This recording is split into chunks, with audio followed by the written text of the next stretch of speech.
Welcome one and all here to the North American DPC. We are returning for some more Div 1 action, building up, of course, the road to the Lima Major and, of course, the road towards TI itself. My name is Snare. I'll be your host for today's proceedings and for the rest of the DPC run. And, of course, I'm not going to be alone because just by myself, there's no way I could carry this. There's no way I could bring you the knowledge that you need to fully understand this region. So yet again, to help me in that regard, I'm joined by T-Panda and Fear.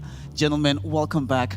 Today, we are pretty much halfway point, right, through week number 2, and that pretty much also marks us being halfway through the DPC run itself. So just in general, before we even start talking about the nitty-gritty, Panda, how are you feeling about how things have been going so far? Time flies fast. I mean, I feel like when we discussed at the start about the old 6-week period, now we're going down to 3, we're already halfway. It's kind of nice seeing how teams are adjusting. We're having a lot of fun here. I mean, having you here on the panel as well, carrying us, you're saying we're carrying you. I feel like you're carrying the show with the drip and all. It's just a drip. Yeah, it's just a drip. Nah, it's everything else on that. Fear, I mean, how you doing? I'm doing great. How about you? I'm doing great. Just kidding. So I think so far, like this, it's been a good time so far. There hasn't been that many upsets. Like, where's my upsets at? Like, everything has been going too smooth, especially for NA Dota. All the teams, the couple teams that we were seeing that were question marks, were Wildcard and Bait, and you know, they're kind of where we thought they would be at the end of the day here, right? They didn't really exceed expectations. We'll see today. Bait will play a bit later if they're going to go below expectations. I don't think they have a win yet. But other than that, like, I want to see some upsets. Yeah, we all want to see some upsets, and to Fear's point about how this has been a very predictable situation thus far, let's quickly take a look at what the leaderboard tells us. And when you look at the leaderboard, most of us could have predicted that this would be more or less the order. The only difference is the position of, let's say, a 5-rat 4-star, a Nouns, Wildcard. Those 3 could be sort of in flux, but for the most part, Panda, I don't know, man. Are we actually going to get any upsets? Unfortunately, the way that the teams have been playing has also been fairly predictable in terms of their strength as well.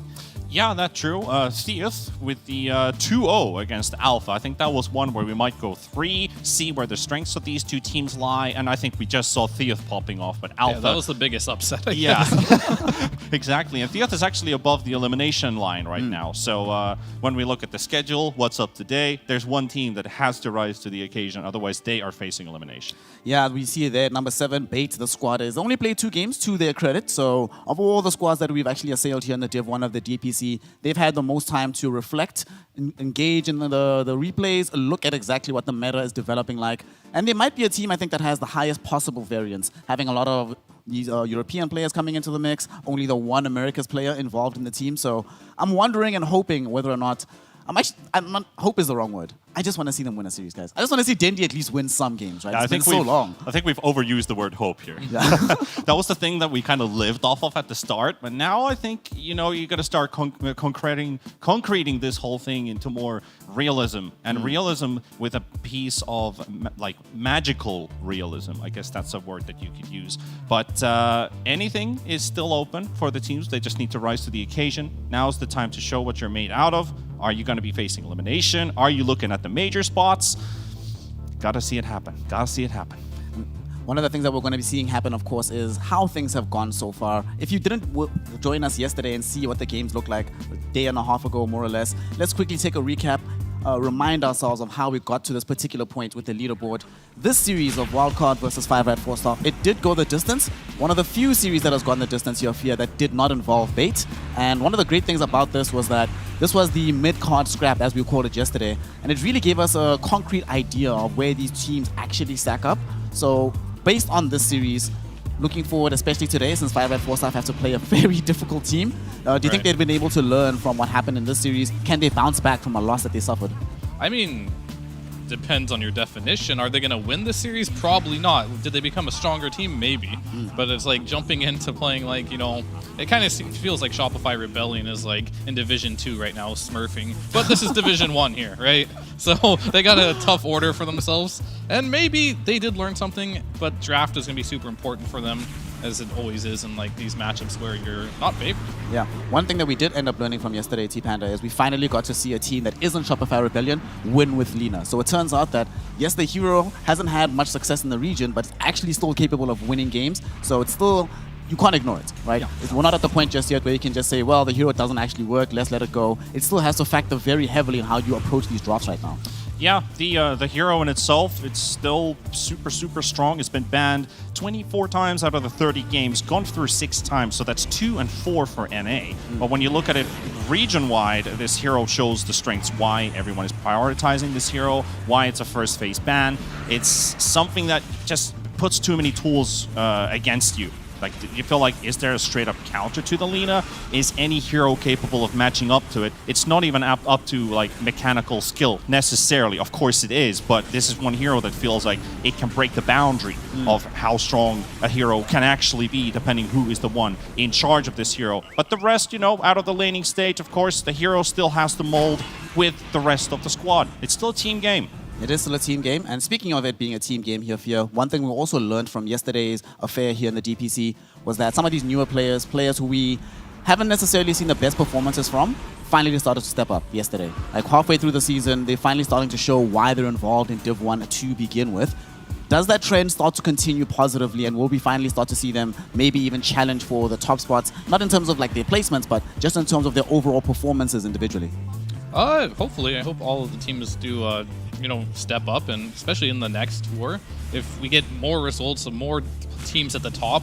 It's it's getting a little dry of just seeing TSM and Shopify Rebellion at top with Nouns. So like if they could do it this tour, that'd be great, and that'd be like fast stepping up. But hopefully they are learning. They're not getting demoralized by losing these games, and they come in just with new ideas and better play. I mean, I'd say that's a very good point, right? Because Napkin, who ended up winning from TF Gaming yesterday, he was mentioning how his entire team were aware that they're not going to do that well this tour, but they're planning to stick it out. Want to keep grinding, keep continuing to improve. And Panda, we have to know that yes, right now you want to get to the top, you want to get to the major, but these points scale up. The DPC points scale up throughout the year. So you're actually incentivized to try and peak later on in the year rather than simply right now being as dominant as possible. So there actually is not just hopium that we're busy huffing here, but we can actually see the future. The trends are positive. You're absolutely right about it. Like when you look at Division 1 and the first tour basically, it's kind of like, well, we've got 3 weeks time. There's going to be more. There's going to be more. As long as you stay in Division 1 to get those points in Tour 2, Tour 3, leading into the regionals and into TI itself,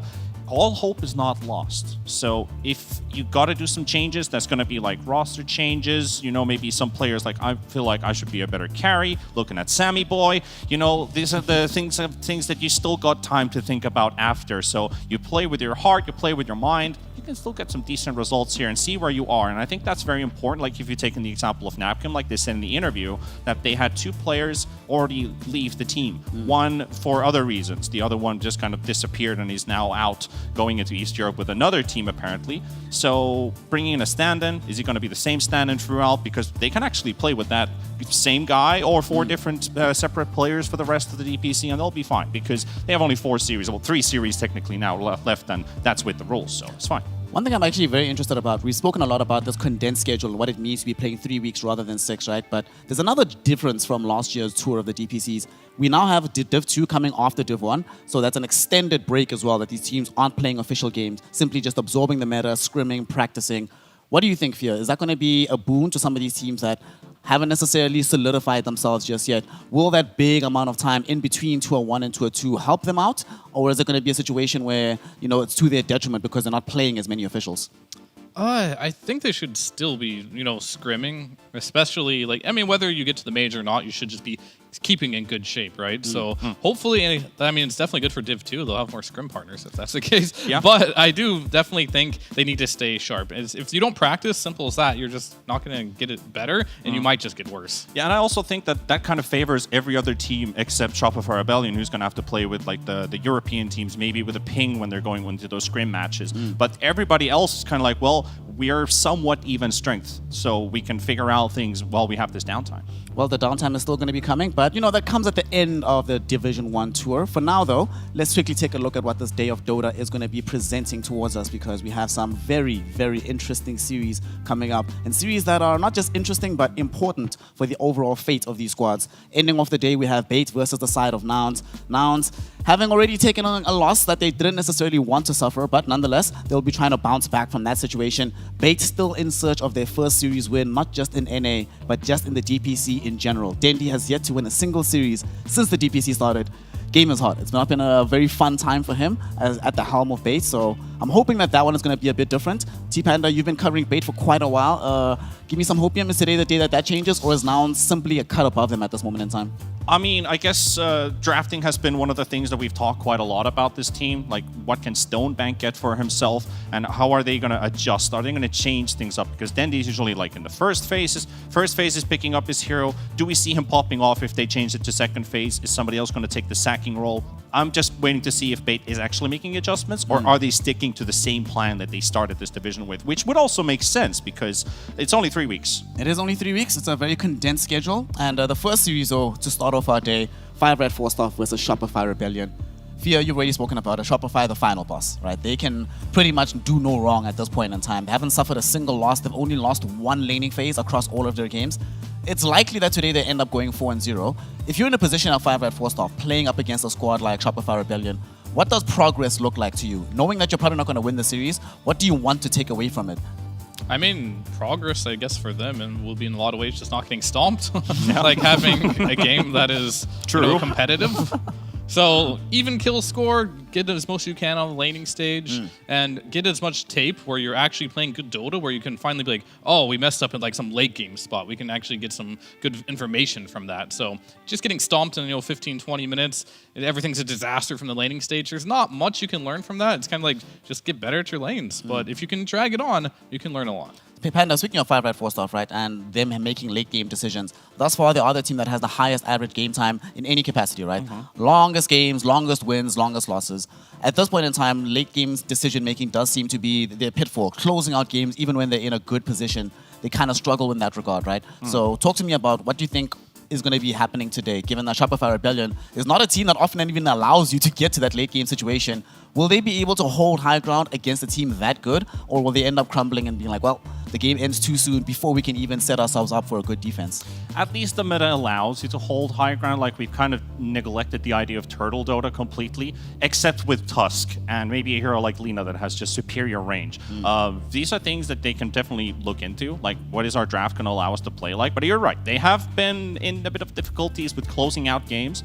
But so is their start of the game, too. Like, when you look at Speed, if he gets that Beastmaster for himself, does he dominate the lane? Or does he fall behind because the matchup is not good for him? Or is there some mistakes happening in the lane that could be detrimental for your item progression? So I think they have both the very left and the very right, but the core in the middle, the mid-game part, seems to be pretty good in order. They know their timings, they understand what they want to achieve with these drafts. And talking about drafts, I think we had an interesting graphic as well about 5Red, about their drafting orders and stuff, which I would like to talk about more if you allow me to indulge. Yeah. So basically about, like, they open up usually with kits, with albino zebras, heroes, and you're looking at Speed, for example. Do they maybe shift that around a little? Kits, I think he has 6 or 7 first phase picks for a mid player. That would probably work against a team like Bait, where you see Dendy's pick coming in the first phase. So you already know your matchup's most likely going to be what it is. So is there going to be some shifts with that? DNM and Stomanen's hero pool has been highly contested in the bans in the second phase, so that could be very tough for them if Stomanen doesn't get himself a successful hero. Speaking of actually Speed, I think what we've seen so far from 5 Red 4-star is they do the best when he's in a good position. But the same is true for their opponent, right? For 5 Red, for Shopify Rebellion, that whenever Saberlight's doing well, the team tends to do very, very well as well. So I think comparing these two players is probably the place to start when thinking about what this matchup is going to look like. And Saberlight has really been the shining light, not pun intended, for this Shopify Rebellion squad. Given that there is a lot of overlap with these heroes here, how do you deal with Saberlight as Speed? Because you want your Beastmaster, right? You might want your Lycan. You might not necessarily want to play Broodmother, but the issue is Saberlight plays all these heroes as well. Fear, do you just start banning them out and just say, well, we'll play something different just to deny Saberlight one of his best heroes? I think you just always stick to your strengths. Never get intimidated by what someone else is playing and try to make it work when you're not as good at that hero as they might be, right? So I think these two comparisons between these players, they have very similar hero pools, but I would say most offlaners do in this patch. If you don't have like a hero pool like these guys, then you're probably playing off-meta stuff, and that's not good. So like I'm not really afraid for what heroes each team is going to get. I'm more worried about how they're going to lane it and which team is going to have more success, because like they're both snowball players. Like we're going to see a lot of Lycan. We're going to see like the Beastmaster if it's allowed in the game. And these, you need to have a good lane. You need to get off to a good start. We saw Speed. He had a really rough time in that last game, right, with his Beastmaster, and we just didn't see him in the game, right? But if he does have a good start, it's just like the Speed show. Same thing for Saberlight. We have yet to see him have a bad lane, of course, but you know, maybe this is the time. Maybe it is the time, and one thing that Saberlight has always been very, very good at is recovering, even when the game is not going as well as you would imagine. So I really want to see if 5red4staff can try to force him into a... make him uncomfortable, I think is probably the place to start. One thing I find very interesting about when you look at the head-to-head comparison here, Panda, is, you know, 5red4staff, probably because they have the longest games, right? They have a lot of kills, they have a lot of assists, right? But Shopify Rebellion, they have the shortest games, and still their numbers are very comparable to what we see from 5red4staff. That's terrifying, honestly, to think about.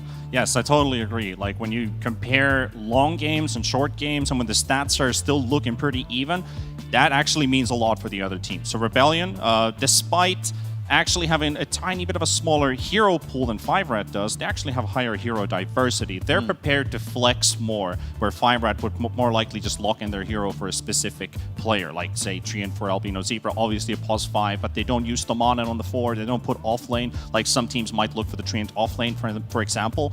But these, I mean, the XPM and the GPM graphs, XPM is actually going in favor of 5red, but that also talks about late game scaling and very long games where Rebellion, they don't need to see that phase of the game at all. They're already done with the match, so they're in a pretty comfortable position coming into this one.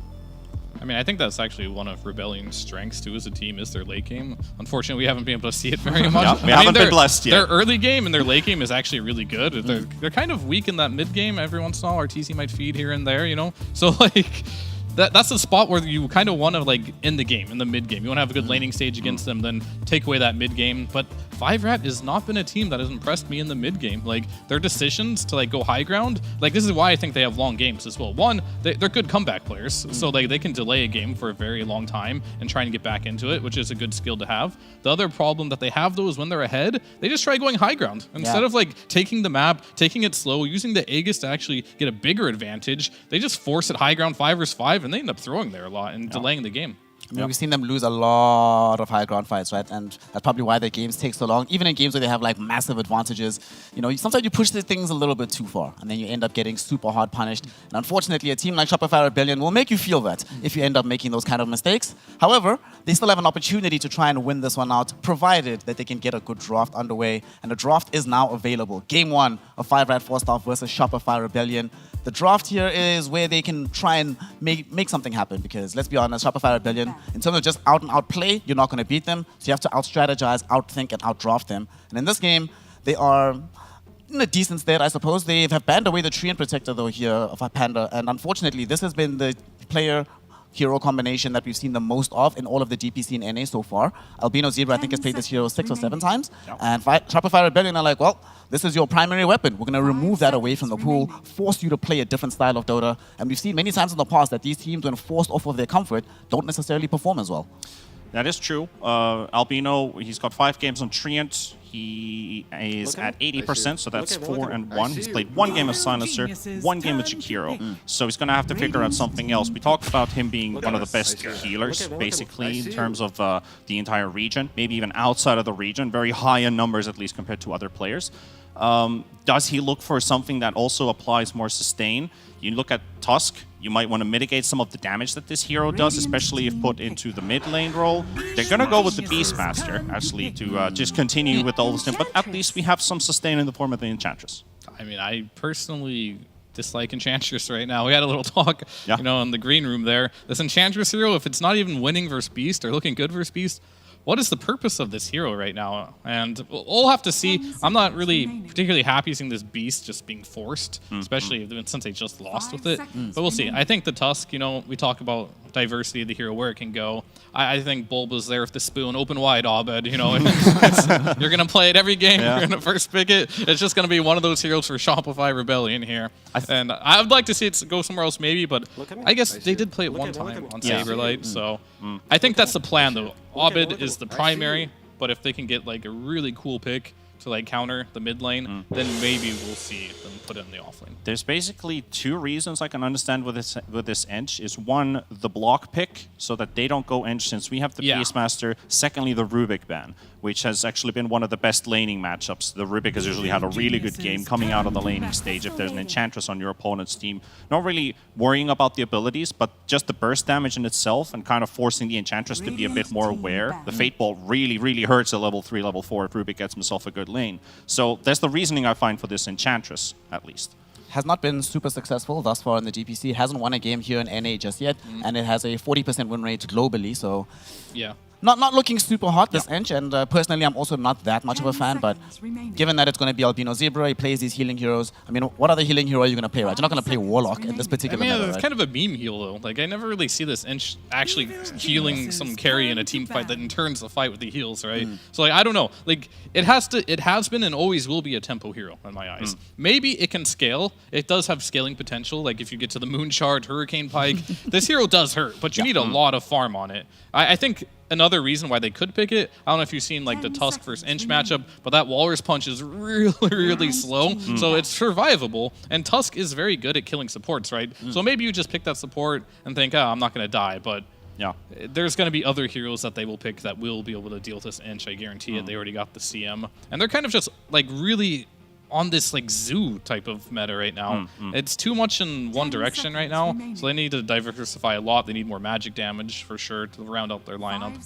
But this CM, which is already a good answer against this Beastmaster, especially the Dominator build-up, that's nice. They also banned out the Ember, and now that they've gone for the offlane picks, they don't have to worry about Lycan bans, they don't have to worry about necessarily Visage bans at all, anything like that basically, but the CM might have a bit of difficulties against, like especially Lycan. Like this hero doesn't really stop Lycan from eating you, basically. So they don't have to worry about that scenario anymore. We have a solid pickup here for the opener, and we can still think about what does Saberline want to play later on. He's got 4 offlane heroes currently in his played pool, which are the Darkseer, the Lycan, the Tusk, and the Doom. So a lot of options open.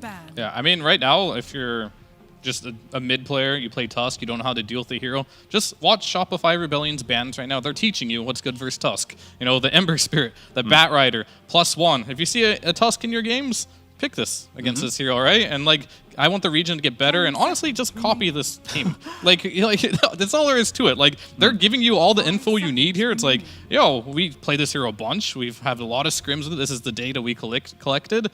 You're going to give us Tusk? Maybe in the first phase, they should think about punishing it and picking some of these heroes that they're giving you this information about. Yep. Shopify Rebellion at this point in time has been the most successful team. So just do what they're doing. You're probably going to end up winning your games. I'm curious to see what we're going to end up having as the lane, because we still haven't seen them reveal what their offlane is going to look like. And when we spoke with Crit last time, Panda, he was mentioning exactly how much better their laning, he feels the laning phase is right now, playing with a traditional offlaner again like Saberlight. And the two of them, I think, will have a conversation about how best do we ensure that we win and dominate our lanes. And of course, RTZ knows exactly what his matchup is going to be in the laning phase, right? So they can just leave his pick for last. They could. That could also be a Saberlight Tusk, which could also be an option since he has played it before. That would mean Crit would like to play another aggressive hero, basically, to align. If you want a range support, you go with Crit Hoodwink. If you want a melee, you go with Earth Spirit. So those are the ones that have been working pretty well for them so far.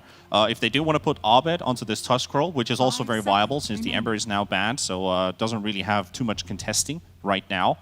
They can still pick Saberlight's hero, go for another Zoo hero. That also leaves your +4 completely open. Could be anything that Crit could actually bring up. Even the Mirana is still in the pool.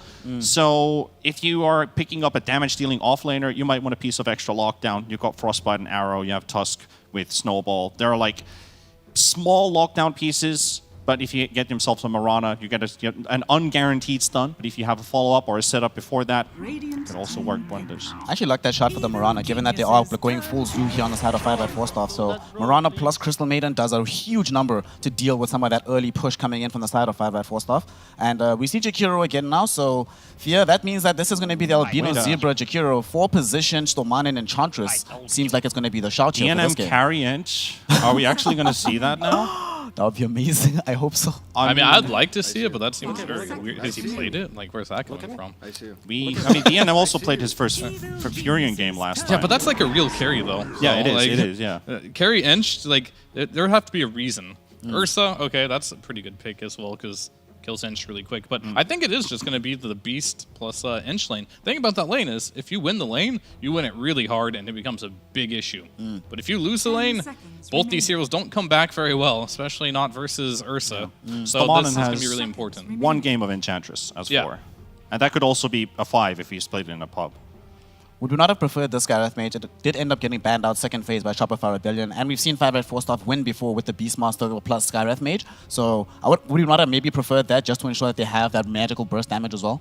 I mean, he's been really good on that Sky. Stamon and Skywrath has been... I mean, that's a respect ban for sure. It's like, they would not ban that just for their lineup. But I think their bans, it's pretty clear that only Bat and Ember they care about for Tusk mid. And then they're like, we got one throwaway ban. It's like, what hero have they been playing that's been like really hard to deal with? And it's like, Stamon and Sky. Ban it. I think it's a good call. So this is one of the few games, Panda, that we see the Shopify Rebellion go for TZ's hero in the second phase. Usually it's been reserved to the very end of the draft. What do we make of this? I mean, it is Ursa, and this hero's just been eating heroes alive. Hey, there's the Mirana you called for. So Ursa, strong hero. What do we want to see from 5 Red 4 Staff to try and deal with the tempo that Shopify Rebellion can set with this bear? Guess what you're looking for right now is someone who sets the pace. Like, you have the Beastmaster lane, which is very locked in on that off lane. You want to get your Overlord pushed up. There's no Overlord counter right now, no Night Stalkers or nothing. That's just going to eat your creep right away. So if you have one hero basically just farming and pushing, and you have a hero that isn't not necessarily able to win you the lane, either if it's Ench or Jakiro, because I don't think I like either of these paired up with the Beastmaster. It's not like your optimal off-lane duo.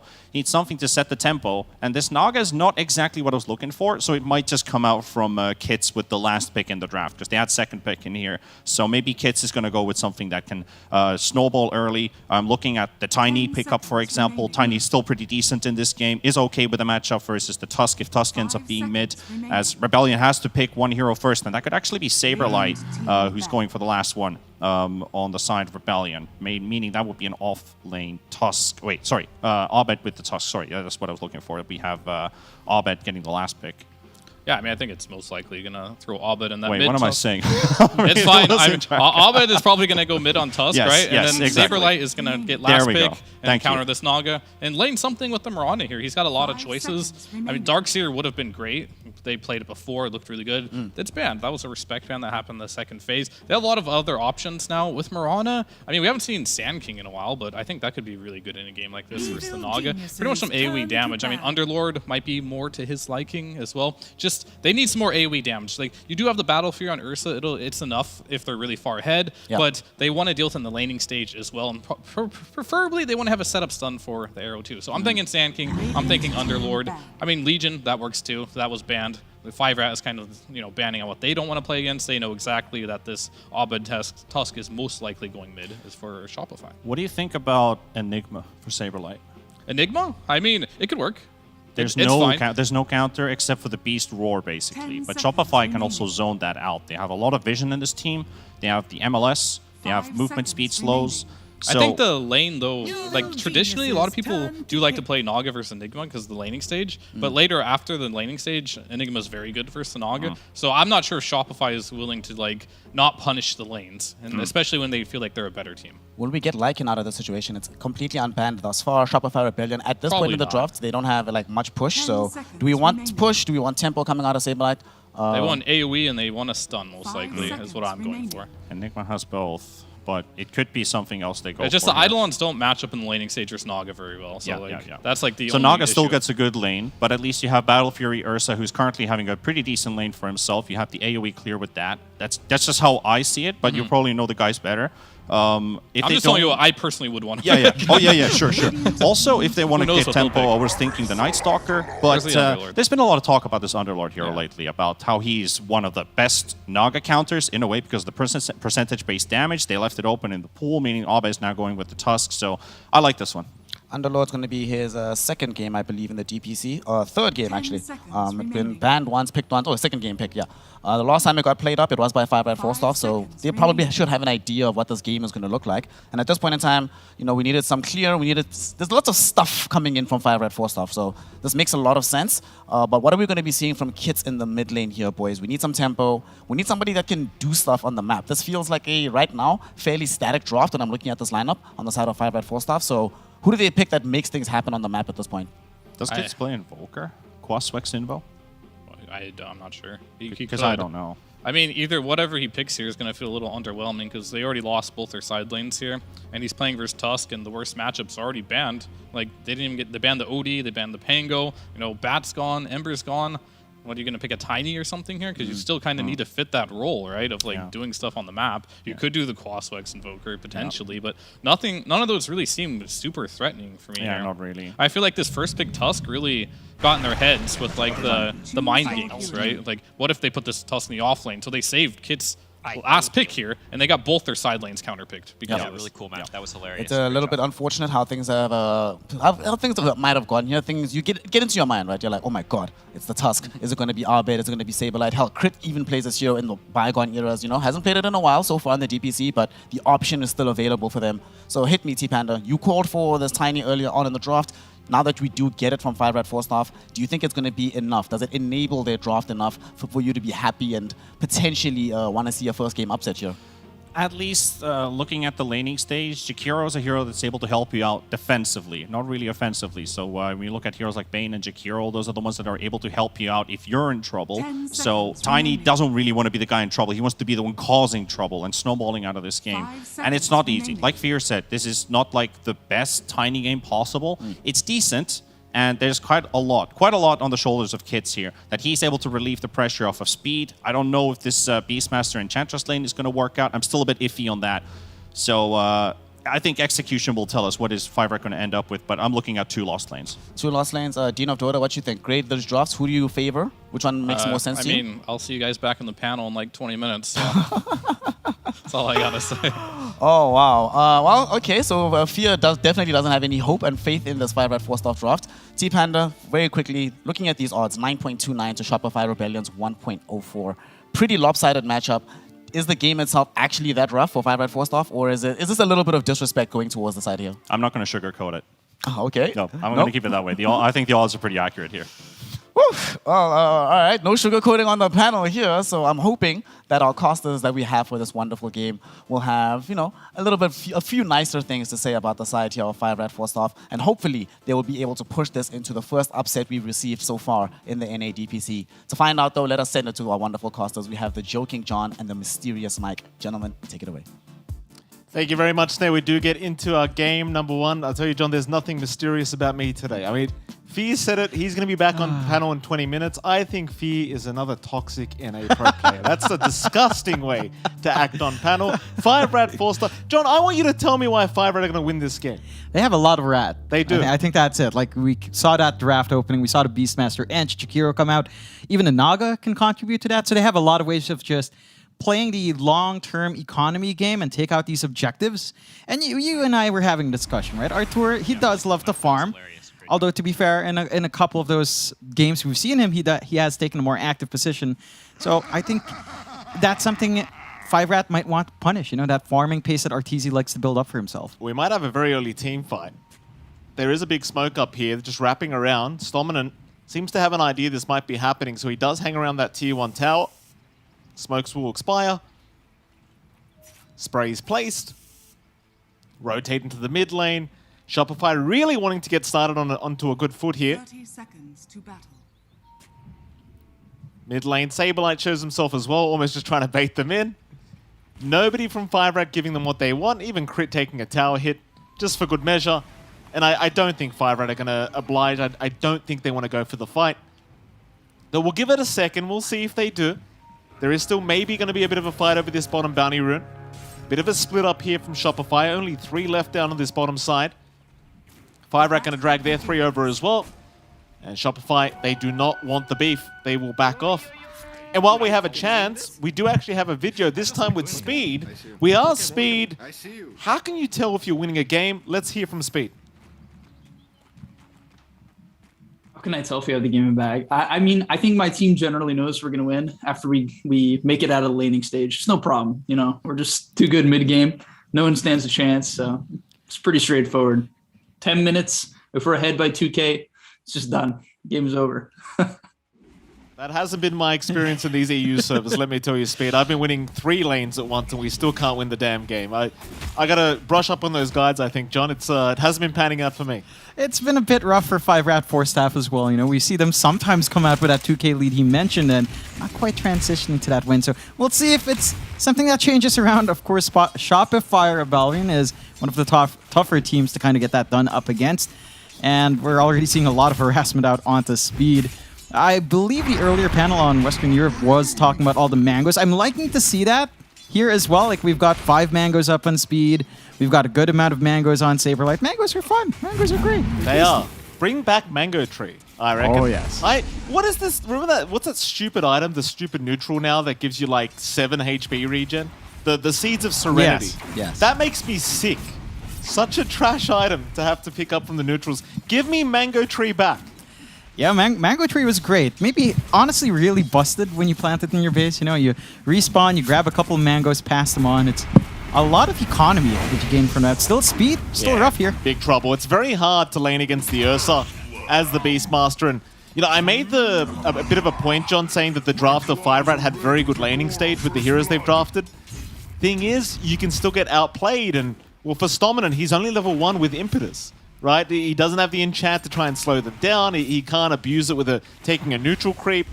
It's still very rough here for the Beast. Yeah, it's a tougher time. Speed's timing into the Dominator might get thrown off a bit. Very nice lane for Arturo, though. RTZ's just going to be able to farm up, fly. He might cop a couple of Impetus, but level 1 is really not that much of a threat. The cooldowns are pretty annoying to play up against.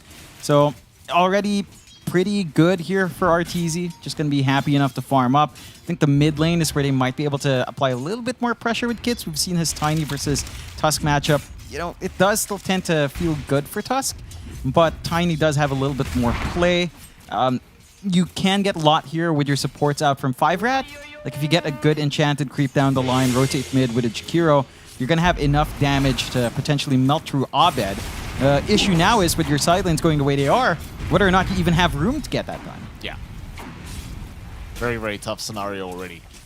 All lanes currently being dominated by Shopify Rebellion. I think the mid lane's the only one going even right now. And that is a Tiny, to be fair. Abed's still ahead, 16-4 compared to the 12-1. So still pretty rough on their part. And Kits, he kind of has to be the saving grace on this Tiny, because again, the side lanes are not doing well. Top lane speed is going to drop once again. Pretty rough affair. Obviously trying to go for the Axes build here on the Beastmaster, but only level 2 at the moment. RTZ seeing it at level 3. That's the thing. One initiation from Fly. He hits a Frostbite or a Crystal Nova. You're basically just as good as dead. There's no saving it. Yeah, there's no running from Fuzzy Wuzzy here. You also get the boots already up on Artur, so you can just easily chase now.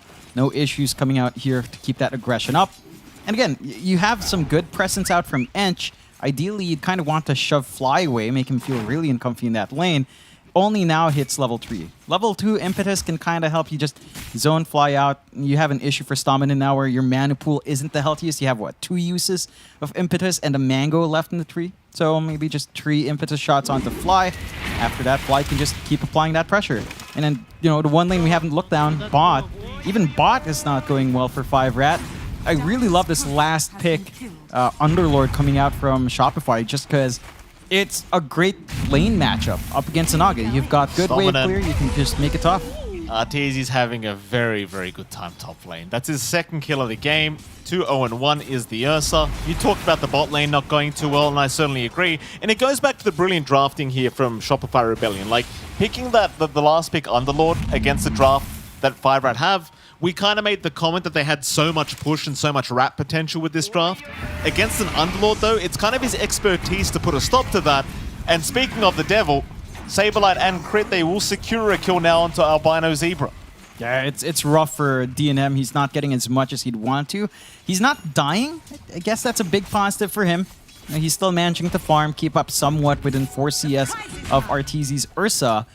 But Saberlight has a free lane, 31-4 up there in the CS, being uncontested so far on this Underlord. The damage output of Albino Zebra is just not enough to really scratch an Underlord. You just have so much HP, you've got the Ring of Health already up, Vanguard not too far away, and you can, even down line, you can start to set up with Pit of Malice. That isn't even leveled up by Saberlight. They haven't needed to play around his potential with Mirana yet. Absolutely. 0 to 4, 2k advantage. I believe Speed himself said during the laning stage, if you have a 2k advantage, the game's as good as done. Thank you for that insight, Speed. I guess we can take our headsets off and relax, John. It's all over. Yeah, Speed's got to stop giving these hot tips in the interviews. I mean, come on, you know, he's got the game lead. You got to check it out. You can't give all the secrets away to success in just these interviews, Speed, although we do appreciate it. How can you not? Oh, hold on a minute. Mid lane. Arrow's going to land from Crit. Kits really surely has nowhere to go, but a nice toss away. Problem is Fly's going to cut him off. Crit looking for the kill. Abed still following him up. Has the Walrus Punch, and he'll hand the Walrus Punch over. Kit's going to be the 5th kill here for the side of Shopify Rebellion. And things are just not looking any prettier as time goes on. Yeah, it's slow going for 5rat, and this does not bode well for their draft. You want that aggression to come in. You want that push potential to really kick up, and then you start buying space out for DNM, and it just doesn't feel like you've kind of been able to get what you want from these lanes, especially mid. It feels like Kits is really the key factor to enable 5rat to hit that mid-game pace. And this Tiny is just off to a much slower start than you'd really want to play with. Bottom lane, Crit. He is going to drop. Albino Zebra able to secure the first kill for 5rat. DNM probably would have enjoyed that kill himself, but nevertheless, that's the first kill on the board here for 5rat. Yeah, nice little pickup. You take what you can get here. DNM's around to at least soak some EXP, get a little bit of bounty gold going his way as well. But you're not too shaken if you're Shopify. You're still having this free lane for Saberlight, having this good Vanguard timing. And that does allow a bit of a reset for Abed with a bottle top-up as well, immediately onto mid, and maybe look for a kill opportunity. Absolutely. Abed maybe just trying to bait Kits in. No, Crit will make it very well known that he is around the corner. Good time to bring up, of course, the betting odds here from our betting partners, esportsbets.io. It was 1.04 to the 9.29, and well, mid lane, we might just see why, because Kits has been caught out once again here on the Tiny. A lot of rotations to come in. Saberlight using the Fiend's Gate. He'll go right back towards that bottom lane. Just a quick trip. In fact, they want DNM. Oh. Everyone's coming in. DNM. He'll try to mirror image, but the shards are there. Abed will block the way. Tips out from Saberlight. And Saberlight's tipping because he knows that DNM probably should have backed off. Yeah, you could see that TP from mid. You know, you saw where that Fiend's Gate went out. You know, you see everyone channeling in. You should back off. Good kill though from Shopify Rebellion. Really great use out with the aggression that you can get done with Fiend's Gate, which is something that we don't see a lot of Underlords usually do, but it does come out really strong here for Saberlight. While all of that's happening, you still have this really free lane for Arteezy to go into his Battle Fury, and there's just no contest. I mean, the focus of 5rat is just all over the map. They're trying to give Kits a good lane. They're trying to get DNM some space out. Speaking of, still being chased down even in his own jungle. Just 2 supports, enough to shove him away. I mean, they don't need to back. That's the thing. Like, they've got a 4K advantage. They know how scared 5rat must be right now, and well, that they certainly are. Even Kits mid lane, very far forward. Understanding Crit was just around the area. He could cop an arrow here. Abed might be able to set it up with a snowball into shards, and here we go. They'll make the jump in. Kits will try to buy himself a little bit of time, but the toss is on a creep. Walrus Punch. There it is, Abed. He's kind of playing with his food there for a moment. And you've really got to be able to read the map, right? Like, you just saw DNM being chased down.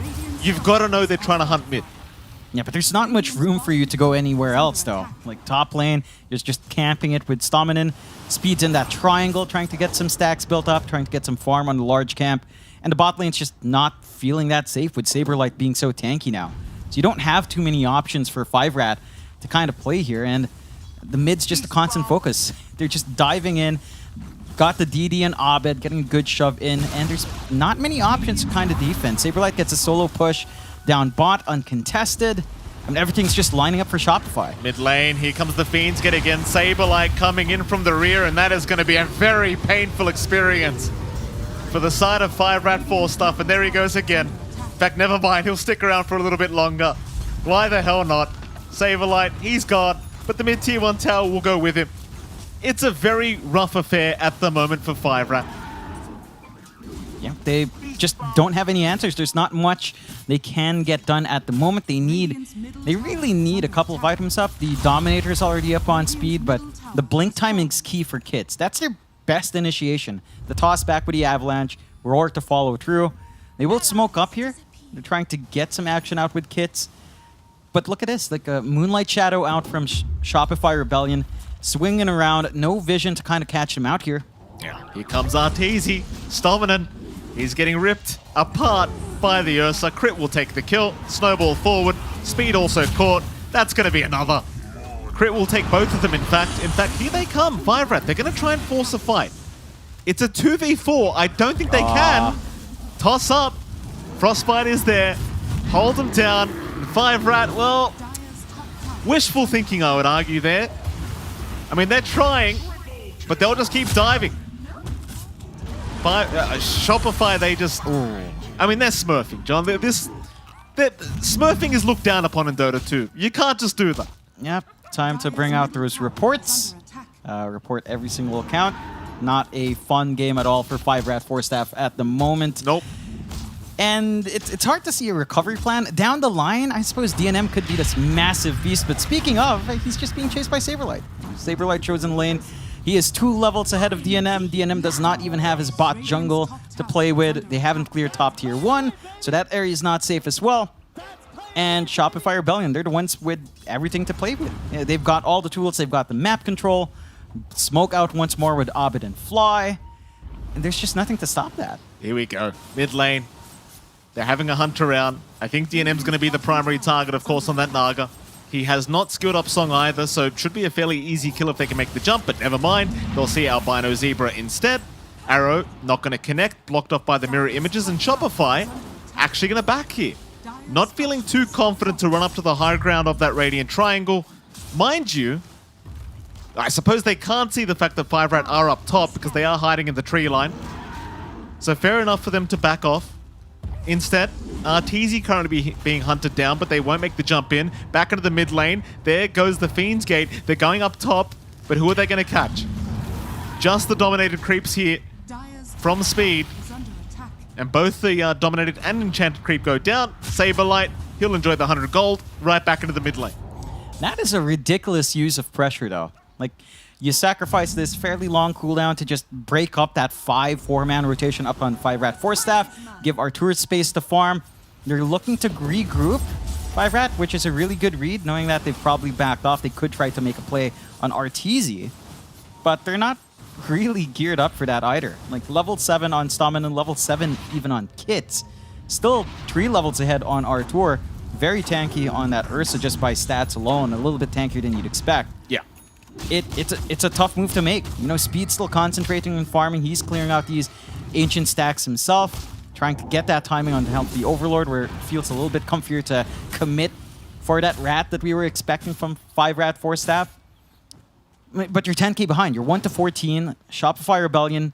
They've got the Battle Fury up on Arteezy. He's going to be farming like crazy now, widening that gap between him and DNM, which is already pretty damn wide. And the map is just so hard to hold. DNM's having to dip into the enemy jungle, and his smoke breaks. Saberlight's just farming that area, and he's forced to run back. He's not achieving anything. It's the awkward thing because you got 2 heroes that want to farm right now. Like you mentioned it, but Speed wants the Helm of the Overlord, but DNM needs time to farm, and the only safe space right now for DNM is the Radiant Triangle. And hell, even that might not be too safe very soon, considering how aggressive Shopify have been. I love the itemization as well from Saberlight, like going for the Crimson Guard, which I believe our observer pointed out just a minute ago. Very smart when you're versing these heroes like Enchantress and Beastmaster, because the creeps they dominate do nothing with the Crimson Guard. They literally do no damage. Yeah, it just takes away that threat of the chipping away, even on objectives when you manage to use it. They're a really good use of just stopping that push that Five-Rat will want to bring out at some point. Really, really tough for Five-Rat to play the way their draft is meant to play, which is just this hyper-aggressive, objective-taking lineup. And, well, all the tier 1s still stand for Shopify Rebellion. I think that says everything. If you have this kind of draft that just wants them out tier 1s, threaten tier 2s, take over jungle, and you're 15 minutes in and you haven't taken even a single tier 1, you're in pretty rough shape. You know, just going back to what Speed said, if you come out of laning phase with a 2k lead, you feel good about your team. Shopify Rebellion, if they heard that tip, they might be like, all right, this is it. This is it. It's all over. And now Roshan's underway, and I've got to admit, I was surprised Roshan wasn't taken earlier, considering how the game was going. TZ's still paying his respect to 5rat, but now they will take it. Absolutely no issues here for that. Aegis up on Arteezy. 5rat, well, they are hanging around that Radiant jungle, just trying to buy themselves a little bit of time. But again, all 3 cores require so much fun. Hell, even DNM, look at his position right now. He's just cutting creep waves in the mid lane, trying to hold any kind of push attempt that the side of Shopify Rebellion could go for. Problem is, though, he's about to be hunted. Flies right behind him. DNM still running. Crystal Nova will connect. Frostbite will be out. Arrow will connect as well. And this is just 2 supports. It's not... Oh, it's not nice. Like, I know people are going to laugh at DNM for doing that, but he kind of has to. That's actually the only play you can really get done, as you mentioned, right? Because there's no space. That's it. It's the only part of the map you can farm in. And, well, you're just so far behind that the supports just have enough damage by themselves to melt you. Down bot? Yeah, I mean, he's just trapped in the shards. No chance of getting out. Arbed will take him down. 3rd kill for Arbed this game. Meanwhile, topside, Saberlight, he sees Stominant. He'll get the Pit of Malice off. Body blocks coming out, trying to buy a bit of time for his teammates, and here comes Arbed. Shards out, Snowball there. Hold on a minute though, kids. Avalanche tosses there, maybe. No, they can't. Arbed's way too tanky, or is he? Trying for the TP, but no! Oh no. That is demoralizing. I mean, you don't find Stominant, but you don't find that big kill on Arbed. And it's these small things you can get away with when you're ahead that can really, I don't know, just emphasize how far behind you are when you're kind of playing this game right now. 5rat, they catch out Crit. Maybe they find this one. Have they caught Crit? Or has Crit caught them? Well, Fly's going to get tossed up. Fly's gone, so they've got themselves a Crystal Maiden. Meanwhile, Speed's being attacked here by Arteezy. Snowball would be there from Arbed, so that's going to be Speed gone. Rotations in from Stominant. Can they capitalize here? Can Shopify Rebellion go down in a team fight? They're only down a Crystal Maiden at the moment. Arteezy's still got an Aegis up, so chances are they've got no chance of a fight to go their way right now. And that'll be it. Both sides go back to farming, except the space that DNM has kind of had for himself now in the Naga Siren. And I say space, he's still at a very ugly point in the map. Yeah, he still doesn't have as much room as he'd want. Arteezy's just trailing his illusions, clearing out the camps that he'd love to take for himself. He has managed to at least climb to #1 for his team. He's still like 2k behind in comparison to Arbed, 4k behind when compared to Arteezy.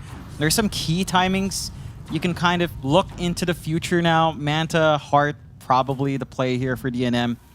You just need to be durable and hope that's enough, although... Speed. Oh. Yeah, getting jumped on by Arbed. Saberlight, very quick reactions, will be there to help out just in case Arbed needed it. That'll be another kill onto this Beastmaster. And of course, Saberlight, he doesn't like this part of the map, John. He's going to go back up top. Yeah, keep farming, keep split pushing, shrinking that map, keep applying that pressure. Arbed. Oh, no. Arbed. TP away. No, they've got the Snowball. Arrow's not going to connect. It's probably not going to matter, though. DNM's trying to run, but Crit will have his way with him. And Arbed's doing Arbed things at the moment. He's just basically haunting the side of 5rat. Yeah, he's making it impossible for them to find the item timings they'd want. You know, the Naga with Manta Heart perhaps down the line. I mean, you'd be happy enough just finding the Manta at this point. And maybe going for something a little bit faster, although I just don't see any simple fix. Arrow, mid lane. Kits will get caught out. Arbed just around the corner. Saberlight even shows up. Very nice Pit of Malice catching both of them. Right on the edge for Albino Zebra.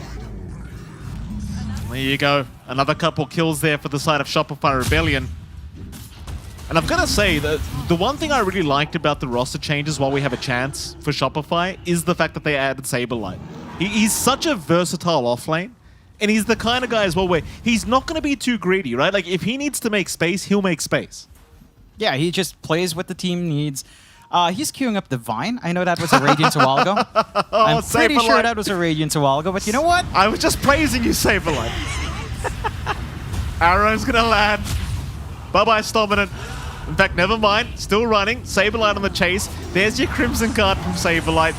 But Macropie is still going to do the damage. Saberlight I have jinxed Saberlight very Oh, the effectively. number's up. He dies. 3-2-2. We've got it. We've achieved it. That's it. Well done, ladies and gentlemen. We got it. Yeah, handshakes all around. We've hit the score line. Firm That's handshakes. all. That's all Saberlight wanted to do. Give us the memes, right? Yeah. Very glad that he didn't have the farm for the full divine. I'm sure at that point. If you will proceed with us. Mid lane, DNM. Snowball will be there from Arbed. No escape for him. I feel like Saberlight's trying to add a challenge to the mix here. I feel like at some point he's just going to give it away. Speed. Being chased down, Ice Path will lock them all down. Not really going to matter though, Arteezy's not going to give up on the chase. Enchant will slow him down, however, but Speed's still just getting chipped at. Arrow's going to land in the shards. Fly, somehow still alive from those impetus shots. He'll be okay to survive though. Nope, no toss. Fly's still alive. By the way, shout out to Saberlight. He's got a YouTube channel, John, and a TikTok channel apparently, and I've been tuning in. Very, very entertaining. I'm sure it is. And the guy just knows how to. He's a very entertaining fella, He is. right? Like he's always had these hot takes, and he's just very.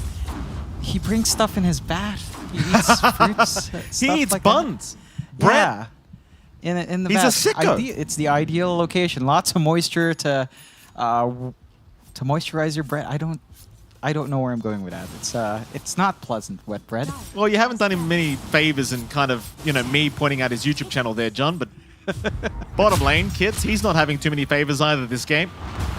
Kick is up for Arbet, so that's going to mean the Tiny is just going to get kicked to the curb. Bye-bye, Kits.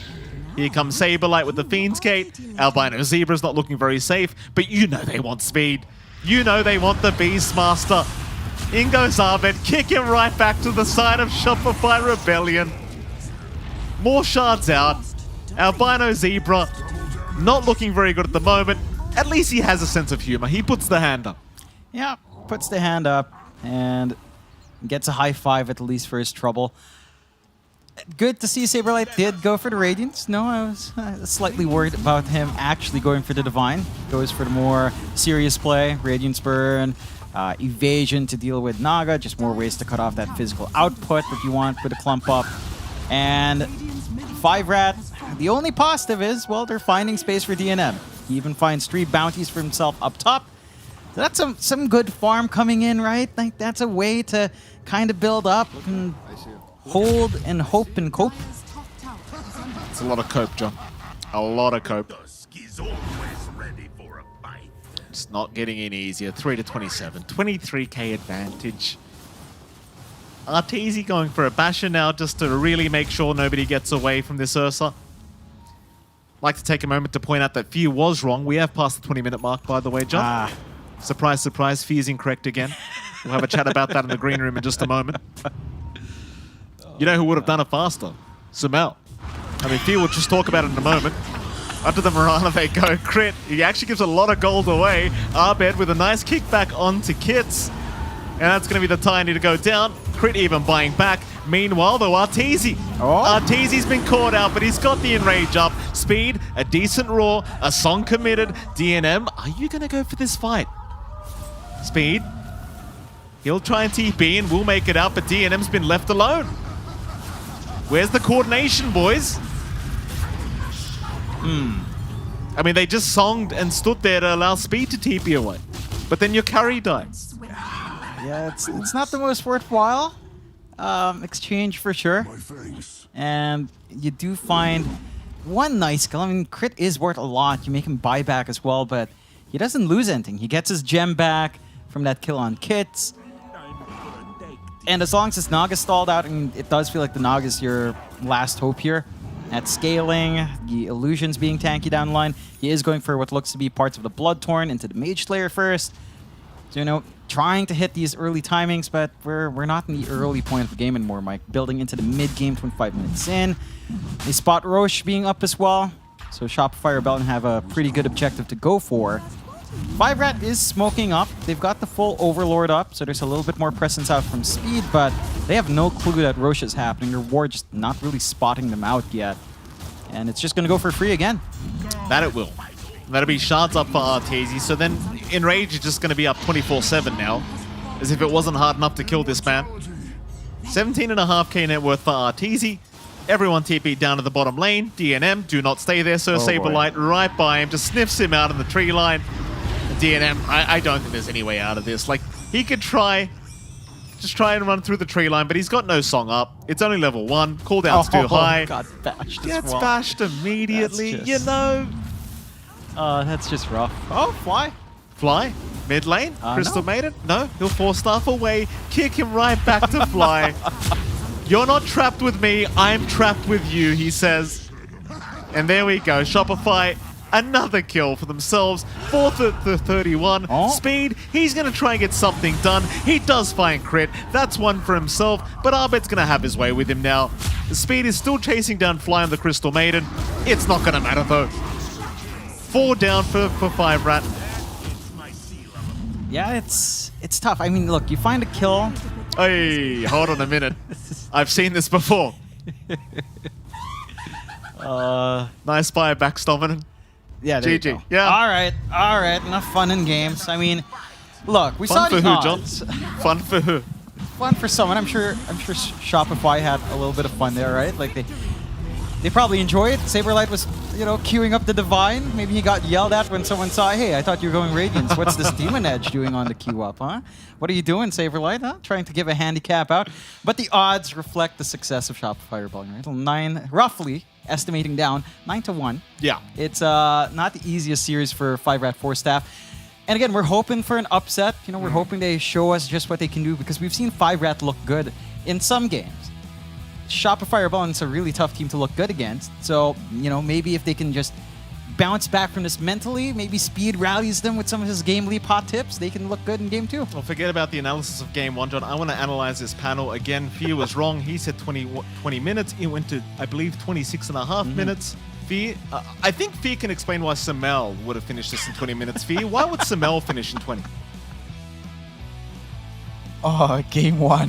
What a game. It was not 20 minutes as Fear had told us, but it wasn't close whatsoever. And John, I think, encapsulated what we wanted to see. We hoped for a better game. We hoped for an upset. But in the wise words of Huey Freeman, hope is irrational. And in that situation, it did not go well, boys. Let me, just to highlight how bad things were for them, right? For the side here of 5 at 4 stuff. So Arteezy buys an Aghanim Scepter on his Ursa, and that Aghanim Scepter that he gets, it is not slow, right? Fastest one on this patch, on this hero. Normally gets it for free from the Roshan. This time he just farms it quickly. The gem on the Mirana for crit, 4th fastest all time, not just this patch, all time on that hero. The Underlord, right, getting himself that Crimson God, fastest on this patch, 7th fastest all time. Difficult game, very hard. This is one of these games where I'm going to be brutally honest, but at the same time, all respect for the players. This was one of those games where pigeons are flying upside down because there's nothing worth shitting on. Like, this was just so one-sided, all the way going from the draft into the execution, into the game. I expected 2 lost lanes. I get a bit of hope. Maybe they could corral themselves with those picks that are able to snowball, but we didn't get to see that either. 3 lost lanes, one-sided show, Rebellion having fun, the other one isn't. I mean, it may have not been a 20-minute game, but it was a speedy game. That is for sure. But Speed did not have a game to play in this one. Yet again, Fear, we see that Yeah. this first pick, Beastmaster, does not work out. The lane itself was so bad, right? It's one thing if you say, okay, we lose the lane, we don't necessarily have as much farm as I would like on this Beastmaster. It's quite another when 10 minutes in, the lane of the Enchantress and the Beastmaster duo have died 5 times to the combination of this Ursa Crystal Maiden. We have... they didn't read the sign. Don't feed the bear. And they fed the bear really, really hard this game. Yeah, I mean, there's not a whole lot to analyze here. They lost 3 lanes really hard. I guess the best I can do is, like, Shopify Rebellion, their strengths, right? Like, they're really strong at laning. You probably don't want to show all your cards against a team like that and put yourself in a position where both your side lanes are going to lose. Mid, it was pretty even for a little bit, but as soon as this Underlord got level 6, he used that to gank mid. Yeah. And then Abed took the free taxi, bought him, and then killed the carry. And then it's like, nothing's going right at this point. They're just running around. They could have called it earlier. I wouldn't have minded in this game. We should have been back in 20 minutes. But unfortunately, I did talk about 5-Rat, 4-Staff. They are a resilient team. They tried to find any angle they could. But when you're playing against a team like Shopify Rebellion and you're that far behind, you're not going to get much. Yeah. Yeah, it's kind of like the best way you could describe Rebellion right now is like peak consistency. You could say there's 7-0 now. Every game so far has gone with the same pattern. It's Rebellion dominating from start to finish, except for that one alpha game, which was a bit of a mishap. 13, 14 minutes in, couple mistakes here and there, probably having a bit more fun than actually registering, oh boys, we might lose this game. I don't think they've ever had any faults so far. They have not had any faults, and something else that has been quite consistent has been the MVP for Shopify Rebellion. Since joining this team, Saber Chad, another phenomenal performance coming out of him. Not only having a great time, as Fio was mentioning, moving around the map in extremely good order, buying this Radiance to deny the prospect of this Naga doing anything in this game, but at the end, he dominates the lane and just creates so much space. They're just everywhere. It felt like this had like a low cooldown on that ultimate, right? The Dark Rift was just always available. And it's very hard, you know, we've all lost games where your underlord puts a Dark Rift in the worst place possible. This game, it was perfect positioning every single time that he used that spell. Yeah, I mean, he kept ganking mid, honestly. It's like he won bot lane and he won mid. Yep. Like, how much more impact you have as an offlaner, right? It's crazy. And he was the #1 farmed hero for majority, if not the entire game. I didn't see at the end, maybe RTZ just a little bit. But yeah, like, he just was on the top of the net worth, winning lanes. Like, he just had a really good performance. Yeah, shame on Saberlight. He should have won all 3 lanes, right? You should have just won all 3 of these lanes. But Fia, I want you to just talk us through the play that you were mentioning, right? The fact that he won bottom and he won middle. So explain to us exactly how he accomplishes this in the move that we're going to see on screen right now. I mean, it's just beautiful. You'll see he takes the Dark Rift to the mid lane. Speaking of that mid lane matchup, they end up getting killed. Of course, crit there as well. But it's a little bit of a mistake here from DNM Naga. He doesn't see this coming, or teammates don't communicate, but he Dark Rifts. Abed joins him. I think Fly joins, or was it Crit here? Either way, they all join him, right? And they end up getting the Naga too here. Like 2-for-1 special. It was a really fun play to watch, but if you were a fan of 5-rat 4-staff, it was very painful to see. Yep. I mean, Saberlight even goes up and inflicts emotional damage at the end there with the tip. And he's like, hey, just to let you know that I'm not just styling on you in the lane, but your entire strategy is done. So what could they have done? Could they have done anything differently? Was this always fated to happen given the composition of their draft panel? Oh, where do we start? Execution-wise, I guess, I mean, you've got 2 lanes counter technically. You don't have yourselves the laning partners that you were looking for. They were protecting the Beastmaster pick with the Ench follow-up, basically, in the first phase. They have the double. They didn't want the Beast to be countered by the Ench. They picked it themselves, but Rebellion would kind of feel like, are we even gonna play this Enchantress? Like, do we want to? It doesn't really currently suit our needs. We have other ways of basically approaching into this game. And they did. They drafted differently. They had themselves some very aggressive heroes. They are somewhat timing dependent, but they're also not worried about, like, when do we get there? How do we achieve that goal? Drafting is probably where you just got to go back to the drawing board. Like, honestly, that first phase, I still like the Beastmaster pick. Nothing against it, but we need a better hero in Stamanen. We really need a better hero in Stamanen. Like, that first phase felt like it's sort of just a downhill from there. And then we go to second phase, you go Naga, they counterpick with the Underlord. You couldn't have gotten any worse. I mean, Panda was mentioning it earlier, the fact that the odds that we had available to us, 9.7 against 5-rat 4-staff, not surprised that to see that this is how the game is going to play out, right? Just given how steep the disparity is. Of course, those odds are brought to you by esportsbet.io, who very soon are going to be launching a watch-to-earn platform. And if you want to learn more about that, of course, you need to go over onto the Discord, and finding out about the Discord will be in our Twitch description down below. So go give them a shout, let them know exactly how good things have been, and get some scratch for yourself whilst watching some of these amazing Dota games. Well, amazing if you're a fan of Shopify Rebellion, that is. So for now, Shopify Rebellion are 1 game up and trying to make this yet another swept series. We'll see if they can manage to do that, or will we finally have ourselves an upset. We will be finding out very shortly in game number 2. Don't go anywhere, because we'll be right back.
Welcome back, one and all, here to the North American DPC. We are deep into a game between the side of Shopify Rebellion and 5 Red 4 Staffs, and so far, 5 Red 4 Staff are suffering the same fate everybody else has in Division 1 when playing up against Shopify Rebellion. We really are hoping for a much more competitive series, but I don't know. Right now, Shopify Rebellion looks like they're doing their best impression of Mortal Kombat players, you know, coming out here with the brutality plays and just not even making it close at the end. So going into game number 2, the one play clearly didn't work out for Speed in game number 1. Things just went completely to hell.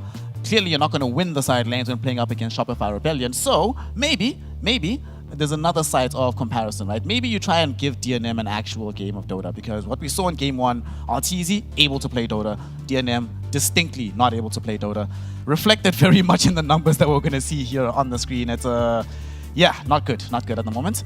Panda, what do we want to see going into game 2? Draft-wise, we know that they already had some difficulties. We didn't have a good hero for Stamanen, didn't have a good lane for Speed. Is there any kind of way to try and outpick the side of Shopify Rebellion and make the game easier for yourself? If we go all the way to the coin toss and try to find some hopium from that direction, or copium, whatever you want to put it, picking Dire already has like 63% win rate. Like, Dire is obviously the more favored side. Better access to Roshan, maybe get some better laning matchups for yourselves. You have a bit of variation here and there.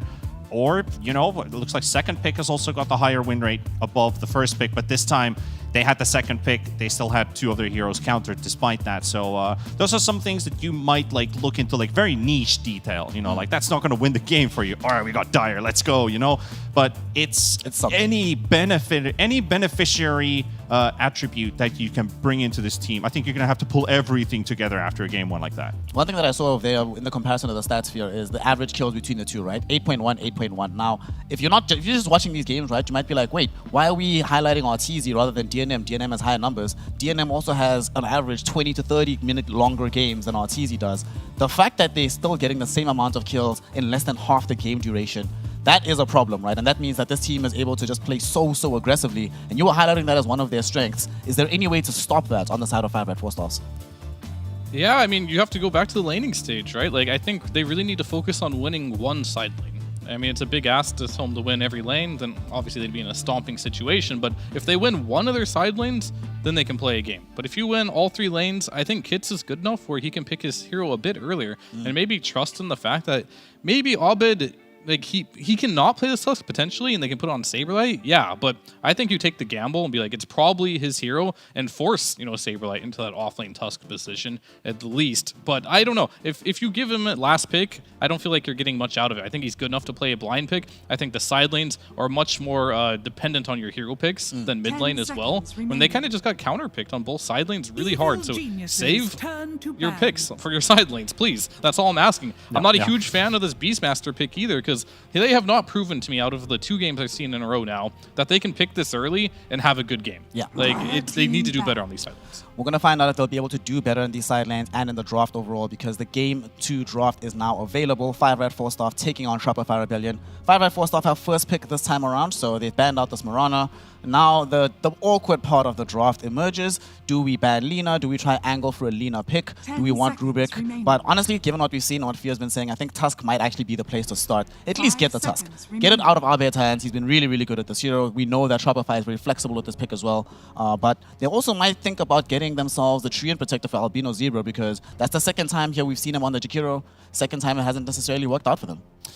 Yeah, Jakiro kind of fell into an odd void, basically, in that last game, where you're thinking if our cores don't really have a game, we don't get to actually rotate. They're the ones doing all the rotations, and we're just following behind, basically lagging behind when that Underlord really started to pop off, and Saberlight just demonstrating why he is a very good offlane player, why he's one of the best, maybe the one of the top 3, top 5 in the world. He really wants to state everybody why he's so good on this hero, why he's so good on his entire hero pool, why he's now the star player that people are watching joining Shopify Rebellion. So if you look at the Jakiro pick, yeah, it didn't really have a place, but then also all their cores just got stomped in every lane. So if you put more emphasis into the laning stage, yep, Treant Protector, it's a go-to hero for sure. Not sure if they want to first pick it. They might get something Rubik, in please. between. Rubik, Lina.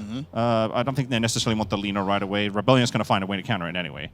Well, I think right now this draft isn't looking super bad, because they're in a position where, you know, Shopify will normally counterpick Lina with this Tusk Rubik opening. So they ban the Tusk.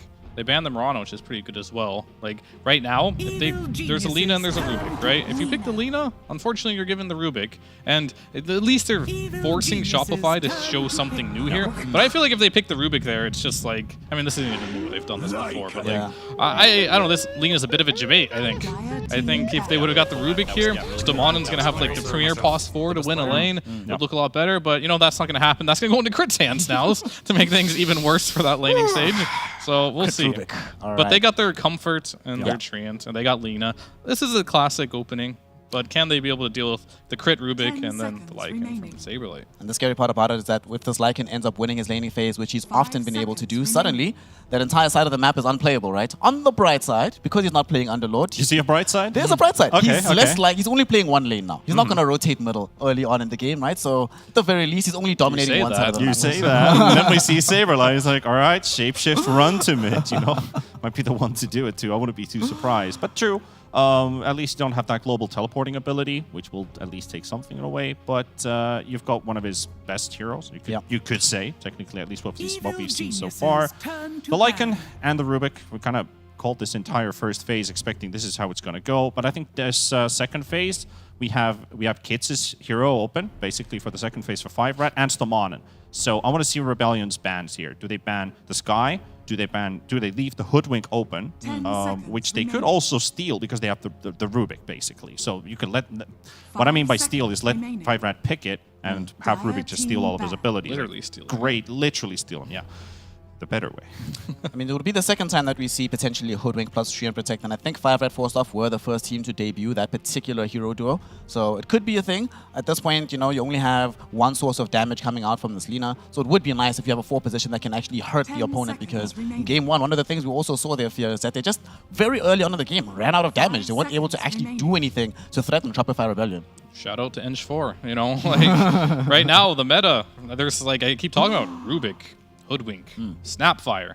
And sometimes if you're, you know, 5-Rat, then the Skywrath can work. But those are like the 3 pos 4s you want to pick in this patch right now. And I wouldn't be surprised if they go for it here. I keep saying that on every 5-Rat draft, but they're continuously picking Stamonen kind of like awkward heroes. I want him to be on one of those staple heroes. I think Crit will be pretty much be only playing those heroes. He played Mirana last game, but it was versus an Inch as well. He was kind of like covering his bases there. So yeah, it's going to be very interesting to see like where their mentality is right now and like what they decide to pick. But I want to see him play something that does damage because Tree does none. And unfortunately, Lina is going to be farming in those mid-game fights and might not be there for the damage till later.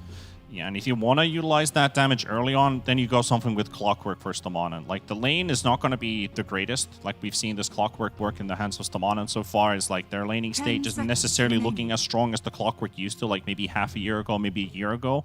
Where in terms of coming out of the laning stage, you can actually get this Lina to fight early if you have Clockwork at level 6. Now that they banned the Hoodwink, I'm more and more starting to look into the direction of this clock for Stamonen. I hope not, though, because like it's gonna be hard. Because I think POS 4 right now playing like unless they get a Darkseer in the game, but it's not particularly like the best Darkseer game right now. Clock hates playing versus Lycan too. He's just there's too many summon units. I mean, it is a setup, but I really like. Basically, what I'm getting at is like the POS 3s right now, it's not like the Viper Razor meta anymore. Like, you don't want to pick these ranged position 3s very much. That's why these POS 4s that are ranged are super popular. So, yeah, I mean, he might pick it up. We did see it before, but I just really want to see him do, like, a lot of damage. And for me, Clockwork is it's just not enough. And when your carry's a Lina, you kind of need to build your 4-man. And I say a lot of ways. Like, if your damage is only from your carry, what are you doing in the mid game? You're just sitting there, are you ready yet? You ready yet? And the carry's like, I don't even have BKB, bro. Give me chill. Give me 20 minutes. So, like, you want a well-rounded lineup without your carry. And time is something that Shopify Rebellion usually will not afford to you. So you certainly need to make sure that you cover all your bases ASAP. Skywrath Mage is still in the pool, Panda. He had it banned out against him in the second phase last game. Are they going to remove it here from Shopify Rebellion? Or do they maybe not feel as threatened without the setup of the Beastmaster? I wasn't expecting that one actually to come up. But yeah, talking about the Sky, well, now it's an option for 5-Rat, basically. If they want to bring up the Skywrath, sure. But then again, that's another squishy hero. And you've got a decent amount of damage on the side of Rebellion. This Rubik and the Lycan, they already love to clean up heroes. Skywrath is also very vulnerable against the Clockwork. He has got high mobility, yes, but you've also got the vision provided by this clock. So that makes this game so much harder. So option, yes. It's Domanen's, currently you could say out of the heroes in the pool, he's probably his best, but Was he playing much Snapfire? The cookie's pretty good to get you out of the cogs. no snap. All right. But I mean, other teams have prioritized the snap, so it's an Yeah. option. I mean, there's no Rubik's. I'm getting out of the I mean, you can always buy a Force Staff, but having an ability is kind of nice here. He's going to go for the Sky. Sky, unfortunately, doesn't... I mean, he's going to buy a Force Staff. He has to, but the issue with this hero right now is he gets hooked, he's kind of, like, just dead, right? And Lycan does not care about Sky. It's a field Eats you day. alive. Yeah. So, like, it is a comfort pick, but Shopify have already, like... They're ready for it, like before it even comes out. So, unfortunately, yeah, I talked about how I wanted to see it last game.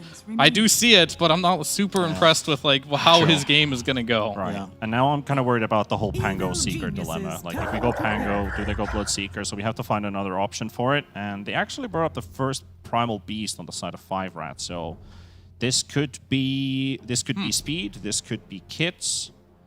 Yeah, I mean, both of them can probably play it, right? It's a flex. Yeah, flex So pick. they do have overall last pick this game, do they? Or is No, they Oh, first picked the oh, Lina, yeah. so Okay. Rebellion Second gets last it. pick. So All right, so they're just picking RTZ is right. going to see his carry matchup already from Yeah. this Lina. So I wonder if they actually pick his hero now. So this is going to be the 6th Primal Beast picked up in the North American region so far. It's only won 1 game. Dendy playing it from the mid lane. So 5 Rat Force off, relying on a hero that hasn't had that much success just yet. So what do you think the rationale was when it came to picking this hero at this point in the draft? Yeah, if I know my Shopify Rebellion, I think they're going to pick Obid's hero. But why did they end up picking Lina or Primal? Oh, Primal Beast, Primal Beast. I like, what is it good against here? Not entirely sure. It doesn't look like it hard counters anything here. It's not like versus the Lycan, you have the Trample, which adds some, it's magical damage, right? So it's not even that good versus the Wolves and the Overlord. Speed hasn't played a single Annoying game. to play against when you're Clockwork, because he can just like continuously mini stun you and cancel your ult. Rubik, he can steal your Pulverize. I mean, this Primal is looking good for Shopify's draft here, and there's the Obed hero, as we see it. Panda, you're a pick it out. premier Bat Rider hater. Talk to us about this. Do you like seeing it here now that it's emerged to the side of Shopify? Do you hate it so much that even Shopify can't play it? Oh, they can definitely play it. The matchup's most likely going to be Bat Rider versus the Primal Beast, because I can't see a single game on speed with the Primal, but I see 9 games with a almost 80% win rate here for kits. So I think this is a bit Bat Rider favored. Bat Rider is still great in 1 versus 1s. He gets that early XP. Yeah, now you have the rotational power with getting Boots of Travels early. Primal can contest you for sure. And 5 Rat with this guy, like they're somewhat squishy heroes on both of their support side, and that makes it a bit difficult for the Primal Beast. He has to be a lot in the front line. So we might see kits dying a lot, but he will also be seeing kits moving a lot around the map, which is kind of required. But this Bat is going to win the lane, and I feel like that's just going to snowball more and more for Shopify. And that also kind of feels like RTZ now necessarily doesn't need to go for a late game hero here. Like, we can probably count out the TBs and stuff. He could go something like Furion, go for a pick-off build. Like, I wouldn't be mad if he goes for like Orchid Furion, for example, because he still gets the last pick. Yeah, I mean, I think he'll pick whatever is like, depending on what they pick, right? Whatever that can win him the lane. Oh, So it's going to be Primal off, it looks Primal like. off then, okay. They wanted something a little better versus the Bat mid, but to me, it's like the similar type of hero. They both have a way to get away from the Bat Rider. I'm not entirely sure about this matchup, so we'll have to see. I was going to say, like, this is just a very scary game for Lina right now. You got the Lycan, you got the Clockwork, now the Bat Rider is going to be running at you. It's like being in position. Positioning is going to matter a lot here for DNM. Yeah. And RTZ, he gets the counter pick now.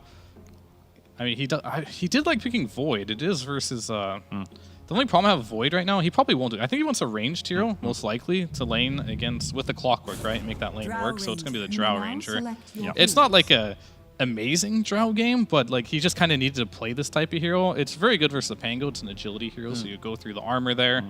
You got the silence. I mean, they do have ways of getting on top of the Drow here, so they're really just like trying to, instead of picking the best hero for the game and potentially losing a lane for it, they're picking a hero that can win the lane and just go from tower to tower here. Yeah. All right, great. The draft for us. Dino Dota, 5 Rat 4 stuff. What are the prospects of them being able to win this one out in game I number mean, 2? they've got a 50% better chance than last game, but not a 50% chance to win. T-Fan, how do you feel about this? Seeing this drop from Shopify Rebellion, it seems very comfortable for them for the most part. Do you like what they have brought to the table? Do you think there's any possibility of them dropping this game? You have a great safe lane. If they can slow down Speed, I'm looking at Speed's games. Actually, he's played at the Hero 4 months ago. He's gone for interesting item builds like the Halberd, the Sheepstick, Blink BKBs. If he's able to get a Halberd, he can definitely impact RTZ's game. But until then, I feel like Rebellion is going to have a really good laning stage on all of their lanes. Yeah, I mean, Shopify Rebellion has just been very good at the laning phase aspect of Dota 2. They've been winning everything. That's but what wins you games. That is what wins you games. And so far, they've been doing their best impression of Mortal Kombat players. We had a brutality in game number 1. I'm wondering what this game number 2 is going to bring us. And to find out if it's going to be a brutality or fatality or maybe even a babality, we have John X Fire and Mike La Phoenix. Take it away, boys. Thank you so much, Snare. John, what is a babality? I've never heard of that. That's a made-up word, Snare. I mean, come on. I don't know. I've never heard of it, but you know, I do love me some Mortal Kombat, and it's been brutal. This has been a little bit brutal for 5-Rat 4-Staff up against Shopify Rebellion. This draft is interesting. I think, you know, we heard Fear again said it's 50% better than their last game, but that doesn't mean it's a 50% chance to win. I'd agree with Mr. Fear here. You know, it's they did manage to bait in like this Batrider for Abed. They have to play it against a Pangolier. Bait in a little bit. Abed. Yeah, I mean, bait it's in. Abed, John. Yeah, exactly. It's like Abed should still be able to manage. Yeah. What I am interested in is you see the Rubik first pick, and then you take Primal Beast. Right. Oh. I mean, it's just an easy spell to steal. Yeah. You know that Pulverize is just so easy. It's a channeled spell. You're always going to have Pulverize at range. It's such a great spell. I am so upset they fixed that bug where Rubik just did it from a mile away. The Gomu Gomu no Pulverize. It was amazing. We had the One Piece references in Dota 2. It was incredible. Incredible. We don't have that anymore, sadly, but we still have some fun here with the Rubik and the Primal Beast. Yeah. Let's see how this one all works out. You think you can win this? You know what I've always wanted to see a pro team actually try to draft in? The Bloodseeker and Primal Beast. You with tell maybe a me Hoodwink. every time, John. I mean, it's funny. I think the bug is fixed, I think, but it used to be funny. Yeah, I guess so. It's not going to happen, John. Bloodseeker's trash. We know that. Anyway, we do have a video coming up. We asked Flyer himself what he prefers, Radiant or Dire. Let's hear from Flyer. I think right now I prefer playing Dire because the laning stage is overall stronger in Dire. And obviously the main jungle in Dire, you also have a way easier time to like farm stacks, and it just feels a lot smoother. And, you know, I think right now you want to make it as simple as possible. So Dire is nicer. You looked at me straight away when he said Dire, and that's because we were having a conversation earlier about Radiant or Dire. I'm not denying Dire is the stronger side, Jonathan.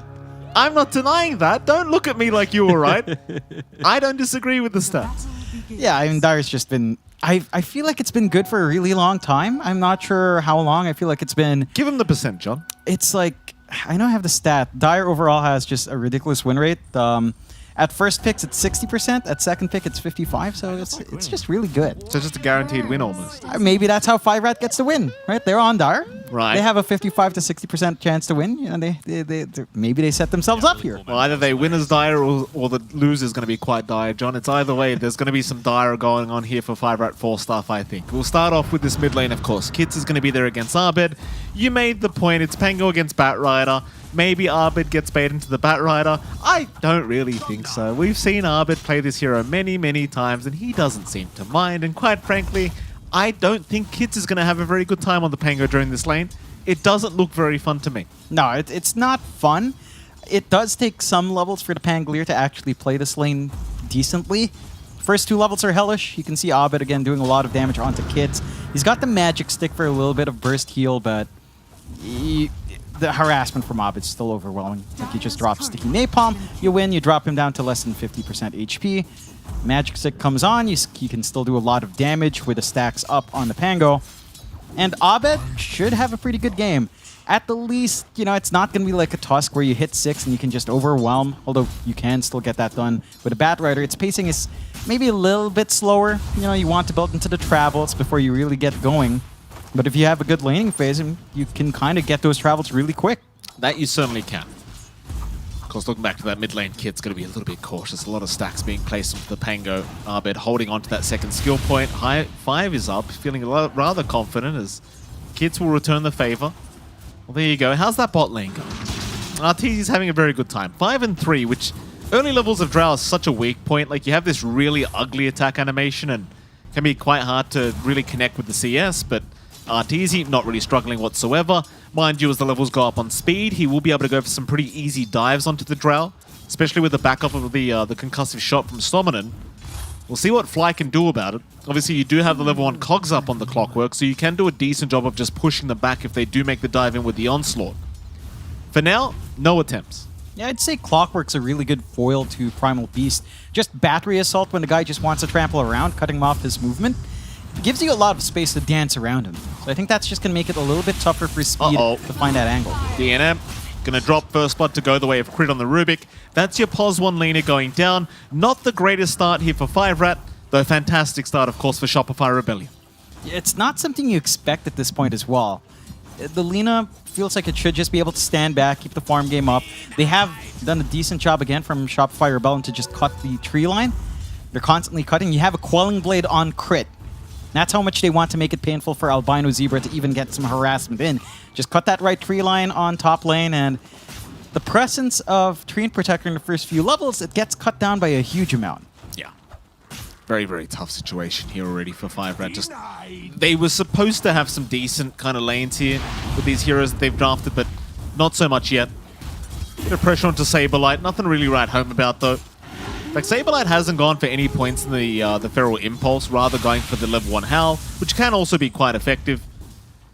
It's 5rat. If they do go for a bit of a dive, you remove some of that attack damage. Of course, at night as well, it's just a global kind of presence with that ability, so you can kind of help your teammates if they get stuck in a bit of a pickle. Generally, you want Feral Impulse because, you know, allows you to sustain during that laning stage, and, well, never mind. They're just going to jump into Albino Zebra. That's the thing with Saberlight, man. On these Zoo heroes, he's so damn good. I do actually like the Howl here just because you're with Rubik. And you're up against really high base damage from the Treant. Oh, so you the have combo. You have two ways to reduce attack damage from the enemy, and it just makes this poke from a mile away from DNM. Bot lane, Arteezy getting caught. Nice cogs out. Arteezy 1 hit away from dying. He'll actually turn right back around and start fighting the side of 5rat. Fly, he will save the day with a beautiful cogs on 2. Hands a tango over to the Drow. That's a very close call for Arteezy. I feel like 5rat, you've just got to keep that up. Every attempt you get, you've got to dive in onto this Drow. Yeah, you've got to always try for those openings. It's the most vulnerable part of that lane, and they're going again. Very nice. Very nice play here from Speed and Stomminen. It's such a strong lane. In fact, now Fly really copying it. Will be forced to mango and use those cogs. But a very nice play there onto the Drow Ranger. And this is the weakest point for Arteezy. Like, this is the time where you've got to make his life a living hell. Yeah, you've got to bully him out as much as possible. And 5rat already off to a better foot, at least in this game. You know, we heard Fear again back to this point where he said they've got a 50% better chance of winning. You can see that reflected at least in this bot lane. Speed having a much stronger game to start with. And just the aggression that you can get out with Stominen's Sky, which he had a lot of success in, is good news. Mid lane, stick charges, Arbed, he's going right in for the dive. He could not give a crap. He might die, but he's more than happy with that trade. Maybe arguably more upset because he lost his courier. That's a little bit upsetting for Arbed, but nevertheless, I think he'll be quite happy with that. Yeah, you get a nice kill solo, you bully out, you're going to hit level 6 a lot faster than Kits is. So you have that Batrider level 6 lasso advantage over the Pangolier to threaten, and you can kind of play off the back of that. Still Speed. It's been caught out here on the Primal Beast. Gust is there, but they won't keep going. Speed will be just fine to walk away, but that is kind of the counterpoint of this draft, right? Like, bot lane, if you leave Speed alone, he can't really do much. Yeah, he's really easy to zone out with the Clockwork. Fly just doing a fantastic job of ensuring the angles aren't quite clear. Stomminen trying to kind of help mid, at least grabs the region away. Might be dead here, John. Rocket Flare to give the vision. Battery sold up. If he wants to, Onslaught. No, he's going to find a very nice angle. Never mind. Mid lane, Kids. Maybe not so much. It looks like he is gone. Crit with a nice rotation. Arbed is not going to be punished.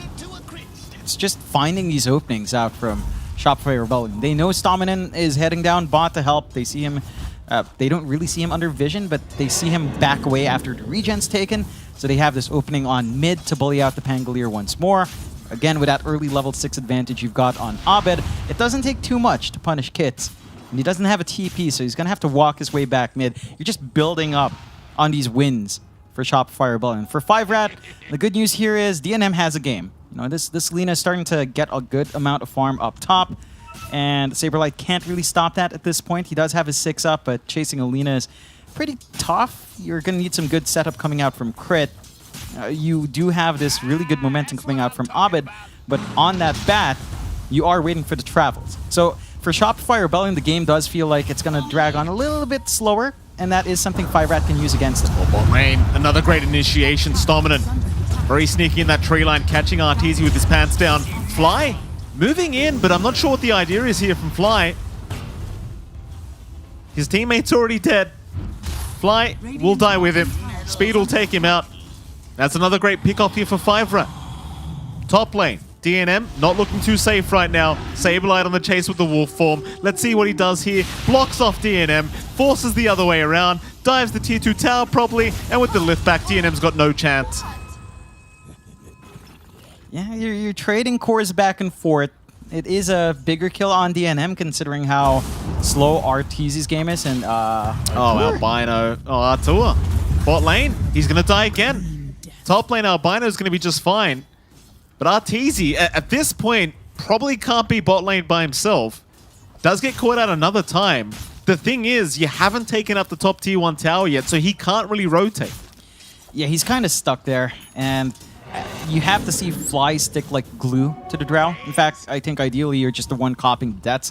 Go right by speed, keep playing with a battery assault and cogs, shove him away from any kill threat. You are seeing a good chase out from Crit. I mean, it's a level 4 Rubik just chasing out the Lina. Just zoning out completely. Abed's looking for a rotation behind with Bot stuff. lane. Down bot again. Yeah, Fly. It's the thing, you can't sit here by yourself anymore. Like this Primal Beast, he's just going to onslaught you every single time. They'll give another kill over to Speed. Now 4-0 on 1, which is interesting, right? Because this isn't a Zoo hero for Speed. This isn't one of his specialties. But he's done a fantastic job so far. He's pretty much got all the kills on 5-Rat. 4 out of 6 is on Speed. Yeah, he's managed to build up a strong start. Going to have a good timing on his Vanguard. It's going to be a lot harder to poke down, especially with the Drow and with Saberlight's Lycan. They have managed to take that top tier 1, though. So even if you manage to bully out Arteezy, he's got at least top lane to play with now. Abed's been taking over that jungle as well. He does have his travels flying in now, so the Batrider's kind of set to just run around and start to manage the lanes, chase down heroes, get a good lasso off.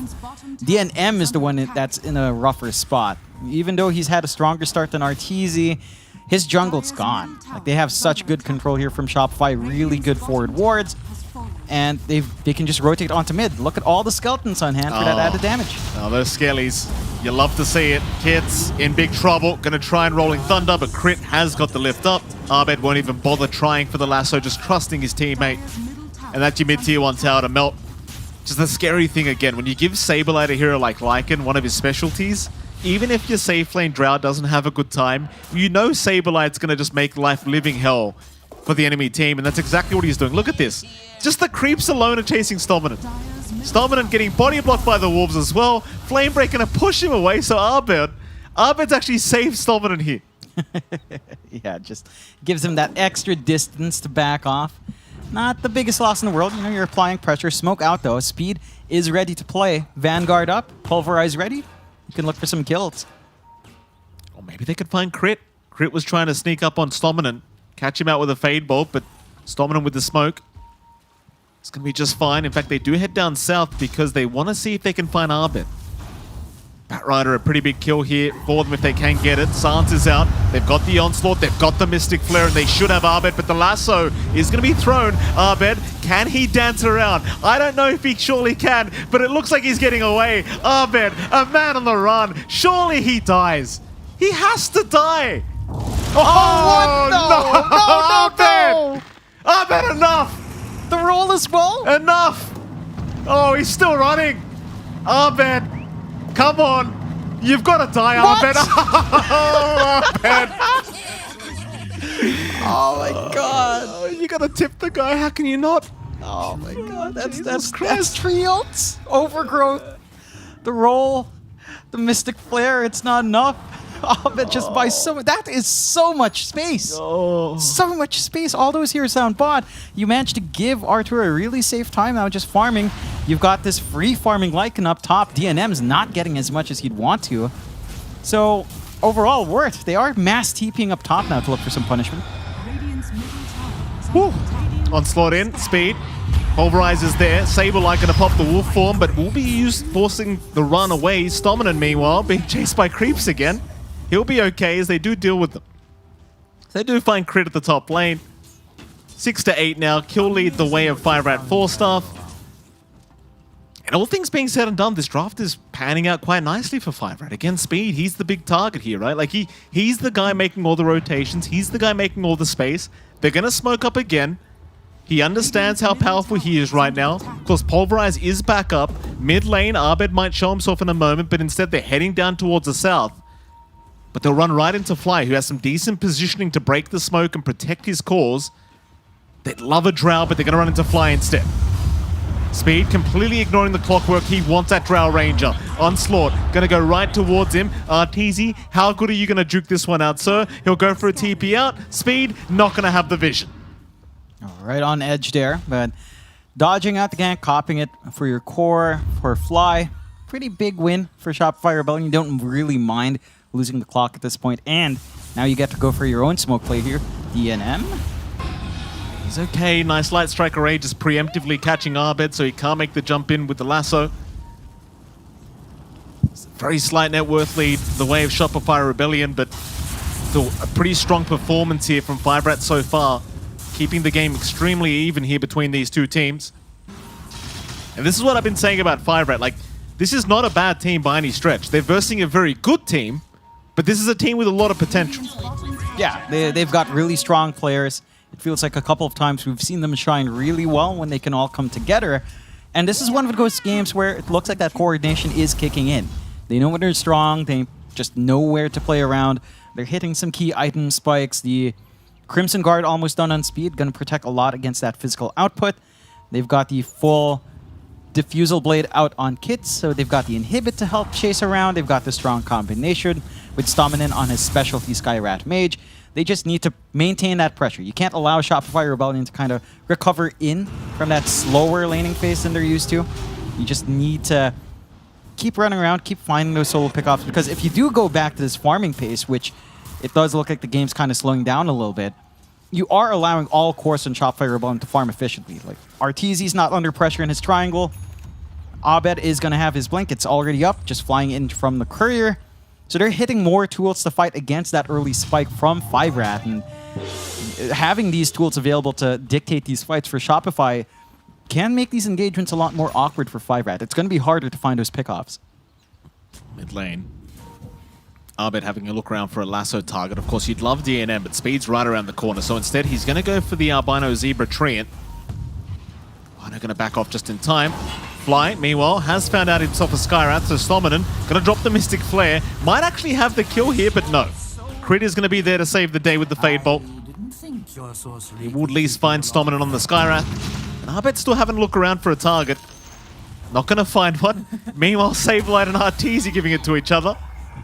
Not sure why, but Arteezy's done something Saberlight spotted. Yeah, just, you know how Saberlight is, right? Yeah. He's the kind of guy to get into his own teammates' heads. He's a character. Speed. Pulverizes out. Light Strike Array. Wolfball will still be there in time. Crit. He's got the Pulverize! He's got the Pulverize! DNM's gone! Oh, it's so fun to watch, isn't it? Crit. Still getting chased down here by Kits. Not going to drop very far in time. And Kits is going to get lassoed. Abed will catch him. Saberlight with the kill. Albino goes for the overgrowth. Can they punish? I don't know if they really can. Stominant's in trouble. Speed's going to try with the trample onslaught combination. Saberlight is still fighting. Pulverize is there, but Saberlight, look at this Giga Chat. What? He will not back, and now Crit. Crit will return the favor. That's how you do it. Oh man, so close for 5-Rat to find something out of that. You know, finding Saberlight, even the supports just living on just that sliver of HP. And 5-Rat, they re-engage, doesn't work out. All of a sudden, you have a 4K lead for Shopify Rebellion. You've got Saberlight and Arteezy onto the Roche. You've got no way to contest with Overgrowth down, with Rolling Thunder down. Just in the span of one fight. It's tough. Giving that Pulverize away, like, you always love to point this out, but it's so hard to go against, and it does so much damage as well when it's on the Rubik. It's not something you expect to have, but he's got a cheeky smile on his face, let me tell you, John. He is laughing to himself about that one. He loves it. I mean, if you're playing Primal Beast versus Rubik, you just don't have any options. Yeah, it's just the easiest spell to steal. It's a channeled spell. Rubik's always going to have it. That he will. Mid lane. Group up here from Shopify. 5-Rat going to back their way out. A 4K advantage now the way of Shopify Rebellion. Arteezy probably not very happy, John. He's not the top of the net worth board. He's still halfway there. Very, very sad Arteezy at the moment. But he's farming. He'll get there eventually. Saberlight, the real position one at the moment on the Lycan. I just realized he has the Catgirl ears on with the Arcana. No, he doesn't. Yeah, I think he does. There you go. PTP, can we get a close-up on the Drow Ranger, please? I just got to check this out. Thank you very much. Those are indeed cat ears. Arteezy. Have some pride, Arteezy. Top lane, Stominan's going to die. I don't care because Arteezy got the kill, John, and I refuse to hype him up now. Look at those disgusting things. That's terrible, Arteezy. Yeah. Why have you got those up? It's an interesting combination for sure with the Drow Arcana. Hook shot is out. Who have they got? It's going to be the bot lane. Speed does end up dropping. All right. Yeah, I want to bring up what Speed said last game. I believe this time around, 5-Rat didn't quite have a 2K advantage coming out of laning, but they had a slight equal position, right? So, you know, if they maybe hit that 2K advantage here for 5-Rat, maybe the game leap tips would have kicked in here. If we give any more free advertising away to Game Leap, top lane crit. Gonna get jumped. He's still alive for now. In comes Saberlight, but the Overgrowth's gonna hold him down, and with the Rolling Thunder, Saberlight gonna just move right back in. Albino trying to survive, but there's a Golem chasing him, and it will take him out. It's still a decent enough trade, I suppose, finding crit. There's mid lane Speed now, trying to survive just with the Crimson Guard. Already committed the onslaught, cannot run away, and will just drop. Arbit to take the kill. That was awkward, right? Like, you managed to pin in Saberlight, but the roll came in as Mystic Flare was running. He got pushed out. So you didn't have the burst damage on hand to take care of Saberlight, and just turns on its head. Like Shopify Rebellion, they just make great use of all these tiny, tiny openings that a team can give. And 5-Rat, I mean, it's just a consequence of their draft. You have the Pangolier, you've got a Skyrat. It just kind of counteracts each other sometimes. Sub by DNM. Nice knowing you, sir. Arbit will take care of it. Top lane, Saberlight. Gonna send some wolves in, some nice vision. We'll reveal them as well. Kit's not feeling very... Kits? Uh-huh. Sometimes you've got to know when to not farm. Kit's tried to jump away, but the Wild Ring Ripper even against him here, pushing him back towards Shopify. They still find a Mystic Flare though, so Fly's gonna drop and Kit somehow survives. Very nice. Yeah, you get a kill. You know, you're happy enough to just find something for your trouble. And it does give you a little bit of room. You're still not too happy losing DNM a while ago though. So it doesn't quite compensate for the core losses you've taken, but you take what you can get. Mid lane, excuse me. Albino Zebra. And he gets spotted right into the Sentry Ward. I'm not sure what he's trying to do here, but no. It's probably not going to work. And now the stolen Overgrowth from Crit. He will die, but what can they do to capitalize here for their dead Rubik? Kits is going to be... No, he's not. No, he's not. No TP for you, sir. Stominan's not safe either. Saberlight, just going to chase him down. Stominan, can you make some magic happen, sir? Well, I suppose that is a magic trick. He does disappear. Meanwhile, Arbit will get pulverized, but Fly is there to hook. Speed, surely no way out of this. DNM not willing to help out Speed, instead chasing Saberlight, trying to find Arbit maybe. Onslaught in. They've got Saberlight trapped up, but DNM's taking way too much damage, and now the gust from Arteezy, holding down a couple. Onto Speed they go. Arbit somehow still alive. Twinkle Toes himself, still running, still trying to survive. Blinks away. Arbit's taunting them. High fives up. It's one thing to be that good. Yep. It's another thing to tell the enemy team you're that good. Yeah, well, that is Abed. You know, he's always had a little bit of that pizzazz, right? Like Yeah. ever since his time in C, you know, he's always been that kid. Funny thing is as well, when you meet Abed in person, he's such a quiet He is guy. very quiet. Doesn't say a word. He is absolutely quiet. Like the only responses I get from him when I talk to him in Filipino is a nod. he shakes his head or he nods his head. To be fair though, that was a lot of losses that you were asking questions from. Yeah, that was during a dark time for the former EG squad, of course. The Storm Spirit times is what I like to call the Storm Spirit era. Yes, that was exactly it. God, I do not miss that. Still, you know, you look at this match, 23-12. You look at our odds from esportsbet.io.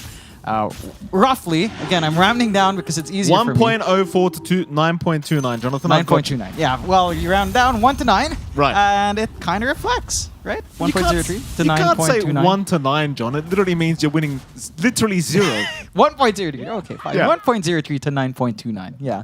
It's a tough game for 5 Rad. I think that's really what it boils down to, with the experience, coordination, and individual skill coming out from Here we go. Lassad on speed, mid lane, speed. He's got an onslaught to try and get out, but the flame break's gonna stop it.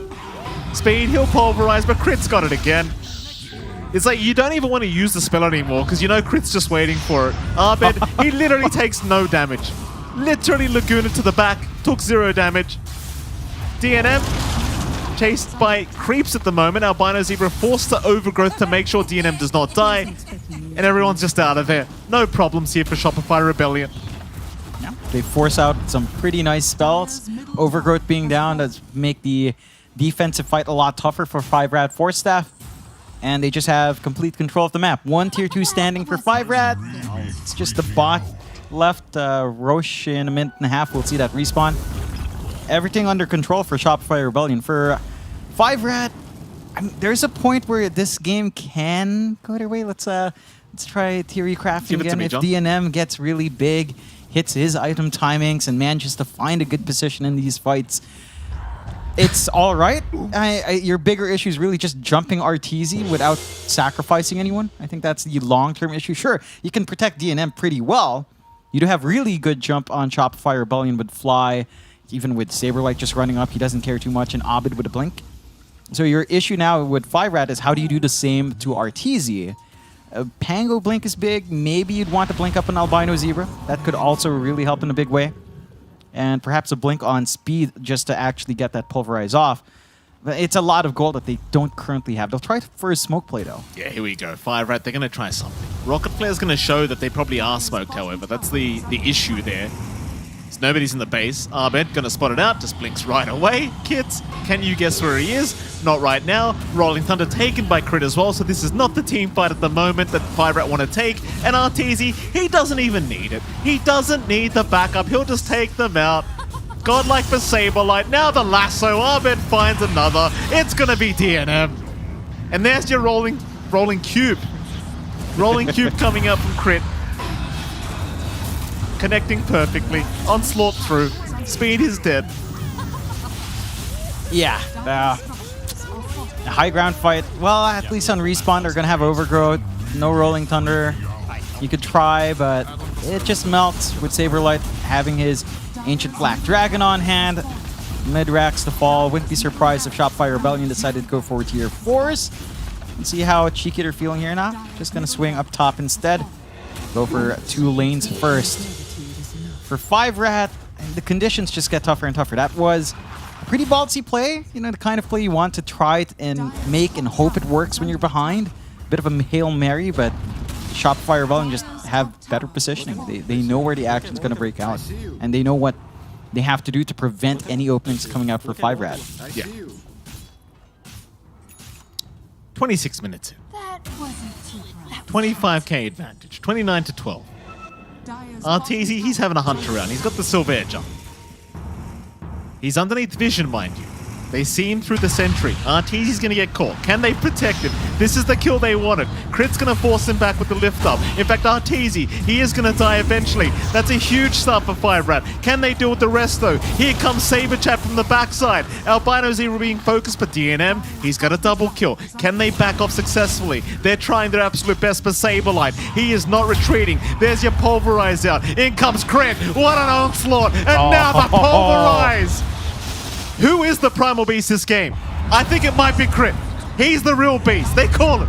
They've had enough. The torture ends. Well, you know, 5rat put up a much stronger fight here in game 2, to be fair to them, right? They have a better time in their lanes. They managed to really bully out RTZ in the bot lane. The Drow lane just maybe not the easiest thing in the world to pull off, and you know, that is something 5rat capitalized on. Same thing happened to their top, though. DNM also wasn't have the smoothest of times. Yeah. But they build off this momentum from speed really well. And I think that's the key aspect for the side of 5rat that allowed them to really show some good aggression early on, was just having this great lane for speed. Unfortunately, I think the rest just kind of, it was really hard to pull off, right? Like, you have a really strong lineup from Shopify from draft, and your execution's cleaner. Certain things for 5rat just didn't connect too well in the mid-game fights. Right. Well, with that, Jonathan, we can head back to our panel and see what they have to say. And I hear there's a 50% chance that our panel might be better after that game too. Let's tune in and see. Woo! Game number 2, Shopify Rebellion, doing exactly what we know they're capable of doing, despite the fact that it was a bit of a rockier start than game 1. Ultimately, they still come good and sweep the series 2-0, yet to drop a single map at this point in time. And I think this game 2 win is even more impressive, Panda, because game 1, they end the game around 26 minutes, 26k net worth lead. Game 2, they lose, like demonstrably lose the bottom lane, right, where TZ is playing. They sort of go even in the mid lane. Sure, like Saberlight stomps his lane, but we expect that to happen. But nonetheless, they still end the game 26 minutes and 26k net worth lead. Yeah, they didn't seem to stop them. Not the first time. We see RTZ die a couple times in the lane, but still, it didn't really feel like it's going to make much of a difference. It was well played from 5rat. I have to commend them. Like, they did get themselves a better draft, a better execution. I think we can all agree this was day and night performance to game number 1. Felt like they have a good shot at, holding on to the game. Still no active dominance compared to Rebellion here, but way better than game number 1. But where did it all go wrong then, Fia? If it was way better, and especially for Speed, right? Speed had a phenomenal start to the game. Why weren't they able to translate that then into a more effective mid-game after the laning phase broke down? I mean, it was that team fight right there on your screen right now. It's like Speed, he had a great laning stage, but the item he built, I understand why he went for it, the Crimson Guard, but like, I feel like he really needed a BKB this game. It's kind of like pick your poison. Do you want to play against the Lycan with overwhelming physical damage, or do you want to deal with the Bat Rider who has overwhelming magical damage? He chose to like go the route of like trying to deal with his Lycan, help his teammates out with a Crimson Guard, but against this lineup, he's never going to get an ultimate off without a BKB. It's just not going to happen. So, unfortunately, even though he had a great laning stage, he couldn't translate that into these mid-game fights. And I think it is mainly because of the itemization here. But it is a little bit play as well. Of course, Shopify Rebellion, they came to play here. Saberlight on his Lycan had way too good of a game. And of course, Abed, like, even though RTZ, he did have like a terrible lane. Let's not sugarcoat it. His laning was really bad this game. But Abed and Saberlight did so well in their lane that he just kind of got to sit back this game and just get carried for a little bit. Your carry player getting carried. It's nice when you get that luxury. It's always a good thing. And speaking of one of the people who was carrying this game, Abed, just wow. Honestly, just wow. Like this Bat Rider performance that we saw from the mid lane, Panda, definitely the MVP of the game, right? In terms of how you're moving across the map. But how do you stop this? When somebody's playing at this level on a hero like the Bat Rider, despite the fact that, again, he didn't dominate his laning phase, they drew even in the lanes, but after he started moving around, it just felt like it was impossible for them to stop them. Yeah, that's kind of how Bat Rider works in a way. Like, you can snowball from the lane, but you can also just play it even and still be happy with what's going on, because the hero has impact as soon as he got the boots of travels being picked up. And that's where those first team fights, when they happen, he's got the mobility that he requires. He's not farming his item when the fight's about to happen. He's ready for it. Like, that's pretty much all that he requires to be able to join into the fight. And with Bat Rider just having that much power and capability, I mean, it just fits in very well. I think a very good example of how Abed is as a player, right? There's a couple of clips that we're going to watch, because Abed, not just a good hero pick, but mechanically incredibly gifted. Across both of these games, there were some just minute plays that he kept pulling off that, how are you supposed to deal with this, right? So back in game number 1, this is a situation where a lesser player than Abed would definitely have died here. He's not supposed to be able to survive this, but he TPs out 9 HP, I think he drops down Calculated, to. right? Yeah. Yeah, I mean, that was a pretty crazy play. And his Bat Rider game as well. Like, he was sidestepping like every single spell in the game. Not even just once. It felt like throughout the entirety of the game, he's just sidestepping everything. Yeah, there was some point where a little bit later than this, he was on the high ground, jumps in alone just to see what the lay of the land is, says, "Oh, what's up, everybody?" Everybody turns to attack him, he's just out. And there's no point chasing him, because if you chase him, what would reliably happen is they will chase him, and then, oh, wait, snap. Here's Saberlight right, oh, crap. There's crit. Oh, snap. Here's Fly. Now we're all dead. And all the advantage we had a few minutes ago is gone. Space created for sure. I mean, some great moves, some great plays, and I think Abed also just showing the strength of him as a player and how ready he is also for whatever matchup he's going to be going up against, no matter the opponent, no matter the player. I think Abed is still a stellar performer, and I think a lot of people looked up to him like as one of the best mid players that's out there. And I think he demonstrates that from game to game, that he's very consistent in his role, in helping out his team, and just I don't know, man. I really like this guy. I honestly really like Abed's gameplay, like what I've seen so far in this first tour. I mean, you kind of just look at their roster all across. They're just pick role your models. player. Role models ever crit position 4. I want to learn that. Saberlight. I don't want to learn offlane from Saberlight. I want to learn carry from Arteezy. Then Fly, one of the most consistent position 5s as well. Like they have a very star-studded lineup. That's why they have so many fans for sure. Yeah. Something that you mentioned, I think on week 1, Theo, you're talking about the diversity that's now available to them, having Saberlight in the team, and we're starting to see this more and more, right? Yes, we can play this first pick Tusk every single game, but unlike former iterations of the squad, they don't have to. You can be like, okay, sure, here's OD, here's Batrider, here's Tusk. Guaranteed that he's going to end up dominating for you no matter what. So when you have a player that's that good consistently, right? Let's say you're Bilbo, right? What do you think the conversation is like? Do you even have to think about Abed anymore? Do you just like to create a strategy and say, I'm very confident that Abed can play it no matter what? I mean, I think overall they just have an overarching strategy that just fits for them, right? So every piece is kind of there. Like Abed's yeah, he can play this first pick Tusk, but we also have that secondary weapon of we can swap it to Saberlight if we need to, and Abed can play something else. And they're both very versatile in that regard. Yeah, going into this game now, or afterwards, T-Panda, for Fire Red, for stuff, we still have to talk about for them what can they have learned, what can come out of it and emerge from this game. We'll talk about that in a moment, though, because for now, we have some business to attend to. And that business, of course, is talking to you, one of the winners from Shopify Rebellion, Arteezy, the A-God himself. Good sir, congratulations on a pretty stellar game. So talk to us about what's the mood in the camp right now, Shopify Rebellion. Obviously, y'all are pretty clearly going to win the region if things continue as they are. So how do you avoid becoming complacent? Who's the one that's making sure everybody keeps their minds in the game? Well, we scrim a lot of European teams, so we get smashed every now and then, so that keeps us in check, So, I mean, yeah, we just keep working hard and focusing on improving. Speaking of actually some of these European teams, we heard as well from Zai and from just Blitz in the Liquid camp that you all do scrim a lot of these European teams. Can you tell us about some of the things, if you're allowed to reveal, of course, that you feel you've learned from Europe that you wouldn't have been able to learn from NA? I think there's a lot of differences of heroes. The meta heroes in Europe are a lot different than NA. So when we scrim NA teams or SA teams, it's a lot of a different game, even down to the laning phase. Regions lane very different. So it's kind of have to adjust in some ways. Just Europe is kind of ahead in every way compared to NA and SA, I think. So it's a pretty big difference.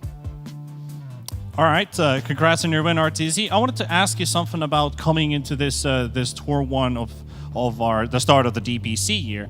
Have you made any changes to your pre-game rituals, like consider streaming, opening the Arteezy stream, but you end up playing pubs? I have a plan to stream, but we've been scrimming quite a lot, so I've been kind of tired after the scrims, so I don't really feel like streaming, but I had planned to stream a lot. All right. But maybe I will after the season ends. We'll have to live in anticipation for that one. And kind of leading away from there, your path as a player, talking about your player growth, do you feel like you still have some of the same strengths of the young Art Tour, or have you brought something new along? Oh, I think I improved a lot. When I watch some old replays or some old games from TI on when I was 2015 games, I feel like I played like shit. So it's always good to be able to look back and say wow, I was dog shit, So I feel I'm improving every year and every day, to be honest. So I still have lots to learn, I think. All right. Yo, what's good? 2015 was a good year for Dota, though, I must say. It's true. It was. But anyway, you already talked a little about Europe. Have you guys considered like swapping to the regions, like going from NA to Europe, since it is like, you'll probably get better if you play there, right? What keeps you in NA? Loyalty to the region, Pierre. All right, there you have go. to stay loyal to NA. All right, so what's your mantra for like this year? Like, what's gonna make this year different for you? What are you gonna change to like reach your goals? Okay, that's a pretty good question. Let me think. Thank you.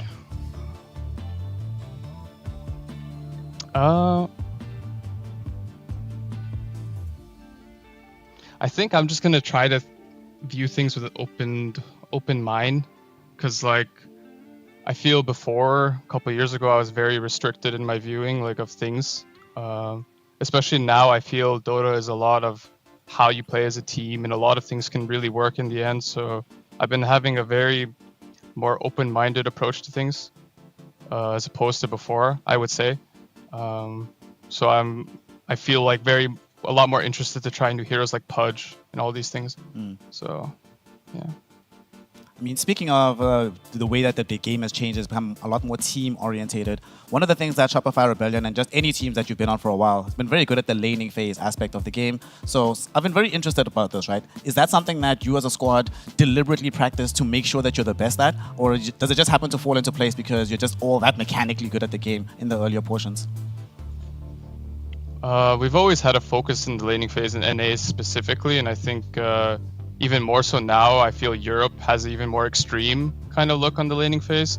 It used to be that NA a couple years ago was the laning like region, like everyone wanted to win the lanes and snowball, but I feel like it's kind of the opposite. It feels like Europe is like super snowball-y, and NA is more like some mid-game scale thing going on. To answer your question, we often get like a little bit exposed when we play against some European teams because they have like new tech in some like the laning phase, I would say, that you don't really get to experience in playing in NA. So I think that helps us improve like continuously over time. So that's the benefit of being in the east coast of NA, so you can actually play European teams. That makes sense. And, obviously you've been practicing a lot. You have some scrims to go to. So I have one final question before we let you go. When you look at all the teams that are around the world, especially some of the European teams, is there a specific player that you look up to and you're like, hey, this is a person that I need to learn from as much as humanly possible. This is a person I need to try and emulate if I can?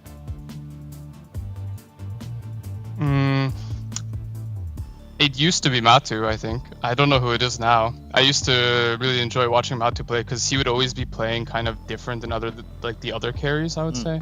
Like he kind of had his own flow. I don't feel like he was affected by other things going on by like maybe some person's trying to do some like SF no Q build with stats or something, but he would always stay true to like what he thinks is right. So I always appreciated that. As of now, I don't really know. I would have said Ame as well, but then those two guys are out, so I have to find the person now. You have to be that person. Probably be the that closest person, is yeah. going to be Mickey or something.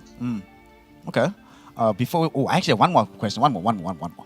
Track recommendation. Give us a song for us to listen to. For the Arteezy fans and the fiends in chat, what should they be listening to while they're trying to practice to become the next you? Okay, let me check Spotify right now. 1 second. I think it's still the same song I was spamming on my stream, like at the end of December. IU Lilac. It's a good song. Okay. Are you Lilac? Everybody in chat, listen up for that one. Make sure that you're spamming it as well. Also a song called Super Tuna by Jin. By Jin. Okay. Super Tuna. I think we'll probably try. We'll see if we can pay some royalties to play that during the break. But thank you so much, Arteezy, for your time. And obviously, good luck going forward. We hope to see you not just do well in the region, but do well potentially in the major. So good luck, have fun, and we'll talk to you later. Thank you. Bye-bye. Take care. That, of course, is Arteezy, the A-God himself. Cutting a very humble figure, right? And that's what I've been loving about this new look of Shopify Rebellion. Despite the fact that, by their own admission, by everybody's admission, the region isn't as strong as it was last year. They're more dominant than they were, but it's almost like they're going out of their way to find ways to humble themselves to ensure that it doesn't let to ensure that success doesn't go to their heads in the incoming way. I mean, you are the flag bearer of the region right now, so you got to set the example for the rest. I mean, I think they're just being realistic as well. As like, even though they are stomping here, once they get to international competition, last year they struggled and they struggled hard, right? And they need to find ways to like just get over that hurdle and like beating. He was saying a lot in the interview, like these EU teams are really challenging him, right? They're challenging him, which means that's like the par he wants to be at, right? So yeah, I think him playing in EU is going to make the team a lot better. You know, they are playing with a little bit of ping, but unfortunately, as you can see in NA, he said he's not been having much of a challenge here. I mean, is there a possibility during the break of Div 2 and before the major itself, do they maybe go boot camp in Europe so that they can play on lower ping and be as close to these EU teams as possible? Potentially. I mean, that would be a smart choice. Get yourselves prepped up early on, get a flow going, and of course, like the variety of scrim opponents, like it makes a lot of sense.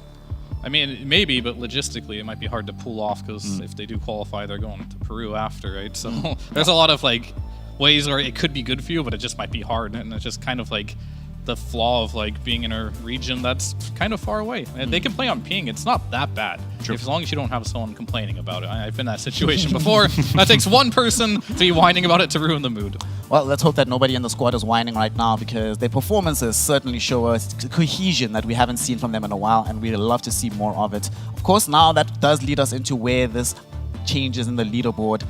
They are at the top. It was a 3-0 beforehand. They've come in with this victory now and secured the 4-0 sweep, so they are looking very, very good. The only thing that's left, though, they haven't actually challenged the strongest, quote-unquote, opponents that they have up until this point. They haven't played against the TSM. They haven't played against Nouns. So those games, there's still potential for that L to not be 0-0. It might tick up to 1. Hopefully that is the case, though, because as much as we are fans of Shopify Rebellion, I think it's better for the region when they aren't the only team, basically, in a situation where they're beating everybody. Don't you think, Panda? Well, this was the level 3 opponent, basically. So you still, like you said, Nouns and TSM, and then there's Bait also added into the mix, the true wild card in a sense. Yeah, this is where you just continue going where you started things off. It's going to hype up towards the end of this season, like from this tour, and heading over into the major if they keep this going. Because right now, I think one win, by the looks of it, is already looking like enough, because I think 5-2 is already a solid enough scoreline to go through. So just gonna have to wait and see. We're going to have to wait and see indeed. For Shopify Rebellion, though, that is going to be a good day at the office. 5 red, 4 stuff, not so much. So what do we think they can learn from this one? We already know there's some positives to take away, right? You were mentioning this in the pregame fear that at least if there's some things that go right, you can assess, you can try and assess where things go wrong down the stretch. The laning phase actually went okay. They did lose the top lane pretty bad, but bottom lane went well. Mid lane went okay. So what else do you think they can take away from this game when they're reassessing these replays? For which Five teams? Red. Oh, 5 Red. I was Yeah, going to say for Shopify Rebellion, maybe Arteezy would skill with Gust at level 3. I don't know, but then that's about it. But for 5 Red, it's going to be very hard to take a lot away from this. It's really just going to come down to like looking at very, very small things, like what starting items you made, what decisions you made in the laning stage, and that's pretty much it for the most part. Like the fights, like they were too one-sided, honestly, throughout both series to really be like, there's big improvements you can make here, but maybe just start with, to look at the items you're buying, look at like how you should be playing the lane. Just really just focus on the laning stage. Focus on the laning phase. I mean, Shopify Rebellion, we heard from Arteezy, that's something that they've done very deliberately, and it has definitely resulted in success for them. Of course, that is going to be our first series done and dusted, but we still have some more Dota to bring you for this particular day. The next series, a little bit more of an even affair between Bait and Nouns. And I'm sure Nouns fans, Neff is not going to be happy to hear me say that. Yeah. But at the very least, Bait, yes, they haven't won a single series just yet. They have started to take games, though. And Panda, as our resident Bait experts, you've been watching this team for a long, long time. Have you seen, what kind of improvements have you seen them make after making the transition from Europe to NA? Well, mid-game execution. I think that's where their strengths lie, basically understanding the timings. I mean, you look at the players on their team, you've got a couple seasoned veterans who really understand how things have been going since the start. Of course, Dota is still a game that involves a lot of patches, so it just involves about you getting involved in them as fast as possible, learning what the new things are going to be. So they know the execution and how it's supposed to go out. And opponents are just getting smarter and smarter these days, so it's up to you to kind of keep up with the pace, right? I mean, you got Funnick and Dendy, like you just need to be on the level that you've always been and push from there. So mid-game is definitely one of their biggest strengths. Closing out games could be a difficulty. I mean, the one victories that Bate has taken in the course of these series, even from 5-rat 4-staff, it wasn't an easy win. Yep. It was a stable victory, yes, but it wasn't a fast win or a very conventional, quick victory, what they were looking for. They still struggle with closing out games, and coming out of the laning stage, I think the biggest thing you can look at is the 10 to 20 minute mark. Is Dendi making plays? Is he farming? Who's making initiations? Who's making the calls to go and look for the opponents? I think that is something. If Nouns can use that, that's definitely a weakness for Bait. So if they fix that, could be a much more tighter game. And their opponents here for Nouns, what have you seen from them in the last couple of weeks that you think stands out as something that they do better than maybe some other teams, or rather the thing that they do the best that they don't need to improve as much? I think they're really strong in the early game. Like, even when they played versus TSM, like, they kind of only lost because they threw their advantages away. But like, they have really good laning stage, and they translate that into like really fast tempo game style. They don't really pick the hardest of carries, but like, it doesn't really matter if you don't make many mistakes. You get off to a good start. Like, this team is very strong. Nouns very strong indeed, and Bates still a surprising team, a bit of a wild card in the mix, and we're hoping that they finally start to come right and show us why Dendi is still one of the most vaunted players around the world. We'll be finding out when that series does eventually kick off, and I use the word eventually because we're going to have a bit of an extended break here. Shopify Rebellion yet again doing this to us, quick sweep. So I'm hoping now that this break, take the time to go hydrate, go outside, get some fresh air. Do not play a game of Dota. Come back in about 40 minutes to join us to watch some good Dota. So we'll see you then shortly for some more Div 1 action, and we'll be back soon.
Welcome back, one and all, here to the North American DPC. Div 1 action will be in continuation now as we finally get to witness the side of Bait taking on Nouns.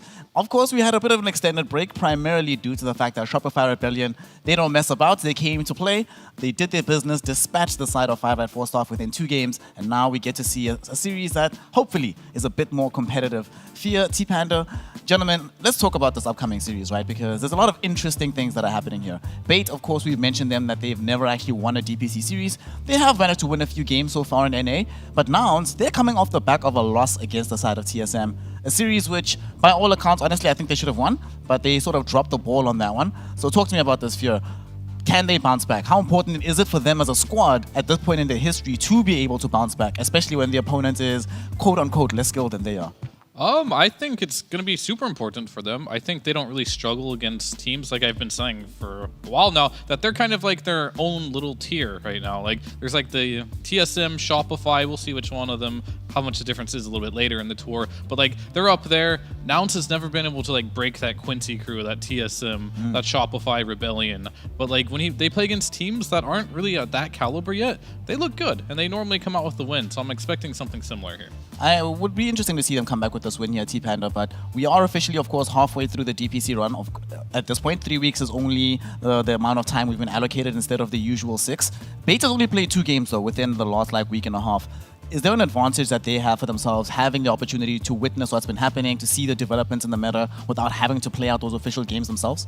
Well, they've had quite a couple days of a break since their last series, and that was also against 5-Rat 4 staff. So, 5-Rat didn't really have the day-to-day against Rebellion. Now, I think Bait, they've rested, recovered. They've actually had quite a lot of time to prep for this specific series. And looking at Nouns play against TSM, which was a pretty tight series, as we were expecting it to be, like the battle of the top 2, top 3, I think Bait has something up their sleeve. They're here for a reason, right? Not just because they bought the slot to get straight into Div 1 in NA.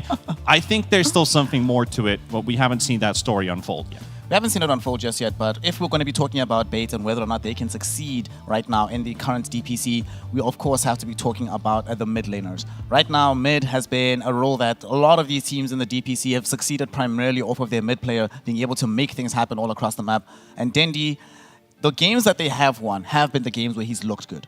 He played one game on the Primal Beast and the other one was on the Death Prophet, I believe. And in those games, he looked amazing, right? Almost like he was back to his old self. What do you make of this mid lane matchup here, Fear? You've been watching Gunnar play in this region for many, many years. Mechanically, he's really, really, really good. What do you think this is going to come down to between these two players when they finally clash?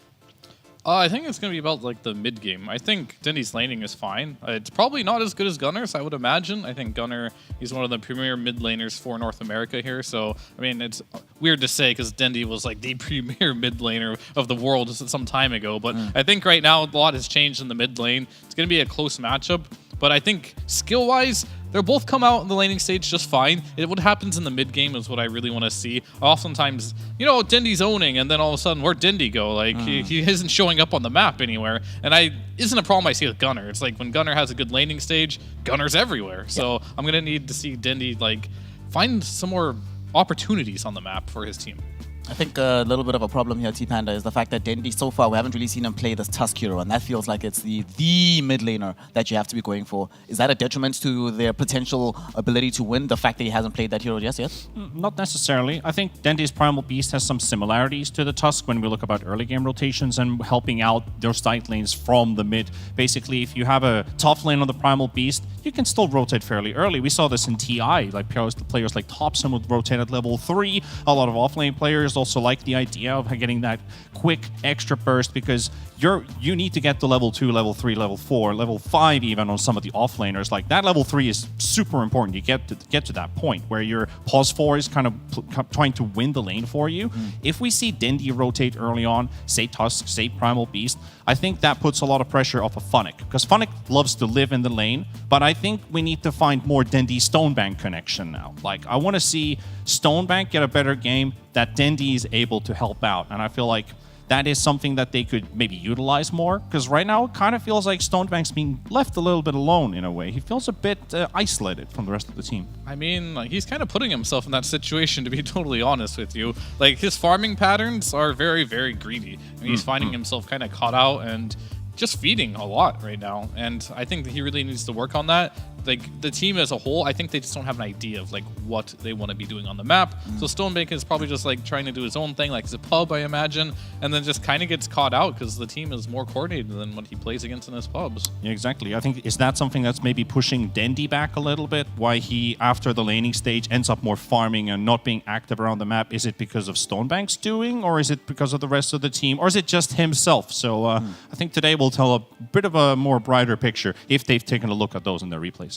Taking a look at the replays, I think it's also important to look at the underlying numbers between the two teams. So comparing these two squads, when we saw earlier today between Shopify and 5 Red 4 Staff, the clear stark difference was that Shopify, long games, but extremely high impact within those games. Here, one of the things that we see is that Nouns as a squad, even if they're not winning these games, they are killers on the map, right? Maybe not Moo to a certain extent, is a bit greedier in that regard, but they try to make things happen as much as humanly possible. That kills right there, it's second only to Shopify Rebellion. That's it. Nobody else has as many kills across the first couple of games here. Is that killer instinct something that might differentiate the two teams here? Also with assists, Rebellion being first and Nouns coming second. Yes, they have played some long games, but it also tells a lot about like kill participation, about how much the whole team is being involved in those team fights and not just being, you know, solo pick-off oriented. I think we're looking at two teams that heavily favor team fight above individual aggressive play. I think that's something that both of these teams have been looking at from the start. You know, now they've had players who've already kind of stuck together for a long time. That's going to bring a lot of synergy to them, which would allow them to look for more if the draft allows them to go for pickoffs. But Bait is a very team fight oriented team, and I think it always has been that Dendy, being the core, calls everyone onto the fringe and into the battle. One thing I am concerned about though here is this death tally from the side of Bait. This is across only 2 series, and I think they have like the highest amount of deaths. I think it's highest or second highest amount of deaths thus far. Third. Third. Oh, okay. It's getting a bit better. Sweet. Alpha Beast. Okay. Then never mind. The Hopium is gone now. But is that how do you fix that? Like in terms of the team, like you mentioned already that Stonebank sometimes can be a bit too greedy in his farming patterns. Does he try to farm less? Does the team just become a bit more conservative in terms of their map approach to avoid giving up so many kills? Yeah, I think if you're dying, you know, unnecessarily, it's going to add to your toll and deaths, right? They also play the most amount of games, it feels like, against any other team because they always get that third game there. But once things start clicking for them, they start playing together, you'll see less deaths and more kills, and then that's just a direction they really need to head. Yeah, I do want to see them actually get to that point in time because we want to see Dendy back on top. Want to see him winning things out, and we don't want to have the only place where this region is competitive be at the low end, your alphas and your theats. You know, you want Bait to be in the mix, avoiding the 0-7 type of situation. If you're basically when I'm looking at like individuals on the side of Bait, you kind of highlight Dendy a lot. I think we also highlight Dendy a lot, but I want to see the new blood also shine. Lowdown. I want to see this guy really show why he is in this team, why he is in Division 1, getting that invaluable experience, and now having the place to show what you're really made of. I want to see him pop off on the support role, be very active, be dangerous, be aggressive, and then Funnick, the guy who loves to sit in the lane, just push things out, you know, live in the lane like most of these offlaners do these days, except minus maybe Saberlight, who's rotating mid to help out everybody else. Funnick and Lowdown are the guys that I actually have my eyes on a lot here. I want to see good old Funnick. I want to see a strong Funnick, but I also want to see their Pulse 5 like really show up on the stage today. Well, fortunately, all of us wanted to see some Dota, and it is available as the first draft is now underway between Bait and the side of Nouns here. Here's going to be a very important thing because the overlap with the carry players is literally none. Neither of them have played heroes that the other has played. Off lane is really going to be the zone, I think, where the contestation is going to be the highest. But also these Pulse 4s. Leela's plays this Rubik very well, but on the other side, so does Moves for Bait. So that hero, I don't think is going to be allowed to be played today by either of these lineups. But what do we make about this opener? Bait going for the first pick on this Doombringer. We've seen Nouns do this before for Moves, and they normally paired it with the Rubik to help him out. And then Nouns, they respond with Mirana and the Beastmaster. Another first phase Beastmaster fear. I don't know, man. I'm never feeling it. I'm never feeling it. See him as this tongue twister series on Moo versus Moose. Yeah, but yeah, Moo, he loves playing this Doom, and maybe that's why they first picked it, to kind of like block pick it here. But it's like a very one-dimensional hero. Like it generally, it can be played as a 4. I don't really like it as much unless you get like a really good like counter pick, maybe some last pick Viper against Ursa or something crazy like that, right? But like for the most part, you know what it's gonna do. It's gonna go to lane. It's gonna sit there. It's gonna farm. Funnick, you know, that's what he likes doing. At least he's playing a hero that is designed to do that, right? So maybe that could be an advantage. We saw him like play DK before, went the BKB.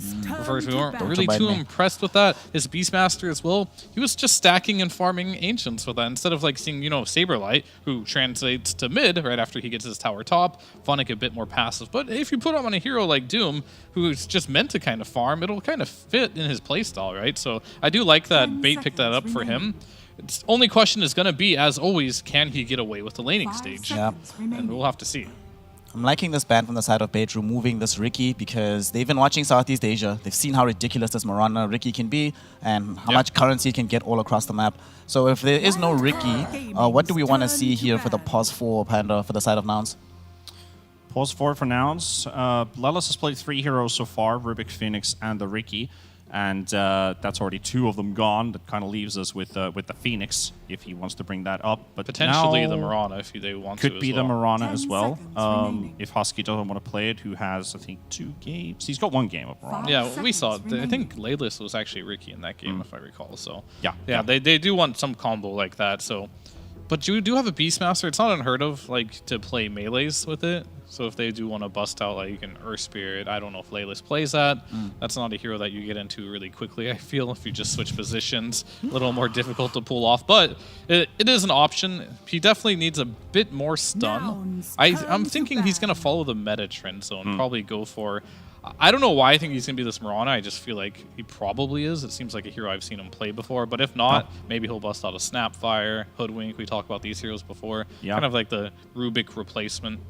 What I would like to see is a strong lane with the Beastmaster. I want to see Hoodwink. Like, if we can get Lelis on Hoodwink, he's got a couple games of that in recent history. Also, there's Techies, but I don't think Techies Beast is going to be good at all. So I think like Hood Techies could, Hood Beast would be a good lane for now as they put pause 5 on the Mirana. They still have the second phase to leave for the carry pick potentially if they want. But Bait has also been leaving Stonebank's hero for the last phase. So I want to see if we're going to be seeing those picks last, or do they respond to the double from Bait? On the side of Bait, now that they have this Doom, Funix played it 7 months ago in a different team versus Virtus Pro, and they lost. So that was also in the East European DPC. I remember if he plays in a team called HF. I don't exactly remember who was playing on that team. I think it might have been Xani's team. So he's a solid Doom performer. I think he's got like 50, 60 games of it, around the 50% marker of that hero. So seems a bit legit. What are the odds and prospects of us having the lamer carry Doom in the safe lane here for the side of Bait? I mean, you mean Stonebank? It can. I mean, yeah, he's just saying he's going to use his style. Right? But like, yeah, I mean, first of all, they picked up the Hood and Snap respectively because no Rubik in the pool. I think I got a pretty good lead on the pause 4 meta here. But they could do it against the Beastmaster. You can eat the Hod creep. You can, eat boars in lane. It's fine. But is it good? That's the question, right? Like, I'm not entirely sure that's like the best thing you can do unless they really, because normally when you do like the carry Doom, you're kind of setting yourself up for like the Lina mid. But it feels like we've kind of went away from that in this meta right now, and we're just like, hey, mid laner, you're making space, you're getting runes, you're not really farming anymore. So you're gonna be a bit more greedy on your pick. But they did pick the CK, so this Doom. I mean, I guess it is their carry, right? I almost confused myself there for a sec. But yeah, the CK carry now, and Doom most certainly in the off lane, unless Dendi has ever pulled that on mid lane. Doesn't seem like his style, though. Yeah, it doesn't really fit into the picture. But yeah, this comes again to the CK that you hate. You haven't been impressed by this hero. I just don't see results from this hero. Exactly. But it's reasonable. We haven't seen results from this CK. So at least now you have pretty early active heroes like the CM, the Hoodwink. With the CK, you got a lot of burst damage. You got some good pick-off potential. And I think this is also going into the direction of Bait actually swapping a lot in their draft order. Dendi getting last pick in the team. So we're definitely seeing an adjustment for Bait. I mean, I'm glad they're doing it too, because I think he sees his lane, right? It's going to be first phase Beastmaster, right? If you save your carry for last pick when you see that, we saw it in the game number 1 that Shopify played, right? They really exploited a team that really wanted to hold on a pick, and they just beat the side lane. So if they don't do this right away, they're going to lose other lanes as a result of it. So at least now, Dendy, he'll get to see a bit more of his matchup and get to pick something more comfortable. The only question that comes down to is like, how much value can you get in this patch by last picking your mid? Yeah. Generally speaking, not much, because there's a lot of bans coming through. But I guess I'm looking at the bans here. Not too many mids are gone. There's a Tusk gone, there's a Bat, and I guess the Primal. So there's still a lot of mid heroes available, but 4 more bans. Speaking of these mid heroes, actually, Panda, you've watched this Queen of Pain being played mid by Bait for a while. They might be signaling that they're going in that direction, banning out this Viper. We saw Nouns playing the Viper directly into Queen of Pain specifically for that matchup. So what do you think? Is Bait just trying to make sure that Dandy can play such a flashy hero? Maybe it might not be Quap, but maybe some Puck or something like that?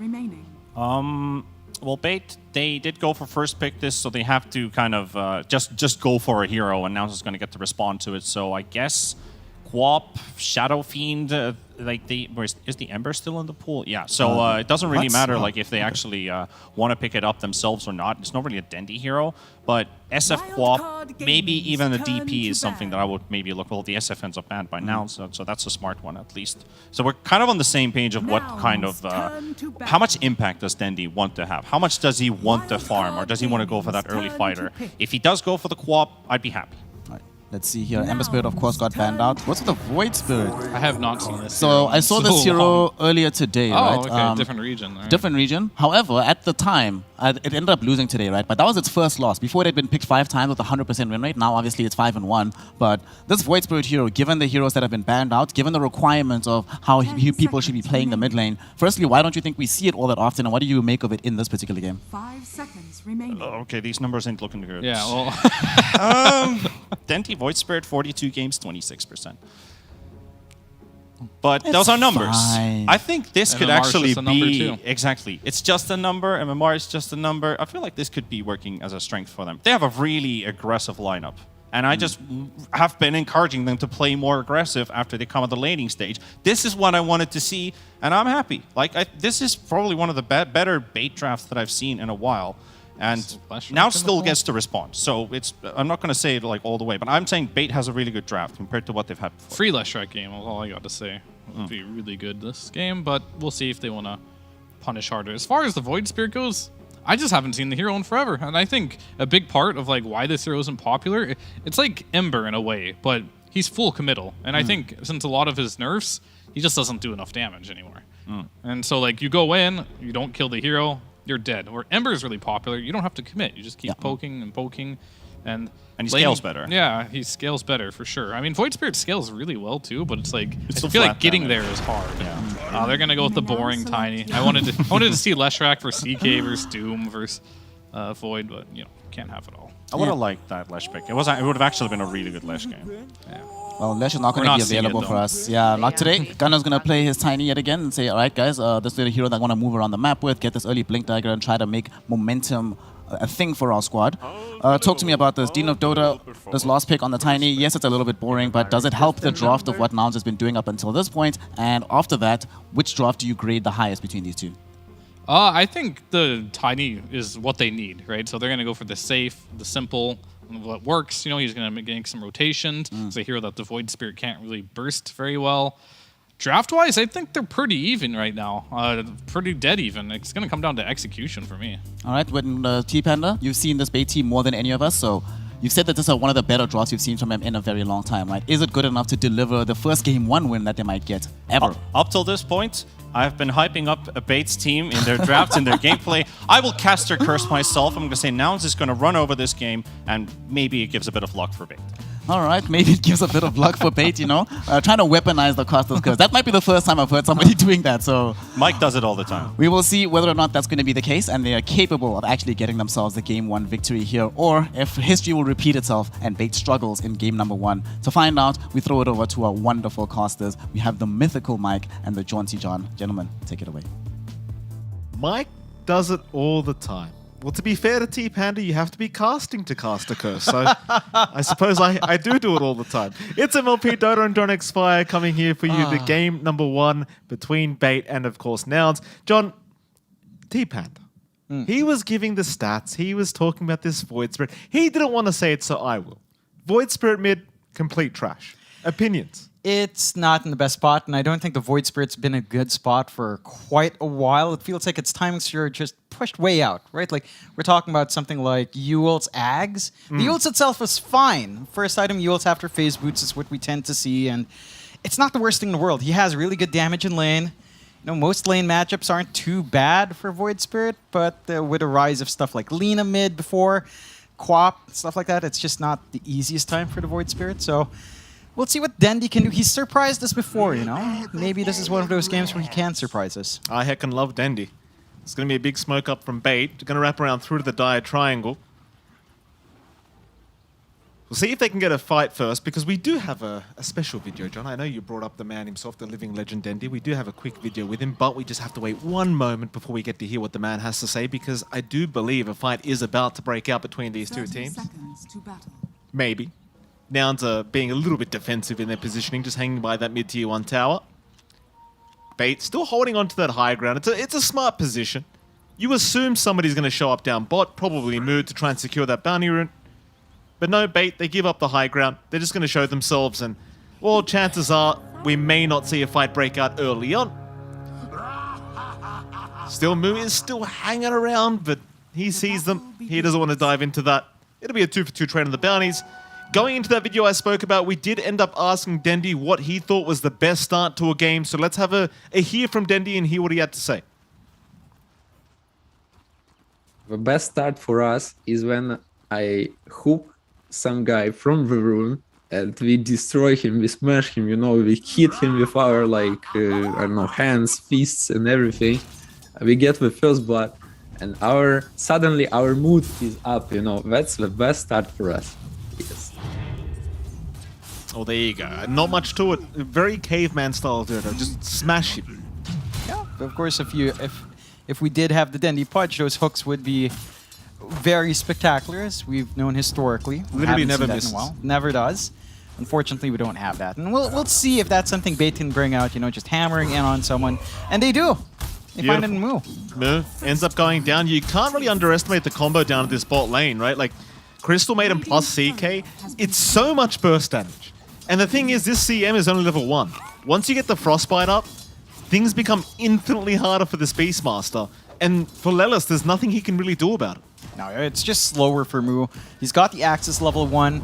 The boars just kind of fall to that CM with, especially down the line with a Frostbite threat. It's just free gold and EXP for Lodine. So you're forced to kind of just try to toss the Axis around and harass out, but you can't tie into the aggression the Cookie combination plus boar can kind of give you. So it's going to be a little bit slower. And Lodine already at level 2 had a ton of mangoes on hand, still has 2 in his inventory, really ready to just secure a good lane for Stonebank. And so far, Stonebank is finding decent farm. They're doing a much bigger job in just preventing Moo from finding that early buildup. We've seen what Moo can do with a Beastmaster once he does have that early Dominator, so stalling that timing, it feels like every time we see that Beastmaster, if that Dominator timing's off, if the Overlord timing is off, the hero can just feel space-consuming without too much contributions until he's ready to go. Absolutely. What about that top lane? How's that going? The Huskies there on the Mirana, Yamsun's on the POS 1 MK. Going to be against, of course, Funnick on that position 3 Doom, and Moose on that POS 4 Hoodwink, and that's always fun, John. Moo and Moose in the same game. Always a fun time for me. What do you think about this top lane? Who wins it out? Do you think Yamsun has a free laning stage for himself? It's a decent lane for the Monkey King. There's some counter synergy up against Hoodwink in the sense that you want trees on the Monkey. That makes you a pretty easy target for Bushwhacks once you do start dancing around with Tree Dance. And as a Doom in this matchup, you don't necessarily, you really don't want to run down Yamsun. At the same time, you get a good creep and you can just kind of harass him. You've got the Chain Lightning to help you with farm here. The small camp isn't really blocked. There's still a couple of Harpies left, although you don't really want to take off in the Doom. But once you clear that out, you know, cycle through the creeps, Funnick can kind of hold his own and get that build if he wants into the Midas. Certainly so. Of course, bot lane, a bit of aggression happening. Lelis was getting in onto Stonebank, but CK very well protected anyway. Again, you can't really dive too deep on the CK. You can always have that massive turn potential, and of course with Lodine right around the corner, you really don't want to risk it. It is really all about Moo just trying to secure that early start. And so far, he's got some decent recovery. Like 11-0, not struggling too much now. Just stay alive is the name of the game here for this Beastmaster. Don't get caught by the reality rift into the Chaos Bolt, and you should be just fine. As I say that, Moo does get caught in that. Here comes Lodine. Frostbite, it's not going to be within range. He will be just fine. Yeah, a bit of a missed opportunity if he did manage to go up. Would have been a pretty nice kill. Lelis pretty far away from the save. As you mentioned, this is just a rougher lane. You know, Moo has to kind of cop it, just do what he can to prevent a free farming CK from coming out here, although Stonebank is already equalized with Yamsen in terms of the CS, so it's set to be a pretty good start here early on for Stonebank, and it's just down to execution. Once he does have that early itemization, usually you go power treads into either the Echo Saber or Armlet, then it's down to Bait to show us that they can play around early timings like that. Because CK is a hero that really doesn't need too much in terms of itemization to kind of get out there. The matchup against Monkey King, I mean, you do have the Wukongs to worry about, but I don't think the CK is completely shut out until the Monkey does have some wave clear. And Yamsen is queuing up the Battle Fury, so that's a little bit longer to go into in comparison to the Maelstrom that we tend to see. So the illusion clearing, the farming pace is just going to be a little bit later there. Nice little pick off there onto Husky.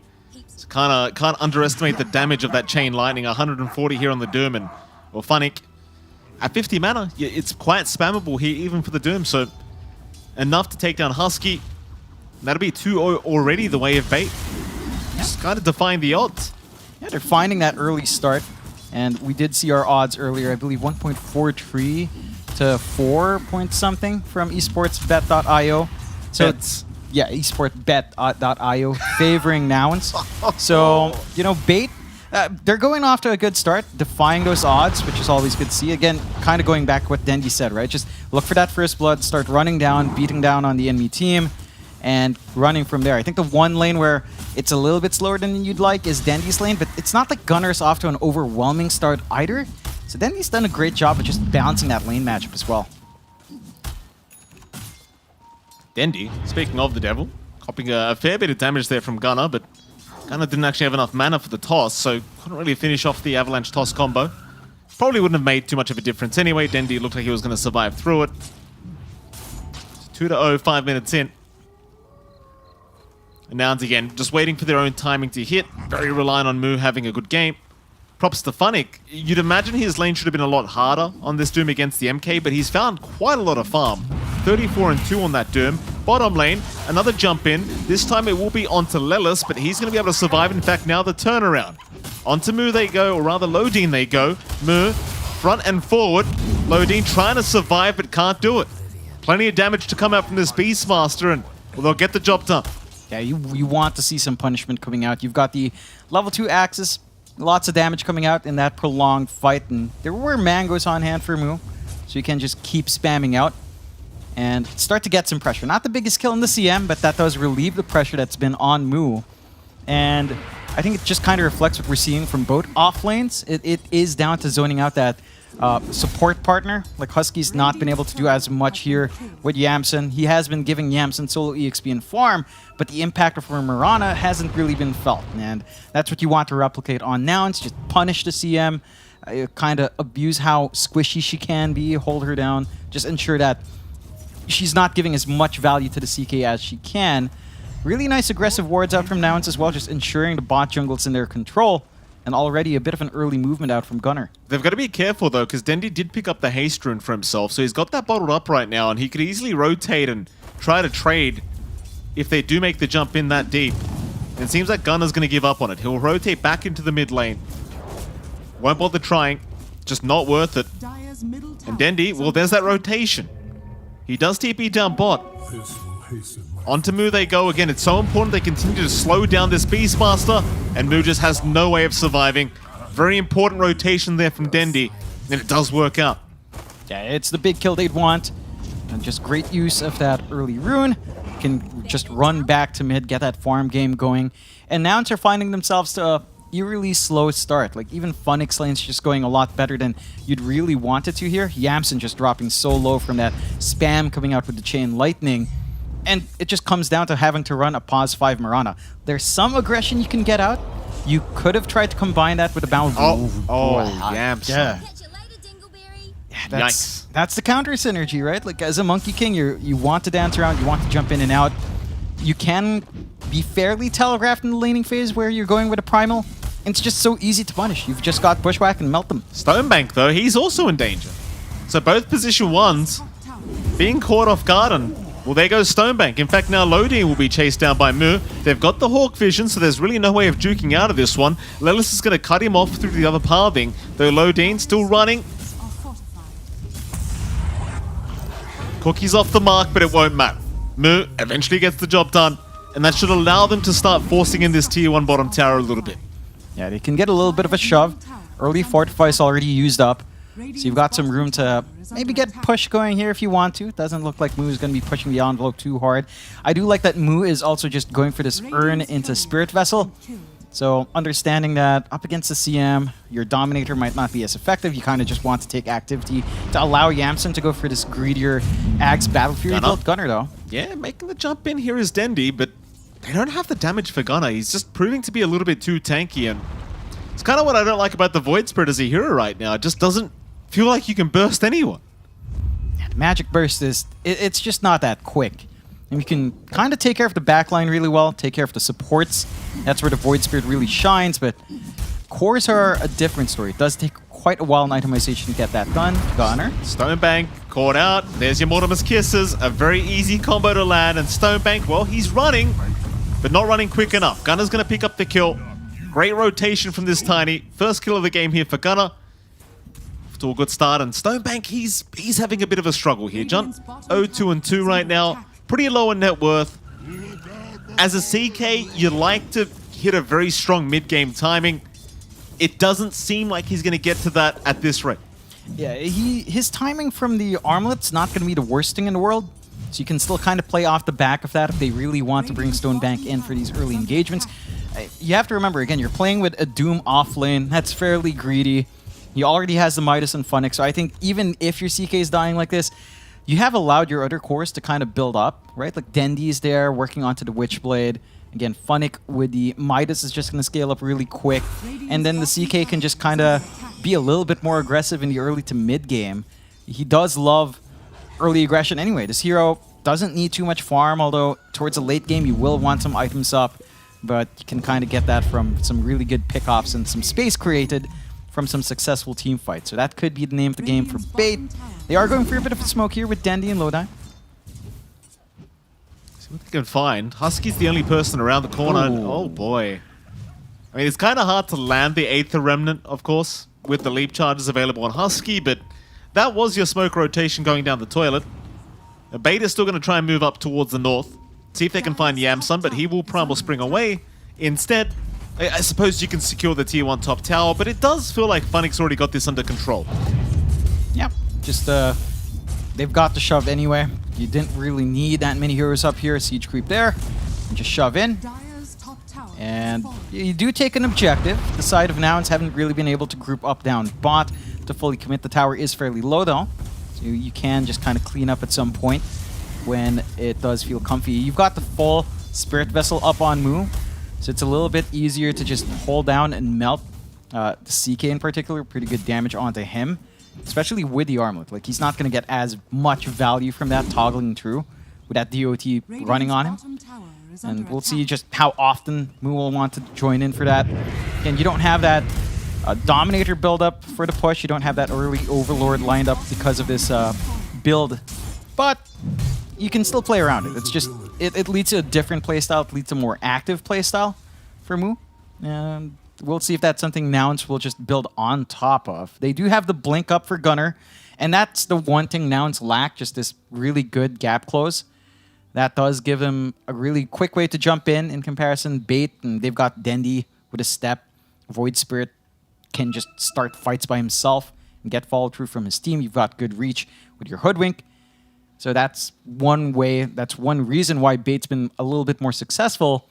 It's just easier for them to jump that backline at the moment. I really appreciate going back for a moment to the Spirit Vessel build up on Mu. Like, that's such a unique build to go for in the current meta for Beastmaster, but I really appreciate that because, like you said, CK and Doom are going to melt to that. And as well as that, it enables you to go for something like a phase boots into Blink. And that way, you can catch this Void Spirit, you can catch the Hoodwink, you can catch the CK. Like, you don't need the added push, which is, honestly, I find the itemization fantastic here from him. Yeah, it just allows that early aggression, allows a more active Beastmaster in terms of engagements and locking in those slippery heroes. And in a way, you know, Beastmaster itself is a bit of an answer to Hoodwink. You can chop some trees down. Right. Which, again, is also counter-synergistic with your Monkey King, so you've got to be a bit careful with how you kind of use that. But for the most part, Yamsen's not going to be joining in these early engagements anyway. At least not until the Ags is up. He's just not going to be that durable, not that much HP on that hero. And just going to have to try and protect. They're going for a Moonlight now, though. So might be able to find a good angle here. They may. Dendy's got to be careful because there are a few sentries around and they seem to know Dendy was around here somewhere. Do they have a dust to pop? Cookie, Lelis, hoping Dendy was around trying to secure the power rune, doesn't get it. Mu, thinking about the roar, won't throw it out yet. Dendy, he's sticking around, but eventually does back his way out. The Hawk will give vision. Nouns still trying to move in here onto the Void Spirit. He has no Astral Steps. In fact, he has one left. So the roar was committed, but it's not going to be enough. But Kisses will fly in. Dendy, he'll try to get away. It won't be enough. Very nice plays from Nouns. Understanding how much they can force this, and you've always got to be worried again. You've got two-step chances. Once they're gone, they're gone. Yeah, it's really easy to just force that Void in a really awkward position. Great roar out from Mu, and just great reads. Like, they tried to preempt the Cookie, they got another kill here. Yeah, Mu's still alive. In fact, here comes Funnick. This will be a massive pick-off. They'll commit the Doom onto Gunner. He'll try to run within his own vision underneath that Hawk, but they've got the Reality Rift back, and Gunner eventually going to drop. Mu, in the meantime, still finds Moose on the Hoodwink, but it's still a fantastic trade for Bait. Yeah, it still works out in Bait's favor, slowing down Gunner. Much bigger kill on the core. And Gunner maybe just getting a little bit too trigger happy there. Diving a tier 2 and not respecting the TP response out from Bait. And that is a Doom committed by Funnick. So you've got a good 2 minutes where you know Doom's not going to be available. You know Funnick's contribution's not quite going to be there. That should provide Nouns with a pretty good opening. And they're just playing on the right side of the map anyway. They're playing down bot, they're forcing responses down bot, very far away from where Yamsen's at. He is one part away from his full Battle Fury now. And again, once you've got that, farm just escalates. Smoke out from Gunner here. Oh, Dendy's a big one. Avalanche toss, arrow should connect, Dendy's gone. It's so tough, right? Because, again, this Void Spirit hero, it gets off to a bad start. It has a very tough time recovering afterwards, and you have this crazy mid-game timing as Bait with this draft, but the only person doing well right now in terms of farm is basically Funny. And there's only so much a Doom can do. I mean, Doom can do a lot. It's just, it soaks up so much farm to kind of get there as well. Again, you're buying space basically for your pos 3 here. Stonebank as well, just not getting as much as he'd want, although he does at least have the armlet. He's got a little bit to play with, but with this battle for Yamsen, his farm will just escalate a lot quicker.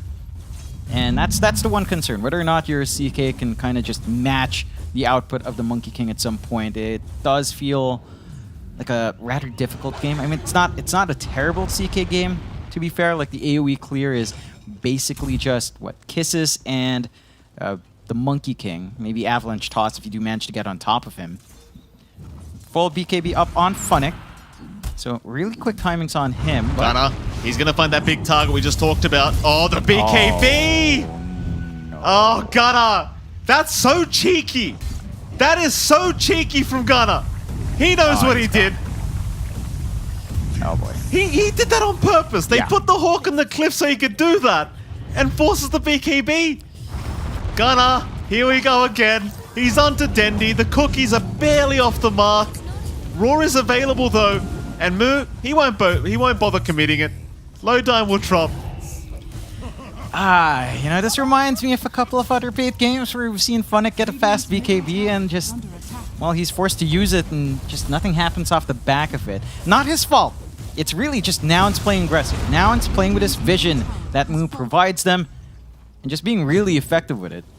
So they force a big item usage out from your Doom, who again has been soaking up most of this farm for that BKB. And it just doesn't quite line up. I mean, you look at Dendy's farm, he is behind even Moo in build-up. He's got his Witchblade up at least. A little bit slower than you might want, but you've got some more damage coming through now. And he is working towards the Ags, which is the big spike. For the Void Spirit, it's such a big item to wait for. 4.2k gold. For a hero like this on mid that sets tempo nowadays, like we heard the panel discussing that dynamic of mid Lina disappearing, you don't tend to farm from the mid. You do want to run around. Void Spirit can, it just doesn't feel as effective until those items are up. Certainly does not. What attempts here from Husky, you're not going to find much. It's so hard against Beast as well, because you've always got this superior Hawk vision. And unless you've got a lucky sentry down or you can predict where the Hawk is, you're just always going to have a disadvantage in these fights. Noun's always having the advantage in just vision, and Doom is committed. Oh, Gunner, stop! He's done it again! Gunner, I said it last game, I hate this guy, Johnny. The plays he makes, it makes me feel old. It reminds me of my age. I mean, I don't even think Gunner was actively doing a play there. I think he literally set his illusion on either a walking path or a patrol path. And they just preemptively Doom looking for that opening. It's a scary spot. You get why Bait does it, right? Like they're looking for these small opportunities. They know they're behind by a bit. So you toss out the Doom, but it's another 2-minute window where now in Snows, Funnick is just not going to be effective. And Funnick is not even probably going to join these engagements. And Bait won't be interested in looking for those pickoffs. So you've got more time to just farm on Yamsen, farm on Moo, farm on Gunner, and keep building up here. It's just sickening though, isn't it? Like, Funnick's got to be so upset right now. Man. That's 2 times in a row he's just kind of been, gypped and... Well, there goes Lowdine. He'll enjoy the Tiny Airlines experience there from Gunner. He's going to find a double damage as well on that Tiny, which is even better because he bought an Echo Saber. So he's going to have a lot of fun with that. And now it's 5-11. Advantage their way. 5k advantage as well their way. You don't have the greatest draft for Roshan, but considering the state of the game, they might start considering it very soon. Mid lane, Dendy's going to try and make a jump in onto Gunner, but he's such a tanky boy. Stonebank's going to be around. Cookie will buy a bit of space. Husky will show up, and they just don't have the burst. They just don't have it. He's got 2.4k HP pool in this Tiny. You just don't have enough unless you've got a +1, and even then, I kind of doubt it. It's the HP and his innate armor from Grow, right? Like, you're up against the CK, he's physical damage dealing. He wants to be able to melt these low armor heroes. Tiny's not a low armor hero. Even level 1 Grow provides a ton to make up for his 0 agi gain. So it's just a tough target to go for. Your magical burst is an amazing item. Maybe if you had Moose around with, say, a sharpshooter, you might find that kill, but he's not there. Poor Lowdine. I know the feeling. I know how it feels, brother. Don't you worry. Dendy, though, top lane. He's going to find Moo. That's a big pick-off for Dendy. Love picking off that Beastmaster. However, Stonebank, everyone's missing. No vision to scout this out. Stonebank is dead. Yeah, you get the better kill for now. You just trade your off lane for that safe lane CK that still hasn't had the full BKB moves. Not safe fighter. No, he's not. It's one of those things. You know, you're finding the pickoffs you can on Bait, and they're finding some decent pickoffs. It's just not trading properly. You know, you're still losing out in the end. Now it's just still finding everything else that they'd really want here. I'm getting TI-10 flashbacks here for a moment, or TI-9 rather. There we go. That'll be Dendy gone. Yamsun will say thank you very much for the kill. Has the Ags up. Those statues so annoying to try and play against. 6-15, 7k advantage. Coach John Xfire, I'd like you to tell me what Bait need to do to try and pull this game back their way. Keep stalling, keep trying to get build up on Stonebank. Try to hit this Ags timing on Dendy as well.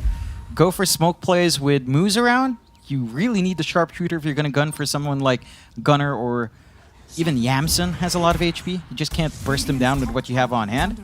So try to play around with Dendy plus Hoodwink. That's really it. Void Spirit plus Hoodwink together. Maybe drag in the Doom when he has Doom ready. No, not the CK. No. Anyone but the CK.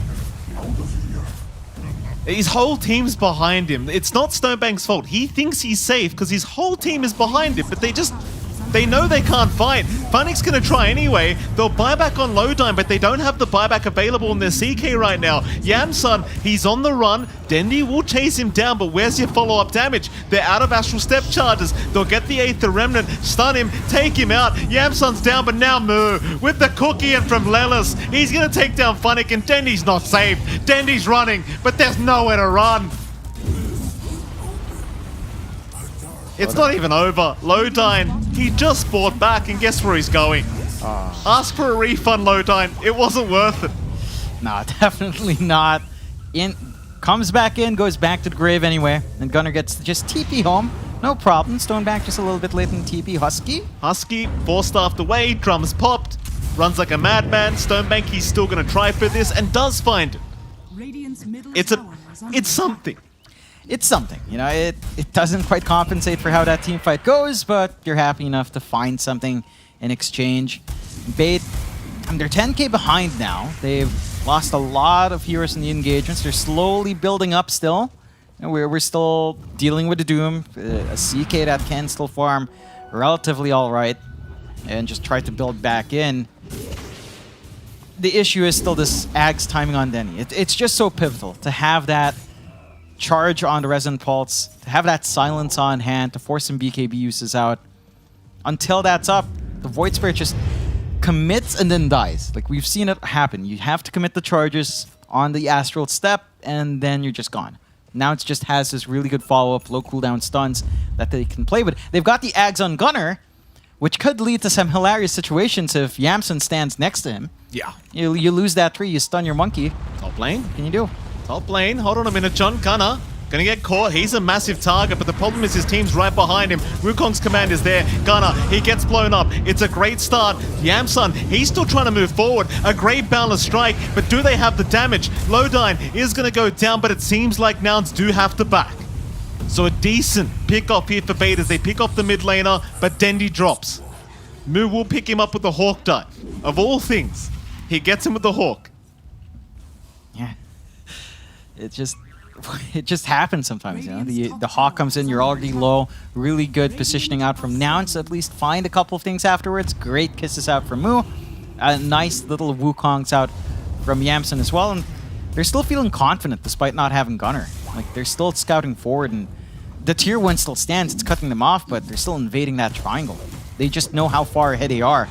And for Bait, you keep Stonebank alive at least. You know, his BKB charge did have some impact, but with Yamsun having the Ags, Roche is a fairly quick process here.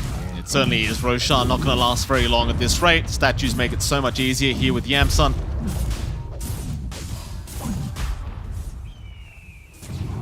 Roshan still dropping.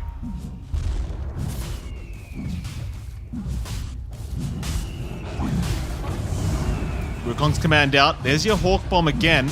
Rather Dive Bomb is, I believe, what they call it. Very hard to jump in the Roshan pit. Like, those statues are so intimidating. Funnick, he's going to jump in, but does not get the Aegis. Still, they might at least deny away the Aegis thanks to killing off Yamsun. Gunnar's boomed up, so he's in trouble. They'll make the jump in. Dendi trying. There's your dive bomb again. Dendi, he will get denied. Gunnar, he is perfectly fine. Dendi will drop. At least Yamsun, though, he does die. Bait, able to punish heavily. It's a 3-for-1 trade. Mind you, the Tiny gets denied off by Moo. So I suppose 2-for-1. It's pretty good for Bait. They immediately neutralize the Ags. It just gets a little bit drawn out for Nouns. They had some good vision to kind of set them up for that fight, but they're not able to initiate the way they want. Funnick getting some good moves out from his fresh blink. Manages to open up that engagement for Bait in a huge way. And Stonebank, he's starting to melt heroes. Without the Wukongs up and the monkey, it is susceptible to the right clicks from Stonebank and the chain stuns that can come out as well. Hold on. Husky, he's going to land that arrow, and with the kisses to fly in, there's not much of a chance of survival for Stonebank, though he does get the BKB in time. Moo's going to try and chase. A lot of damage being dealt back the way of Moo. Tree Volley is going to fly in, and that'll be enough. Moo will finish the job. This is my favorite part of Dota, the Tree Volley. Yeah, and again, I want to see if you can rip the tree under from your Monkey King. You know, that's like think you next can. level grief. Yeah, it would be really cool. Not for now, it wouldn't be cool, but I think even Neff would appreciate it if he saw that. You know, he'd have something to say to the boys there. Yeah. But it's pretty confident, right? You even have the Ags already up and running as well on Lilith, so you can just gobble up and spit out Moo. He doesn't even have a blink. He doesn't need a blink when your Snapfire has an Ags. Why the hell not? 9k advantage. 11-25 the wave now. Things are still very comfy. Couple mistakes being made here. Bait trying to capitalize the best they can. Dendi 1k off the Aghanim Scepter, so that might be a little bit of a turning point if they can catch them off guard here on the side of Nouns. Silence can be pretty obnoxious with those 2 charges of Resonant Pulse. We'll see though. Bot lane's going to be forced in here by Nouns. Again, it can be quite challenging to defend when you've got the Hawk Vision from Mu. And of course he's just going to be able to set up every single time. Just check the tree line, make sure that nobody tries to TP in. And if they do, it's basically just a guaranteed kill. And the tier 2 tower, I mean, I really don't think there's any defending it. Yeah, it's a tough one to hold back up against with just how fast everything hits with the Beastmaster around. Again, if you look back at the odds from esportsbet.io, 1.3 to 4.7 around about, Mike, in favor of Nouns there. So, I mean, they are expected. This is within expectations so far. I think Bait has given a pretty good fight, all things considered. They've still got room to grow. Funnick, he's got the Octarine up. So lower cooldown on that Doom. Going to tie in nicely when he does hit his level 20 mark as well. Has a lot more presence, has a lot more play for Bait once that is up and running, if it can get up and running. That's still 3 levels away, and those last 3 levels towards 20, they feel like they can take forever sometimes. Side of Bait just kind of trying to set up top to see if anyone bites the bait and comes in, you know, try to defend. That's it's in their name, right? That's what they want to do. That's terrible, John. Bite the bait. I mean, that's literally their logo, though. That's why they pay you the big bucks. Yeah. Such a man of wordplay you are. Outstanding. You're like a modern era Shakespeare, you. That I am. I have a lot of issues, Mike. So did he, let me tell you. Maybe more in. Oscar Wilde. I know he had issues. They'll move into the Radiant Triangle. Lodine, he's going to break the smoke. Nice positioning here from the CM. Does save his pos 1. Stonebank able to retreat thanks to that. But now they're looking at that mid tier 2 tower. I mean, they're an objective-based team at this point.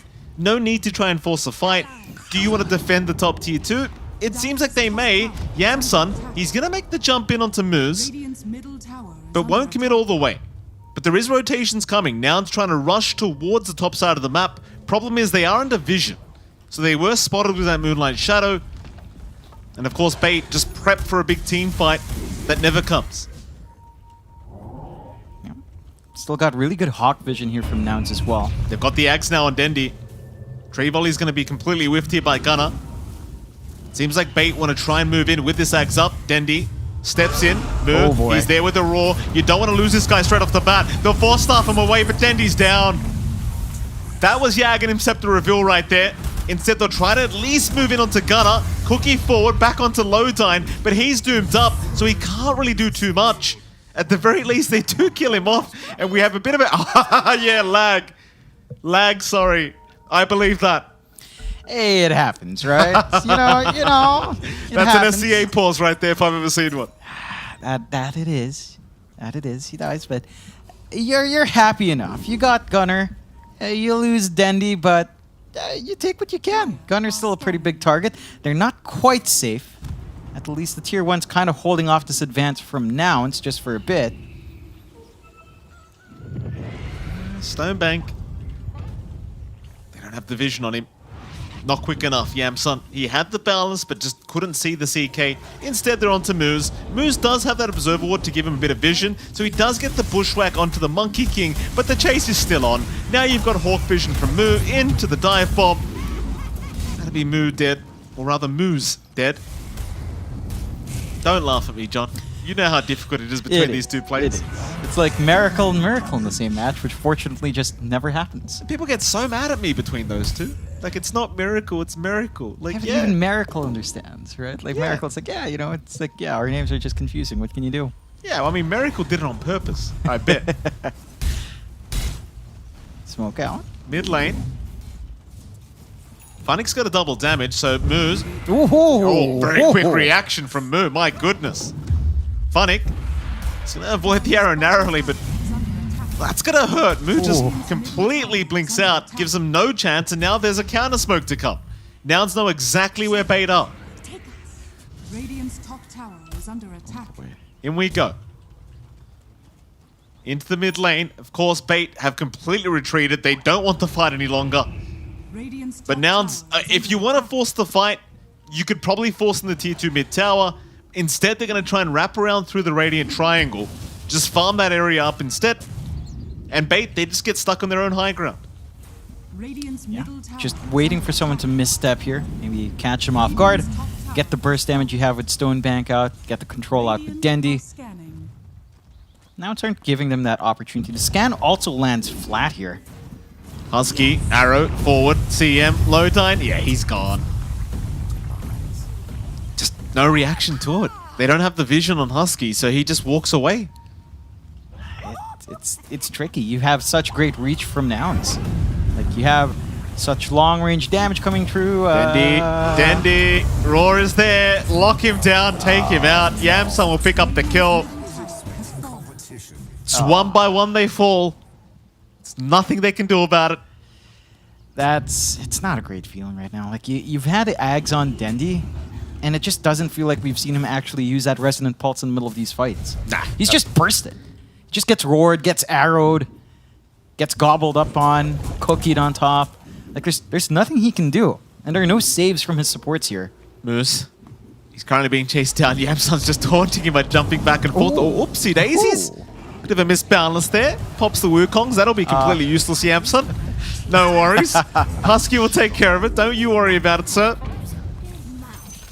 Tips out. I mean, you've got to. Yeah. You have to. Yeah, nah.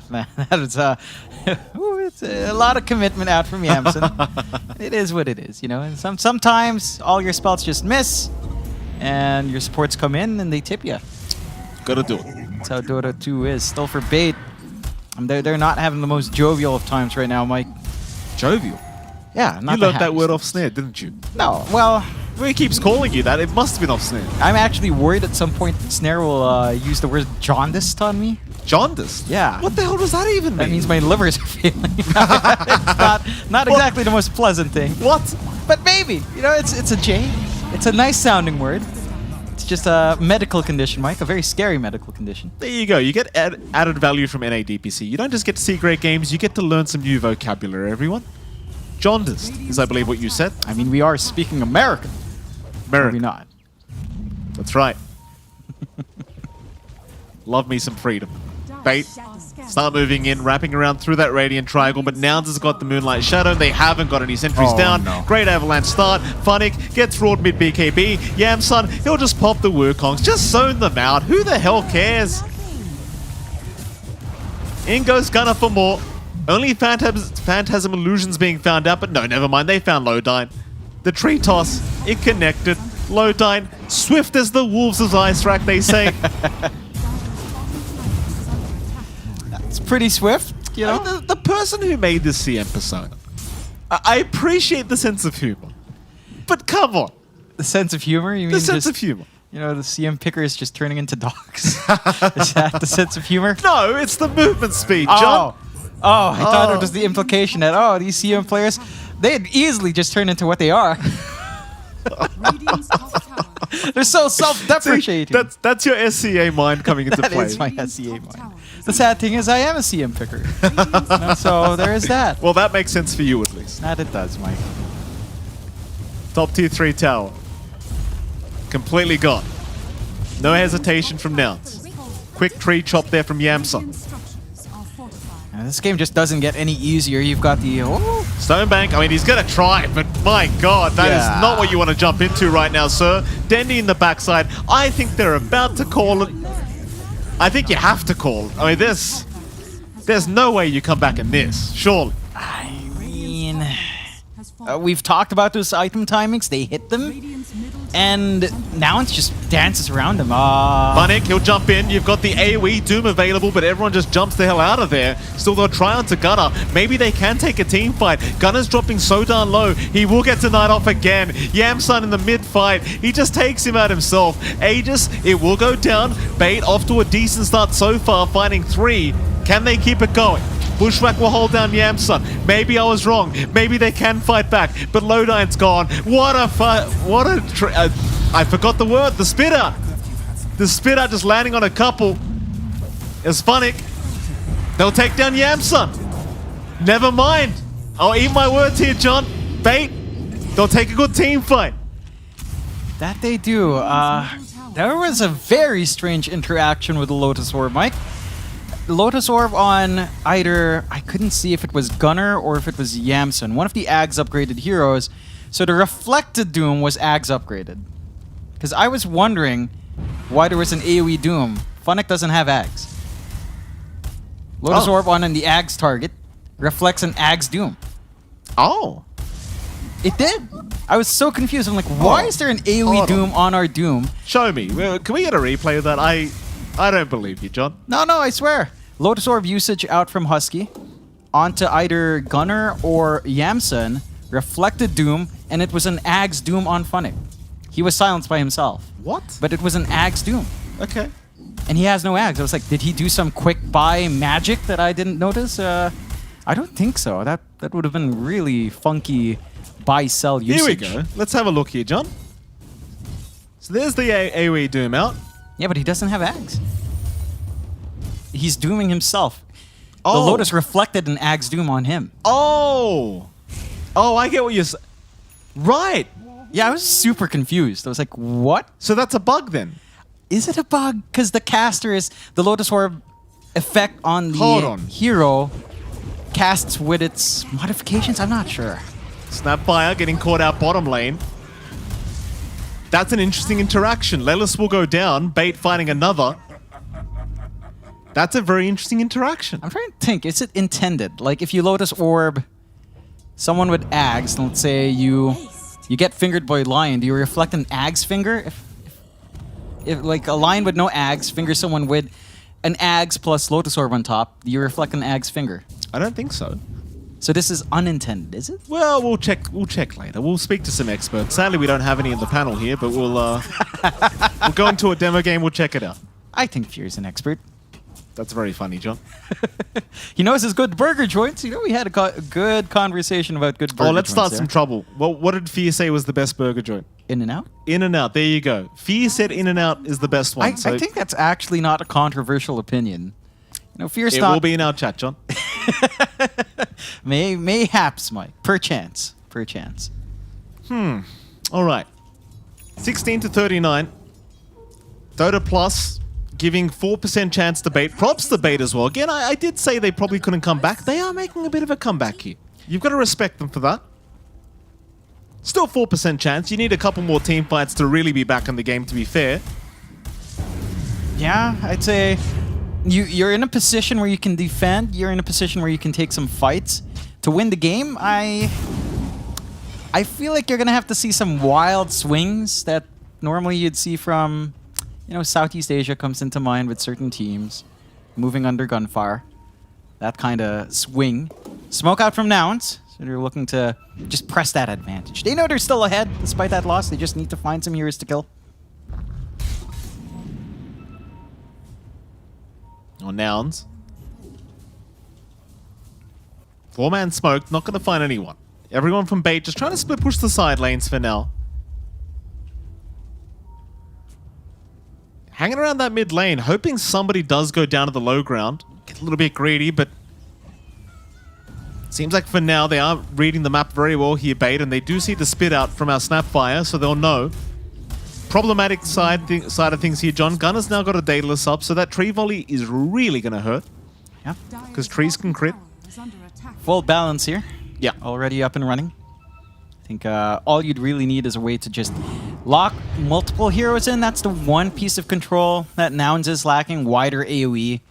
Just, they don't really have it outside of Avalanche. Everything else is like single target.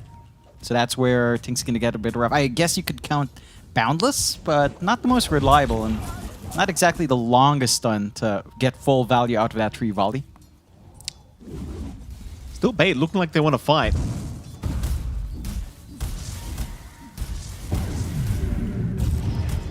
And he'll take care of that mid wave. Even trying to bait them in here, but Nouns won't take it. Bait's still very, very cautious, hanging on the right side of the map for now. Nouns. I mean, they've got double roar up as well, Mu, with that refresh orb now, so 2 targets to be locked down throughout this next team fight. Because respecting the fact that if Bait win one more team fight, they could certainly make a huge comeback. Yeah. It's only 1 racks down, so Nouns have to be just appreciate the fact that they can't give that team fight away. There's a lot of play on Bait left. There is scaling on the CK. There's scaling on the Void Spirit. We're at the point where his talent spikes are going to feel pretty annoying. And he's going to have a full Aeon Disc up. It's going to be hard to really fully punish Dendi jumping in the middle of everyone. He can just easily jump out with the Aeon Disc save. And now Bait are looking to make a play. Like if they find a good flank here, it could get really awkward for Nouns.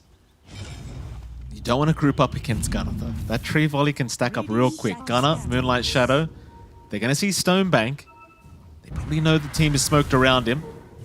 Lelis gets rid of the wards. Dendi moving around. That tree line though looks so dangerous here for Bait. Just avoiding it like the plague. Dendi's going to show up again. Balance Strike is out. They'll make the jump in now. Roar is there. The Void Spirit with the Aeon Disc is going to be able to survive through it. So Aeon Disc gets procced here for Dendi. Bait know exactly where Nouns are, but there's going to be a big smoke out. Nouns maybe looking to jump out of that tree line, move positions. Bait still pushing in that mid wave, so it's pretty obvious where they are. Gunner, he's looking like he's just going to move in. Though a big wraparound as well. Oh, they could run into Stonebank. Arrow, Gunner, there with the avalanche toss. They've got the CK, and look at the damage from Gunner. Funnick jumped right in. Moose, he'll try for the TP out, but the other Moo doesn't like Moos, John. There can only be one Moo in this game. Nah, just yells right through, and they find Lodine as well. Tips out for Lelis. Lodine, Spit Out is going to be there. Gem on the deck. Yamsum will spot it out eventually. And Bait, well, they'll lose 4. In fact, the gem's being ignored. How rude. Lelis will pick it up. You know, maybe a couple of things that Bait could have had to simplify these fights. The E-Blade being up on the Hoodwink, it does make sense to take care of some of that physical output. It gives you a save. At the same time, Hoodwink is here that just really enjoys reach, right? With Bushwhack, with something like the Monkey King that, you know, is dancing the tree line. An earlier Aether Lens, which is being queued up, might have just allowed him to play a lot more aggressive. Dendi? Yeah, getting caught by Gunner. Do they have enough? Not quite yet. Dendi, though, with the Spirit Vessel was ticking out, but looks like he is going to be able to survive. Almost got tree volleyed there, but a nice Aether Remnant going to protect his own life. Problem is, though, you are against Mega Creeps now. Spit Out even being thrown into the fountain. Just taunting Dendi and Nouns. They're going to back. It's happy death time. Now, just time to play against those Mega Creeps. The lineup of Bait, it's not the best in dealing with Mega Creeps and pushing back. They're down to 1 tier 4 as well, so any wave that pushes in is just a direct threat. And Roshan is up. Now it goes straight to it. Has the refresh and cheese up as well. So you can get even more usages of spells. You can get triple roar if Mu has the mana for it. I don't really feel like he would, but you know, the possibilities are there, Mike. They certainly are. He does hold on to it himself, so he seems to believe with his NA math, John, that he's got it. Why are they holding on? I mean, to be fair, his other refresh orb is on cooldown for 60 seconds, so he probably just wants a double roar for this next team fight. It's a shared cooldown. Oh, it is too. I forgot about that change. Bounce. Only 2 slots kind of wasted there for Mu. For another 40 seconds then, I guess. I mean, he just backpacked his Ring of Basilius. I don't think that's the biggest backpack. I mean, he's got a cheese there. But who needs that? Yeah, that's right. Could be lactose intolerant. You never know. Tree volley. That'll be the creep wave gone. 1.4k crits there from Gunner. It would be fairly ironic for Mu to be lactose intolerant. Oh, I see what you did there, John. Very good. Arrow's going to fly in. Dendy will narrowly avoid that. Noun's still not really... They're making it quite obvious where they are, just literally sitting on the low ground. They're just poking and prodding from a mile away. There's your kisses now being thrown out. I mean, Mega Creeps are incoming. So there's not really too much to be afraid about. Nouns can literally just go for the Ancients if they want. In goes the Doom. They have found the Tiny, so Gunner, he'll go for a bit of a run. Funnick's still on the chase. Meanwhile, Yamsun still going after Tier 4 towers, but he's going to get bursted down. Or maybe not. Balance will connect, but no, the Aegis is gone. GG. It doesn't matter. Ancient was exposed. They know they can't pull off the comeback. And Nouns, they will pull off game number 1. Yeah, it takes a little bit longer, right? This is one of the longer games we've had today, 44 minutes, I believe, maybe a little bit longer than that. So Bait, it was a bit of a slower start. They did manage to start playing aggressively, right? It looked a little bit awkward with the BKB timing of Funnick, the Ags timing for Dendy was pushed back. But they get that big team fight in the defense, and it suddenly looks like there's some fight in Bait, just not enough to overcome Nouns with how far behind they were. Well, there was a lot of interesting interactions here in this game, number 1. I want to throw it back to the Dean of Dota, and let's see what he has to think about this Doom Lotus Orb Ags thing. Fear? Thank you very much, gentlemen. Game number 1 in favor of the side of Nouns there. Bait, it looked like there were some opportunities there, but unfortunately, they're not going to be able to make it happen. And Fear, MLP is right. A lot of interesting and entertaining interactions that ended up happening in this game. We're going to go through one of the clips in a moment, but if you're Bait, you can't feel good about this because those interactions almost always going against you in a game like this. Well, I would go much further back than that, as that was an interesting interaction, and we will talk about it later. And I thought that was a pretty cool interaction as well. But let's go all the way back to the beginning, right? And things seemed like they were going okay, right? Funnick, he's really farmed in this game. Like, he's on a hero that uses farm. He's doing what he does. He's farming it up. Dendy, it looked like he was having a pretty reasonable mid lane as well. Stonebank ended up getting first blood. I was pretty hopeful for Bait in this game, and then everything started going downhill. And unfortunately, it was off the back of Dendy's good play. He TP'd bottom with that haste rune, ended up getting a kill on Moo after Moo got first blooded, but then Stonebank gets killed immediately in the lane. They come bottom on the Tiny, they rotate, they get a kill as well. And then pure disaster strikes when Funnick gets his BKB and he gets tossed up to the high ground with no TP, uses that BKB, and then he dies, respawns, dooms an illusion.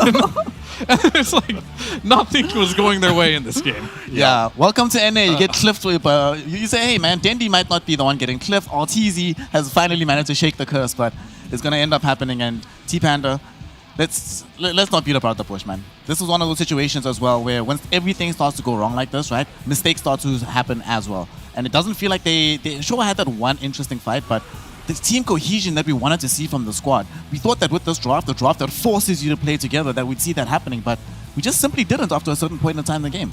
I was excited after the first 4 or 5 minutes of gameplay. Sadly, it's only the first 4 or 5 minutes, but like honestly, I got to see Dendy rotate to help out Stonebank. Then they left Stonebank all alone with his support. Moose never rotated to help out the CK. I wonder what was going on. At least in a couple of moments we saw the top lane was actually fighting against the safe lane of Nouns, trying to get a kill onto Yamsun. They don't have the resources to TP and rotate, and Nouns would use this to their advantage. They would push and fight against that CK. They found a couple kills onto the CM, and then just go straight onto the CK, punished him. Then we go to the failed Doom BKB reveal. We go to the failed Void Ags reveal, and then you know, it just looks like nothing is actually going in place for Bait here. Great start. Yeah, great 4 or 5 minutes. Yeah. I guess you can say it's a great start, but that's where it kind of stayed. I mean, one of the things that we also saw in this game, speaking about item reveals and the like, Moo had a very interesting itemization route that he went for in this game. Yes. Firstly, he went for the Spirit Vessel, starting that off. It's just something that we very rarely see on this hero. Throughout history, there's only been 11 of those brought up in the past, and now he's the fastest one by some considerable margin. He follows that up with the BKB, eschewing getting the Blink Dagger until much later. Talk to me about this, Fia. What do you make of the itemization decisions that came in from Moo in this game, as we also take a quick look at the MVP, which, not going to surprise you all who it is, the one person who made no mistakes this game, clearly the standout player, Leelus, shout out to him. But let's talk about this Beastmaster build quickly before we move on to the MVP. Did you like what you saw here, Fia? I mean, Mu has always been like an innovative player. Like we saw his Nature's Prophet going Ags Rush, right? This game, he's going for something you normally won't see, and that's the Vessel Rush. While Helm of the Dominator is super popular, I guess he feels against the CM and maybe against the Doom. It won't have a lot of value this game, but an interesting thing that it does do is like whenever he does a build, there's always logic behind it, right? He doesn't just do random builds. Like the Axe, you know, the debuff stacks up and it actually works for the Vessel too. So it's a little more value than you would think on that hero, but it's definitely out of the box still. Speaking of one of the things that did work out really well for our MVP, Lilas, he went for the Zygonem Scepter, right? And it really felt like he added another dimension of initiation for the squad there. His gobble ups were really on point. Every single time he was launching that up, always hit a hero, a key hero in the midst of these fights. And his usages of his ult as well, I was legitimately very, very impressed by him. Should he be allowed to play this Snapfire again? But it's complicated, right? You can't ban Snapfire and Rubik and Hoodwink. What do you do to try and contain Lilas after a performance like that? I mean, that's also a hero that Bait likes, right? I mean, Snapfire in general, just this East European always shows up hero. I don't know if they actually want to ban the Snapfire. Maybe they try to steal it for themselves in the first phase if it really feels like that was an issue for them. But Lilas is the guy who does the initiation for like now. So we talked about Mu doesn't necessarily want to be the guy who jumps in first. He's playing a hero that does have a lockdown stun, yes. He does have a hero that pushes, yes. But he still wants to rely on Lilas to actually help him out on this job, and has been working so far pretty well for now on that department. So if they can get themselves to a position where Snapfire seems scary, I guess you might just have to ban it, but I would still maybe look at Bait basically just helping out Stonebank, you know. I feel like he was left pretty alone. They started off well, and then it was just a bit disconnected, and Stonebank all by himself, like, where's my help? Does Moose want to carry this team in the end? Like, we're looking at the other Moose, so, I mean, there's still a lot of question marks in the air for Bait.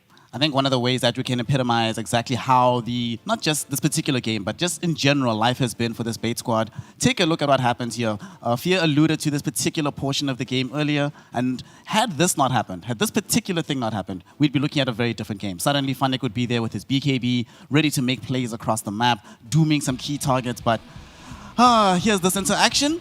Check this out. Oh, that is not great. And one thing that also came up about this, right, and T-Panda pointed it out when we were off air, the fact that the Warstorm from the creep slightly misses Husky. If it doesn't miss Husky, Husky does not get off the Lotus Orb. If the Lotus Orb doesn't come out, it doesn't bounce back.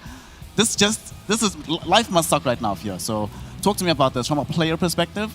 How do you find a way to keep your focus in the game without allowing these kind of small interactions to tilt you?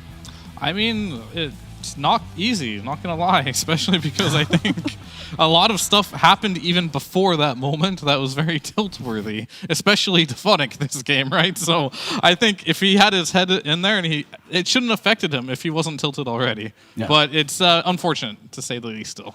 Well, going into the game number 2, Bait has a lot of work to do to just try and get themselves back into the game, not just from a play perspective. The draft was a little bit better, so in that department, they certainly have made some work, but avoid tilting, play with a bit more cohesion, and just show us why you came all the way to North America. As it stands right now, 1-0 in favor of Nouns. Yamson, the carry player of Nouns, said to us that he wants to show these Eastern Europeans that this is not a farmers league. You come here, you better be ready to play. So let's see if Bait will be ready to play once game number 2 is underway. So stick around. We'll be back in just a moment with some more Dota 2 action.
Welcome back, one and all, here to the North American DPC. Division 1 action continues here just over the halfway mark of the DPC run. And we've just seen Nouns taking down Bait in game number 1. However, Bait, for the most part, has always managed to come back to the 3 games, right? So there's still a lot of opportunity here. And I think one of the players who we need to focus and highlight on the side of Bait is Moose. Yes, Lilas was the MVP last game for the side of Nouns, but Moose did comparatively really well. A lot of the times throughout the game, you got a couple of tree cuts on Yamson's Monkey King, bushwhacked him several times, was just doing an all-round good job and helped Funnick win out his early lane. So going into game number 2, what do they need to do, Panda, to enable him to continue to perform at this level for them?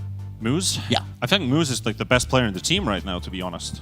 I think if they can just play around him, you know, maybe he needs to be the one to initiate, you know, lead the calls a bit. Maybe if Dendy isn't necessarily there, at least have him, like, I'm not sure how vocal he is in the team, but he's definitely making a lot of right things happen, and it's leading to a lot of good success for the team. So, honestly, play around through his strengths. I think one of his strengths as well, we just saw in the comparison here, is the Rubik, right? And as the draft is available, I was about to say, the priority should just be giving him Rubik, like, no matter what, right? I mean, yeah, give your 4-player Rubik whenever you can. Good hero. But I think he can't really do that much more to, like, for the team, right? He played against a Monkey King. It was Doom versus Monkey King matchup, and Funnick came out ahead. And it wasn't because of the Doom necessarily. Well, partially, he got a good creep, but it's mainly because Moose is just such a good pos forward, zoning out, like carries. He was just harassing him. They did a really good job on the laning stage. Outside of that, at some point, your cores have to give something back. And that's kind of where, unfortunately, Bait is really lacking right now. There's been too many instances where they're just completely disconnected. Dendy did have a good start, but like we kind of noticed that he was in Viz one of those fights, staying around the rune area, while the side of Nouns had 3 heroes going to check the next rune, right? But Dendy was alone, and they kind of trickled in one by one and by Bait, and they just kept dying. And there's just that consistent disconnect on this team, not being there at the same time to do stuff in the early game. That's really making them struggle here. I'm hoping that we're going to be seeing on a similar kind of draft, but actually utilize it a little bit better from the side of Bait. Oh, gosh. Here we go again. Peace, y'all. I'm done. I hate this combo so much. Marana, Ricky. Shout out to the Southeast Asian players for bringing this to the world, this disease, this cancer. Well, now what? What do we need to do about this? Because we already know that Nouns is incredible with this Ricky Marana duo. We saw them play this to great success in the past. What counterplay options do you see available within the draft here, Panda? Well, we already have the Rubik Telekinesis Lift. We need 4 staffs.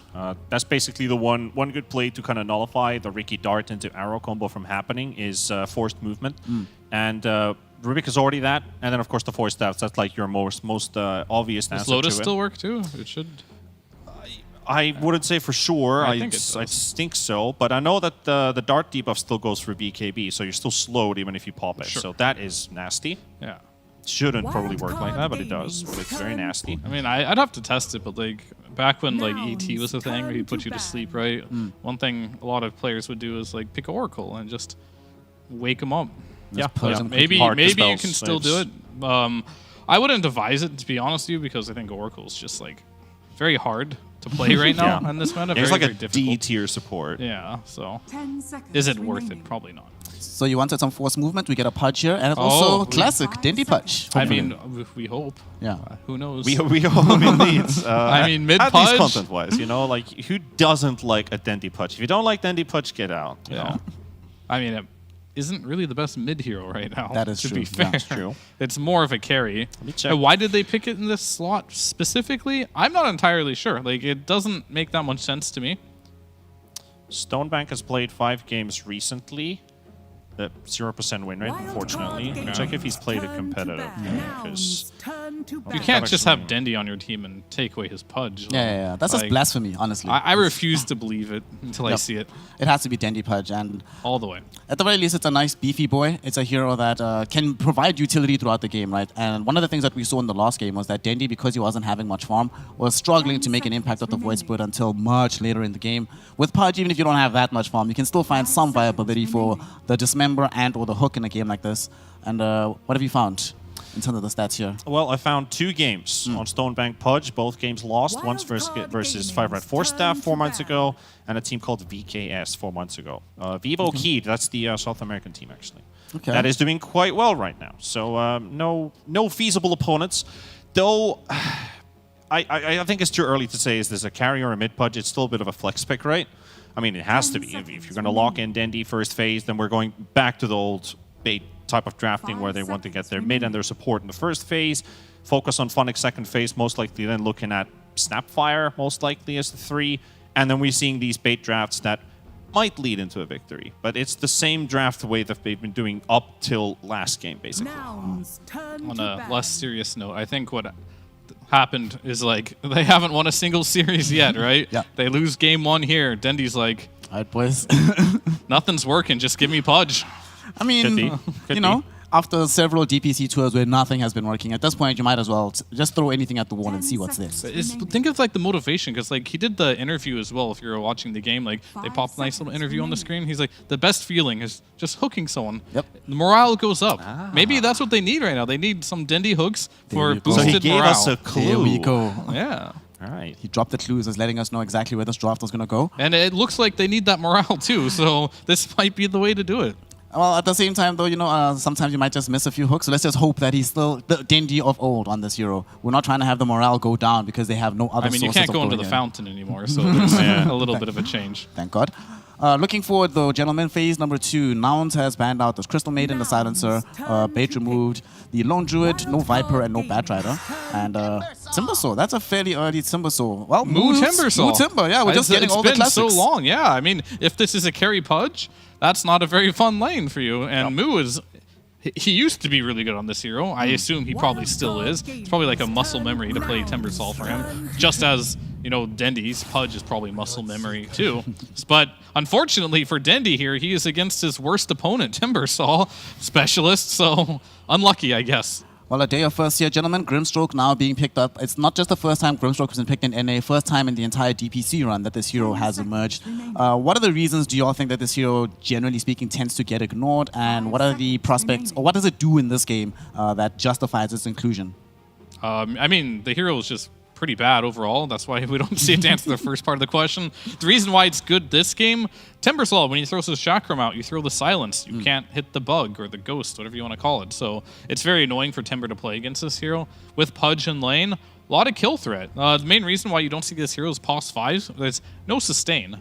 There's no harass. It's all about get the kill in the lane. And as a carry, you don't want to go for kills. You just want to hit creeps, right? You want to farm. But this guy makes you go in all the time. He's like, go kill, go kill, go kill, because his tool set isn't good otherwise. Yeah, and that's also a Lowdown classic.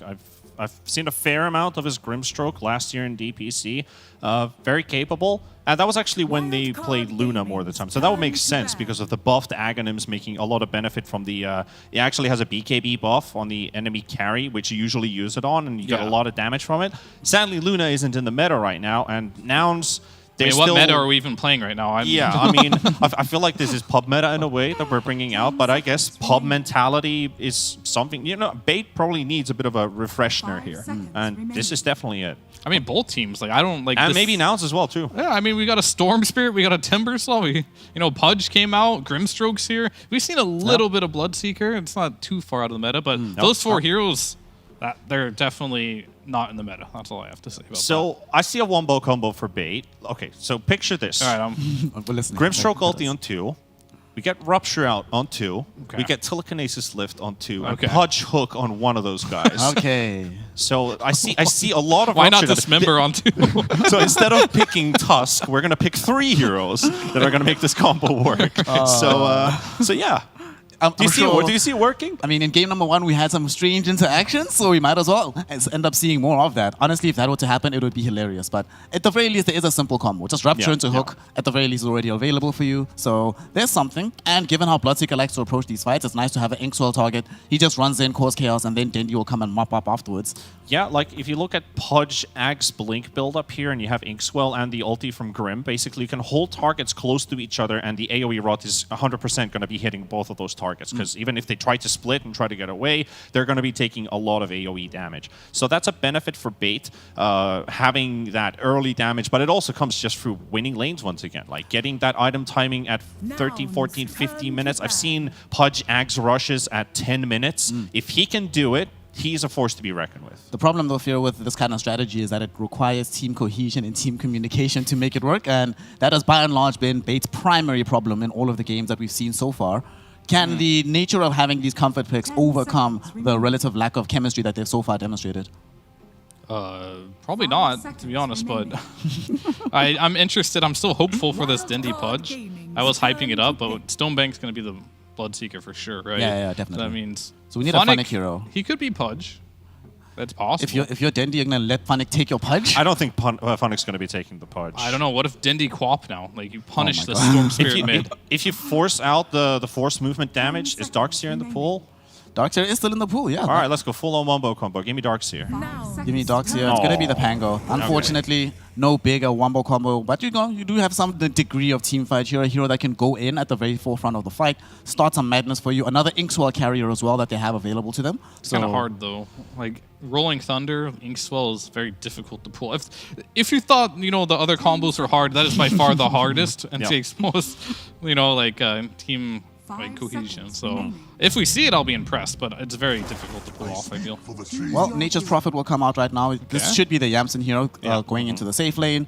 I doubt he's going to be building the Aghanim Scepter first in the same way that Moo did. But, it's a hero that gives them some push, which we were really lacking beforehand. It's a hero that'll do perfectly fine in the laning phase against this Pangolier. The question is, Panda, do you like it? When you see this Yamsen Nature's Prophet, does it fit into the idea of what Yanauns are trying to do, and does it help them to win game number 2? At least if this game scales very far, that leash is basically a Pango counter. You can't move anywhere but the Rolling Thunder. Even if he's already on the move and you sprout on top of him, the guy's stuck. You don't move anywhere. So you have a counter at the later phase of the game. Still a pretty solid laner. He's got a lot of damage to build up early, and he's got the distance. So I think Now's is a pretty solid draft. They could work it out, but it's the 15-minute marker. When those shards are kicking in for most of these heroes, 15 minutes is really going to define who's going to be taking this game. Dean of Dota, tell me about Bait. How do they win this game? What do they need to do? What should they prioritize in order to ensure we go to game 3?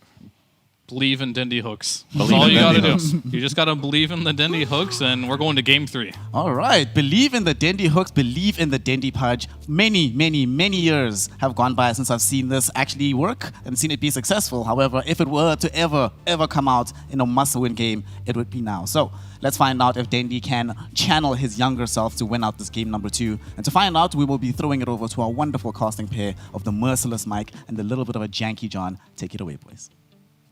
Thank you very much, there. It is definitely Merciless Mike and Janky John. Jonathan, we've got Dindy Pudge. You asked for it in game 1. Here it is. The man has picked his signature hero. Is it good enough to pull off this game to victory? It's not the simplest game for Pudge from mid. I feel like the Gunner matchup is pretty decent. Once you hit level 3, that's a really good point to start doubling down on the Static Remnant. The Overload charges is pretty easy on a melee hero to kind of bully out. So it's not the easiest time for Bait. I think the key thing is just going to be whether or not they get their combinations off, right? You go for the Grimstroke, for the double rupture, double lift back. You've got a lot going in that wombo combo, but we've seen from Bait before that they tend to play a bit of a slower game in the early to mid game, so that can't really maintain here. They've got to take early activity and just kind of try to run down while Nouns tries to build into that late game. You've got the Storm. You've got the Nature's Prophet. These heroes do kind of enjoy scaling into late here more than anything else. Yeah, I think, especially against Moo, right? Like that Timbersaw versus Pudge matchup later on, it just really sucks for the Pudge. Like that Whirling Death it destroys Pudge. He's not a happy boy going up against the Timber, that's for sure. Let's see how it pans out, though. This is Dindy Pudge. You can't doubt the man on this hero. So we know he'll probably land the hooks. It's just a question of whether he can win the game.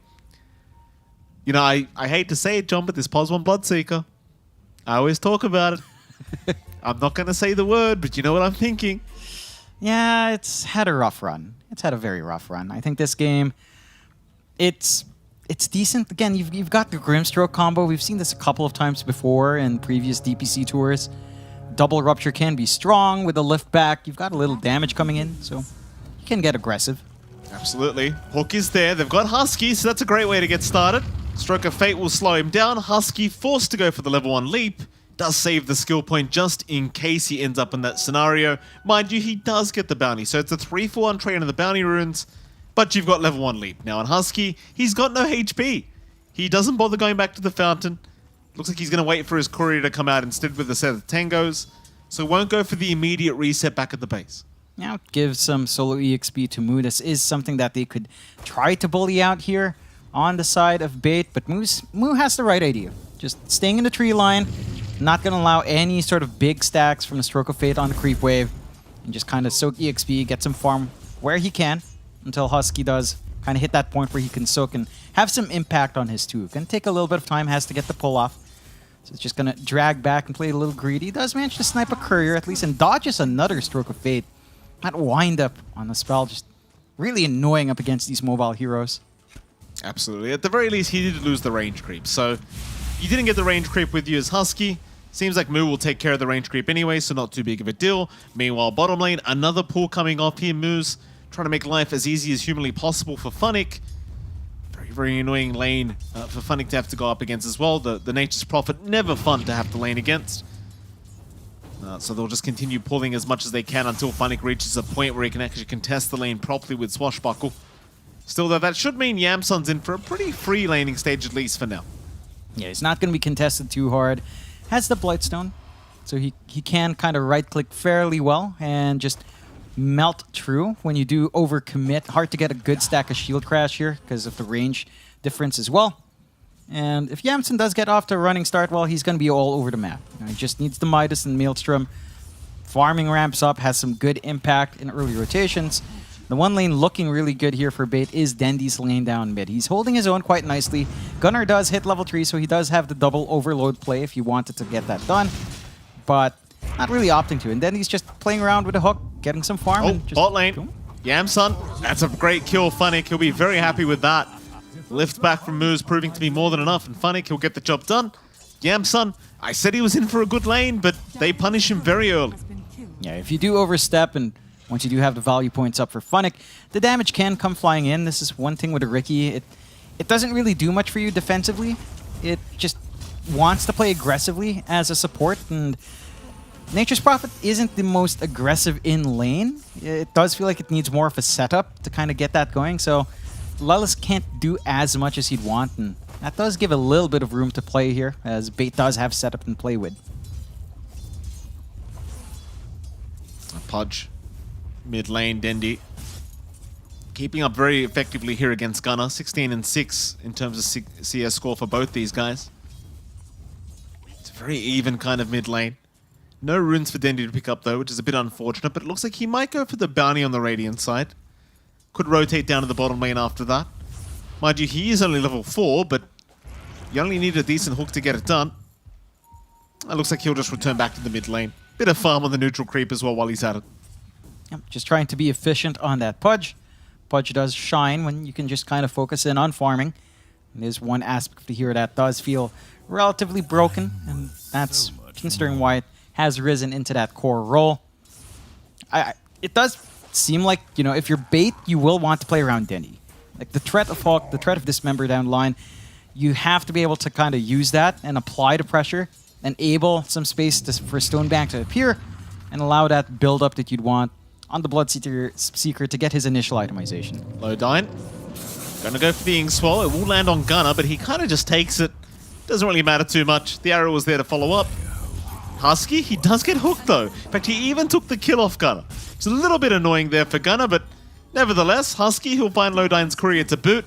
Just no sign of Lodine left. They took everything. Yeah, just erased him from the map. Pretty good kill to find. Not the biggest in the world, but again, you're applying some good pressure on Dendy. You're ensuring that his support rotations are more defensive than anything else. Again, you want to play pretty offensively here. Stroke of Fate's going to connect. Gunnar, pretty big trouble. Does go for a Vortex out, but with the Ink Swell, Dendy able to secure the kill. In fact, Lodine's the one to take it. So either or not, the supports are just taking all the kills here in this mid lane. But you'll be very happy seeing that Storm Spirit die. Yeah, it's the big one. It's the one here you want to keep down. It's going to be really hard to pin him down once he does hit level 6. You're going to have to hope for pretty good timing on the Phantom's Embrace here from Lodine. Does a good job of blocking out the stacks Husky's trying to build up. So he's kind of being really disruptive. And once again, we're finding Bait with a very solid laning start. They're managing to get themselves all over the map. Moose is in a very interesting position here in the jungle. That he is. Things are out. Moose seems like he wants to try and kill off Gunnar again. I mean, why the hell not? Gunnar did just commit his TP, but the question is, can you get heroes there to save him? For now, Moose is just soaking XP off Gunnar, trying to delay that level 6 timing as much as possible. Vision down, but again, Gunnar is under vision. So they know exactly where he's placed that ward, and here comes the cavalry. Dendy hits level 6. He would love the Storm Spirit kill once again. Gunner backing off. He has the vision of the punch. Problem is Moose gonna set up perfectly. That is a really clever play from Moose. Even the D wants to come out straight after. But you've got to respect the positioning from our Ruby. Yeah, then that's exactly what Bait needs to do. Find ways to make plays with Dendi, make use of that hook, get aggressive with that Pudge, and just allow Dendi to shine. You know, it's his hero. He knows the ins and outs. Just kind of get some setup for him and allow him to create that space for everyone else. Get the action on him, allow Stonebank some room to breathe, allow Phonic that build-up to be durable and just able to roll around the middle of these fights.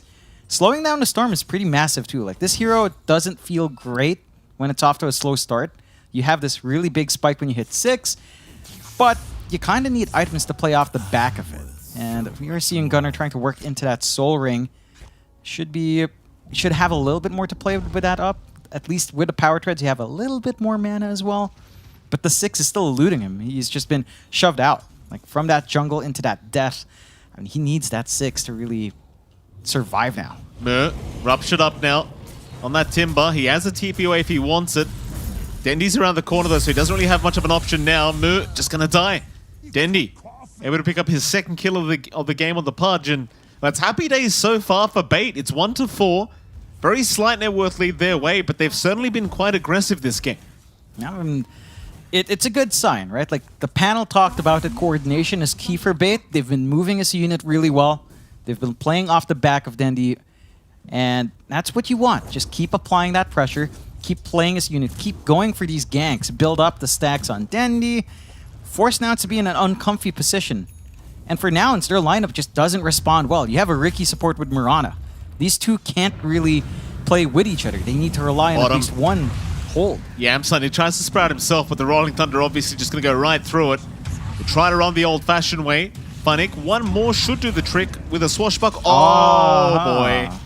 Well, that's a bit rough. It won't matter. They'll still find the kill. Phonic will have a laugh to himself about it. He was trying to be efficient and hit both heroes. Fair enough. Regardless, the Nature's Prophet is down. Dendi, he was trying to go for this Mirana, but ends up just taking a D-Ward instead. And so with that, again, Bait, certainly off to a fantastic start. Yeah, they've built up a good lead for themselves, 5-1. Net worth not quite up there. You are finding a lot of farm still coming out for Yamsun. Oh, nice hook here. Lift setup was out. Dismember there. Dendi able to pick up his third kill now of the game. Question is, can he survive? Answer is certainly not. Not with that TP at least. But he will die. Funny.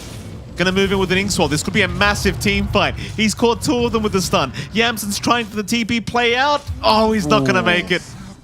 Very close. Still very far. Stonebank on the chase. Won't hit the blood right.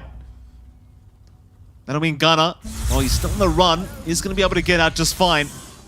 Does have the Soul Ring up for that added mana regen if he needs it. Rather that burst of mana. But 3-7 now. Still a very slight net worth lead the way of Nouns. Bait, if they can keep up the aggression, maybe find Yamsun another couple times, you sit him quite pretty. Yeah, it would be big once they find a couple of kills. Really good reset on Gunner as well. They shove a couple of mangoes, get the bottle topped up with Moo coming in. So you are actually ready to go once more, and they're hanging around with Husky looking for something. They want Phonic. And you hit the arrow though. Swashbuckle's going to be there. Timing not really on point. It is a level 1 Vortex, so you only have 1.4 seconds of stun. Very hard for Husky to hit the arrow. Yeah, it's much harder than you'd want it to be. Smoke out from Nouns, but smoke out from Bait as well. Dendi might be able to catch something big here. Yamsun's right there. Under vision again. Nobody's found that ward. Hook will connect, and with that, the Inkswell combination makes it too easy for Dendi. No punishment to come. In fact, Gunner's the one that's trying to run right now. Stonebank's on the chase trying to look for a rupture attempt. But Gunner's going to be okay. Still, that deep observer ward that was placed by Moose earlier, really haunting the side of Nouns. Yeah, so much value coming out. And he planted that when he was level 3, making that rotation on mid. He's just been on point. They've been playing around what they need to do with Dendi over and over again. It's just that one big point. They know how to play around this Pudge. They've enabled that Pudge massively on mid. And now you're just playing with a draft that needs so much farm. Lift up, rupture there. Gunner somehow avoids the Blood Rite silence. And he's going to be okay to just zip out with the rupture. He'll take no damage from that. Man, that was a split second off connecting. That would have been a dead storm. Yeah, he has no TP. If they just managed to keep him down, would have been a nice, easy pick-off coming out from Bait. But now it's just avoiding Gunnar. Gonna feel pretty happy. And again, they're just trying to enable this greedier draft. Yamson already has the Midas, so he can just sit comfy and farm. Moo, he's got some durability with a cloak, but needs that full Hood of Defiance to really start going. And it's just these slower timings from now that Bait are using against him really well. Shoving in bot just a bit, not fully committing for the push. They are getting really good build-up on Stonebank. He's going to have a Maelstrom relatively soon. And then his farm is just going to skyrocket. No one else really needs as much jungle space as the Bloodseeker here, especially with Dendi rushing the Blink Dagger instead of something like the Ags. So he is looking for that early activity, looking to play with the Inkswell Blink combo and just, again, pick off some of these sneakier heroes. If you can blink onto Gunnar, he's pretty much a dead hero. He's not going to have Lincolns for a very long time. Top lane, Lelis. Lift up. Easy setup for Dendi, but he's not quite there. Just wasn't close enough for the hook attempt. He was just a tiny bit too early there with the lift.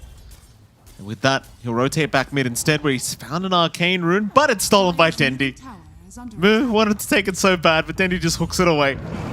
Meanwhile, bottom lane, Husky's being chased down by Funnick. Leap charges, that was the last one. Funnick on the chase. Eventually we'll find the Mirana. And that should be another. Meanwhile, Moo does find Lowdyne and Gunnar. He's going to try and punish this Pangolier, swashbuckle away from Funnick, and they just don't have the damage or the lockdown. It's just not enough. You need that play follow-through coming from Husky. If you don't have Husky, you can't keep anyone down. Like, you've got to have this longer duration stun. Once you have the shard on Lelis, that could simplify it. Get the smoke screen on top, have that combination on hand. There should be a window where you can just melt these heroes. But it's still a few minutes away. 2 minutes more while this Riki just feels like it doesn't have impact. Bait. Another smoke up. Lelis going to avoid the smoke for now, but they're going to find a much bigger target. They want Gunnar. No survival here for the Storm. Moves easily again, setting up the lift. Lowdyne somehow finding the kill another time. And Bait, they'll see if they can pressure this mid-tier 1 tower. Stonebank will be around. He'll take care of it. I don't know how you defend this. You really can't without your Storm, and even then it's quite difficult. Gunnar's very far behind in the Storm Spirit at the moment. Yamson, he has no interest in getting involved. Nah. Just wants to farm. That's what most Nature's Prophets want to do. They'll only join in when they're set up. They'll only join in to add some damage if they see an opportunity. No opportunity presents itself on Nouns.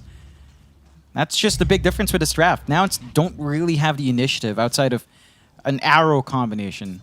I mean, they could try to run around with Moo, but if there's no one to keep Funnick down, if there's no one to just lock in Dendi and prevent him from casting his spells, then you don't really have a way of killing off these heroes. You've got the full mech up now as well in Funnick, super durable on that Pangolier. You're going to be able to gun down that bot tier 1. And with the mid tier 1 gone, the bot jungle just opens up massively for Bait.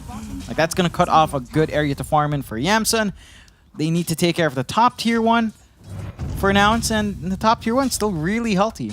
And Yamson will slowly start to chip away with it, but while that tower stands, it's just difficult to invade that jungle. Husky being chased down. Silence will connect there from Lowdyne, but he's on the cliff and it makes it rather hard to catch him. They don't have the hook available from Dendi. Even taunting them on the high ground there for a moment.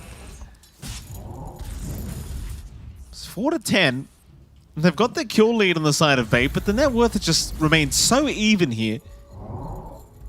Props to Stonebank on this Bloodseeker, really doing a great job of keeping up with Yamson on the Nature's Prophet. Feels like the Bloodseeker should be maybe a little bit more behind, but he's done just a great job of keeping up in that net worth board. Yamson obviously dying a couple times earlier on, which probably slowed him down. And there's a smoke up again from Nouns. A 2-man smoke here on the Riki and Mirana. And they've got the shard on Lelis, so setup becomes a lot easier. And this is that window we were looking for activity from the supports. If they can start to make opportunities for Moo or Gunnar to jump on top, they can find themselves some kills. Well, Lelis is going to find nobody so far, but So they will know that somebody's going to be hanging around that dire triangle. Scan is out. That'll give all the information they need. Bait immediately back off. Not even a second after that scan happens, they get the hell out of there. And so far, nothing will really come out of the shots for Lilith. I suppose at the very least they know the dire triangle's vacant at the moment if they wanted to take it. And it seems like they just may. Yeah, they drag Moo up, allow him to get building. He is working onto his Yules, so a way of removing some of the silences on hand at the very least. Mid lane, they committed quite a bit onto an illusion. Dendy dismembering, Funny committing the Rolling Thunder, all onto a Moo illusion, and the just ends up. I mean, they really showed that illusion. Let me tell you, John, it got down real quick. We saw that last game as well, right? With a little doom on the illusion, just to send a message. Yeah. Gunner, bot lane, he'd be a great pick-off.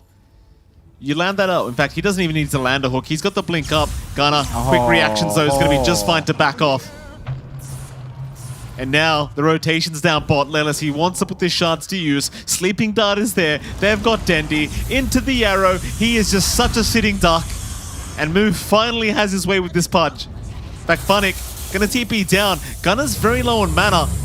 Just a bit of a warning shot there with the Vortex as Funnick is gonna keep moving in. He doesn't have Rolling Thunder though. So Moo is happily gonna take the fight.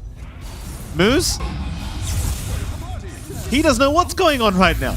Oh, man. That's the timing. That's the timing for now. It's playing with that Sleeping Dart.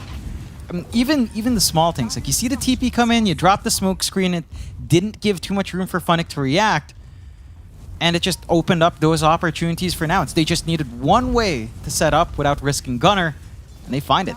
And now it's where it gets a little bit shaky for Bait. Like, going for the blink on Pudge does mean, you know, you don't have that scaling damage, you don't have that massive output with Rot. You're not going to just melt heroes, you're going to need to coordinate, keep that coordination up. And then he's just not having luck with the regen, unfortunately, here. No, Gunner's got it, and that's a perfect rune here for the Storm Spirit as they might just dive in for the fight. Lelis, he does actually survive just a little bit longer. In fact, he's still alive. Geez. Oh, they don't kill Lelis. He'll barely survive through it. Dandy's the one to drop. And now Gunner, he'll pop the regen so they can just keep going. They don't have the heroes mid lane to really force the fight, but Gunner's just going to go in by himself. Inkswell will be out. That'll cancel the regen. That'll put an end to that. But they do force a BKB charge out of Stonebank. Yeah, that's big. It's the first BKB charge for Stonebank. It's not going to be comfy. Gunner probably doesn't mind too much. I mean, he's got the Arcane Ring anyway. He's getting topped up. So he's still got some mana to play with, at least if he does get jumped in. The one thing for Nouns is you are really pulling ahead now on Yamsun. That mobility that NP has, the Midas being picked up really early in for Yamsun, just finally paying off. Getting the Ricky Mirana experience. No chance of survival through that. It's just such an easy combo once you hit that level 15 mark. I can tell Lelis is having a very fun time at the moment. Yeah.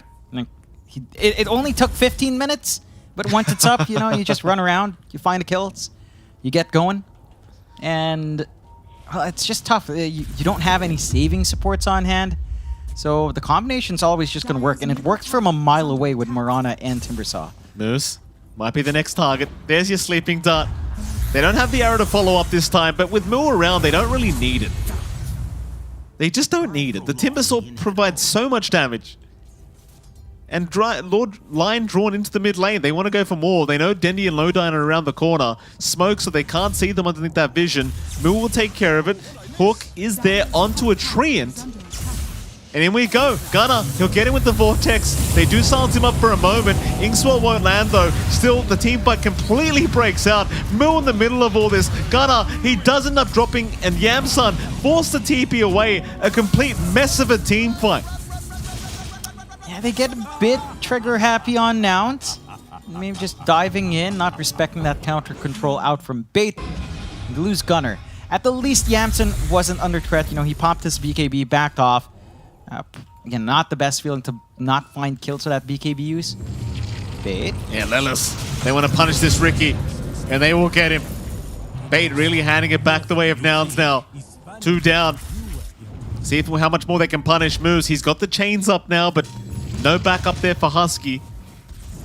Husky able to just kind of walk out of that one. With that Nouns, 10 to 12.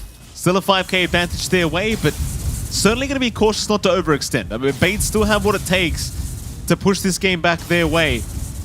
And I mean, you look back at this Bloodseeker, Stonebank is pretty big. Yeah, he is. He's working into that Basher next, so you can't just TP out in his face. That's going to be massively helpful, of course, in locking in Yamsen, as he has been playing really forward when he does join in. The side of Nouns, once this BKB is up and Gunner, you fix a lot of issues. That will force Dendi to kind of just try to gobble you down with the Dismember. It takes away the threat of Lodine's Grimstroke, so you don't have as much to worry about. And a smoke out from Bait. They know they're still pretty strong right now. They are. See what they can punish. Bait. Move through that mid-river. They've got a blink up on Funnick now as well, so a bit easier for him to initiate, but it is on the courier, to be fair. He needs a bit of time for that one.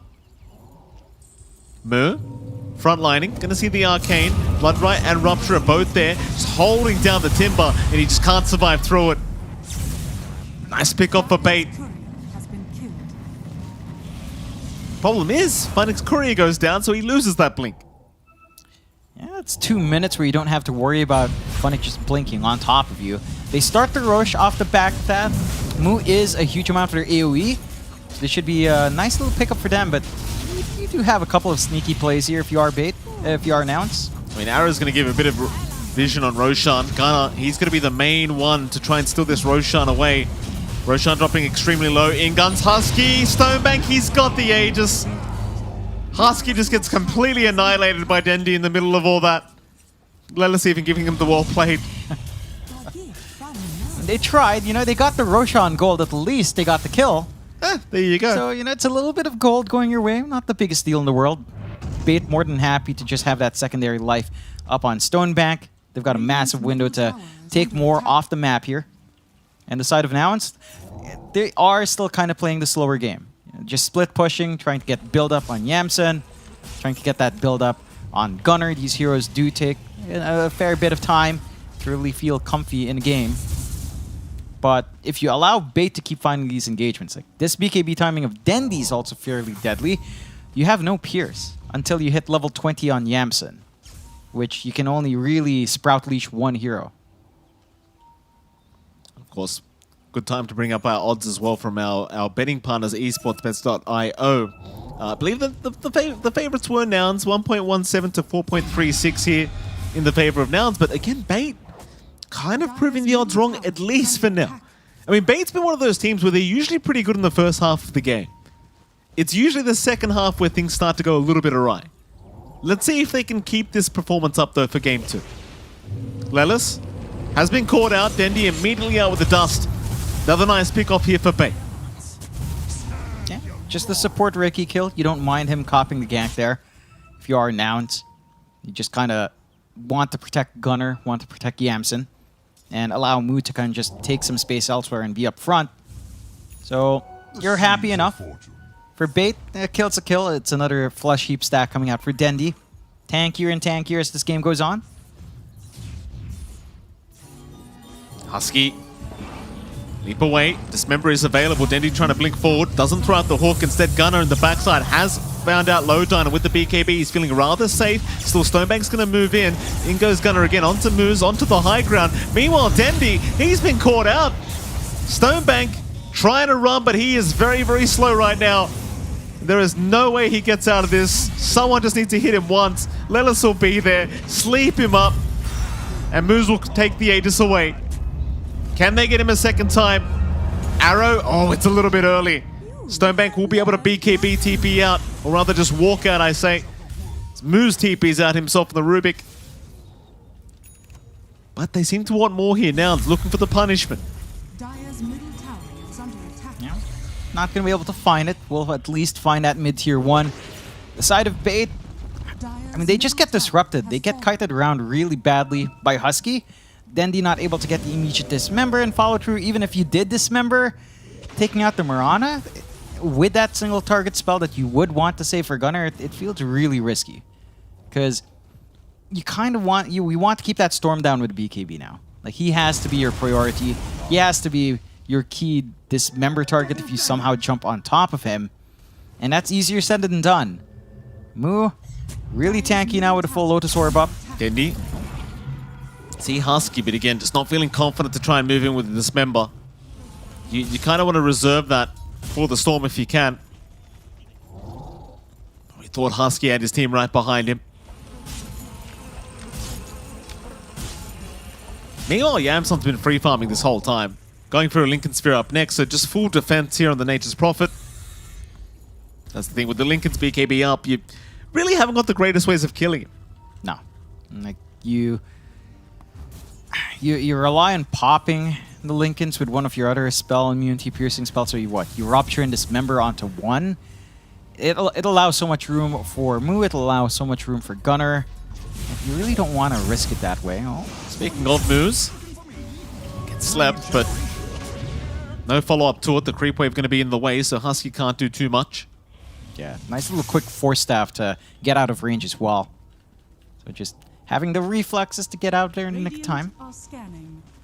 Stonebank, I mean, they are still watching the Bloodseeker, but he's got his whole team behind him.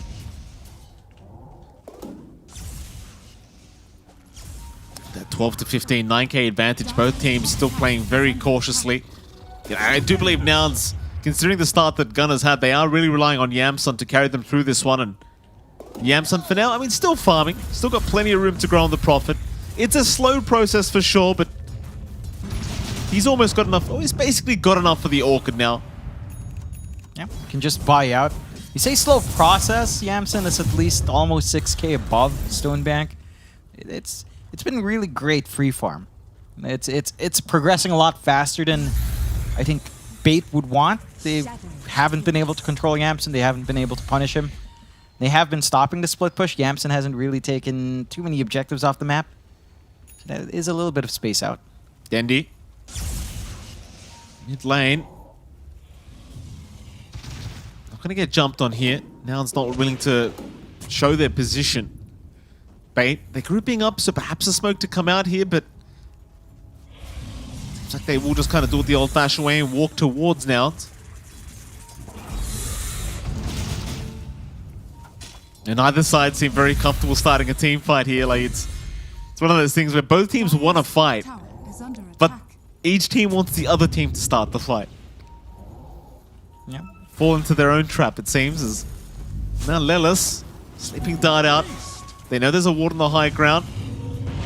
Still, they've got the Rubik trapped up. Gunner's just going to move in with his BKB, and that's one down. Onto Funnick he goes. That's going to be another perhaps, so Funnick will swashbuckle away. Where's the follow-up? Not there yet. There's a double rupture, though, from Stonebank, but can he actually move into this? Yamson, he'll just stand there and man-fight. Dendi, he does get a dismember off, but it's cancelled immediately. Husky was ready with the arrow. Yamson can get right to work. As Stonebank ran up quite confidently to that Nature's Prophet. And I was like, man, you're not doing any damage. Get out of there. No, he certainly wasn't. Just didn't manage to melt through Yamson. And just all those small plays. They managed to dodge out with Gunnar. The double rupture just doesn't really stop Gunnar. He just re-engages right after that rupture fades. And they're not able to follow up in one target. Like, as the panel pointed out earlier on there, Mike, Bait has to play as a coordinated unit. They have to be able to jump in, burst one of these heroes down. In particular, Gunnar. They need to pour all the resources into just stopping him in the middle of these fights. Otherwise, he just runs around. I mean, it's on the replay now. Like, Yamson literally took no damage. He's just sitting there tanking all the right clicks from the Bloodseeker. The thing is, the Bloodseeker's gone Gleipnir Basher, right? So it's like, okay, the Basher goes through BKB, but the Gleipnir is doing no magic damage through the BKB to Yamson. So he's just taking nothing. Yeah, it's one of those things. Like, your lineup's just so magic-based right now outside of Bloodseeker. You are relying on Rot, you're relying on the roll. I mean, the Inkswell, the Stroke of Fate, fairly decent damage. So just the spell immunity up front puts a lot of pressure on Stonebank, and it's just not enough. With a Shard coming through here with a Blood Rage, with that scaling percent-based damage, it's going to feel a lot better for him. And that shouldn't be too far off at least. So the timing for Stonebank to have a little bit more in those bigger fights, to have some scaling damage up against Moo, it's set to come eventually. You do have the full Kaya and Sanj up now in Gunner, and he's working onto the Ags. That's a lot more AoE control that Nouns does lack once that's up and running. Here we go. 4-man smoke. Moo, the only one not smoked up here on the Timber.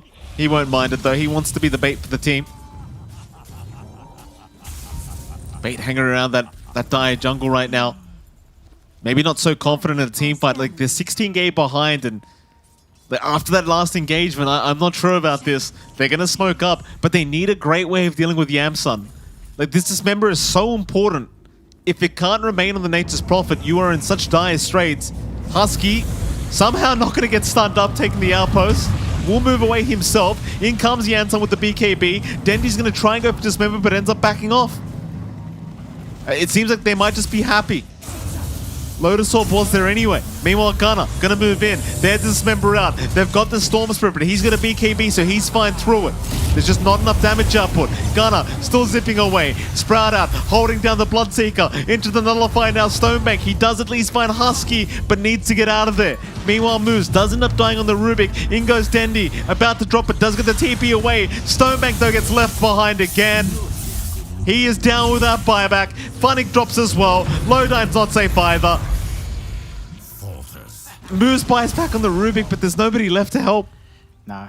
And the one fortunate thing for Bait, Roshan is down. So now it's can just kind of capitalize on that, try to go for high ground off the back of the Aegis. A couple of back and forth things there. The fresh Kaya Sanj for Gunner saved him massively from that Dismember. It just doesn't last this long with a status resist up. And for Dendi, it was a really quick Lotus usage onto Yamsun that just disrupted that jump in. Like, just really good saves ready on hand from the side of Nouns. And now they just go high ground even without the Aegis. They're not going to fully commit. Respawns are short. Would want the Aegis up and running first, so they play it safe. But now you're in a very winning position if you're Nouns. 19k up. You've got the full Daedalus up and running on Yamsun, so he does a ton of damage. Yeah. When he is just focusing in. He's not even queuing up the Lincolns. He's not even worried about any of these single target dispels anymore. Just doesn't need it. I mean, you saw Dendi, like, the thing is they've got the Lotus Orb up now, so Dendi can't actually dismember him anymore. As long as they place the Lotus on from Mu, it's like, well, it's immediately cancelled off. He's fine. That's all you gotta do. Just keep lotusing up the Prophet. Here we go again. Mid lane, Funnick. Being watched. Oh, the whole crew is just grouped up at the moment. Nouns. They're gonna see Funnick. Warding placed. Sleeping Dart out. They'll hold down the Pango. There's your Lotus Orb as well. Nouns not making the jump in yet. There'll be a 5-man smoke from Bait. They'll try to wrap around the long way. Roshan has spawned up, so it's an important team fight for both sides. Gunner does get spotted, but has a haste rune, so he's easily able to back out. Meanwhile, top side, there's the Rat. Tier 3 tower under siege. Smoke on smoke scenario once again. Who jumps first?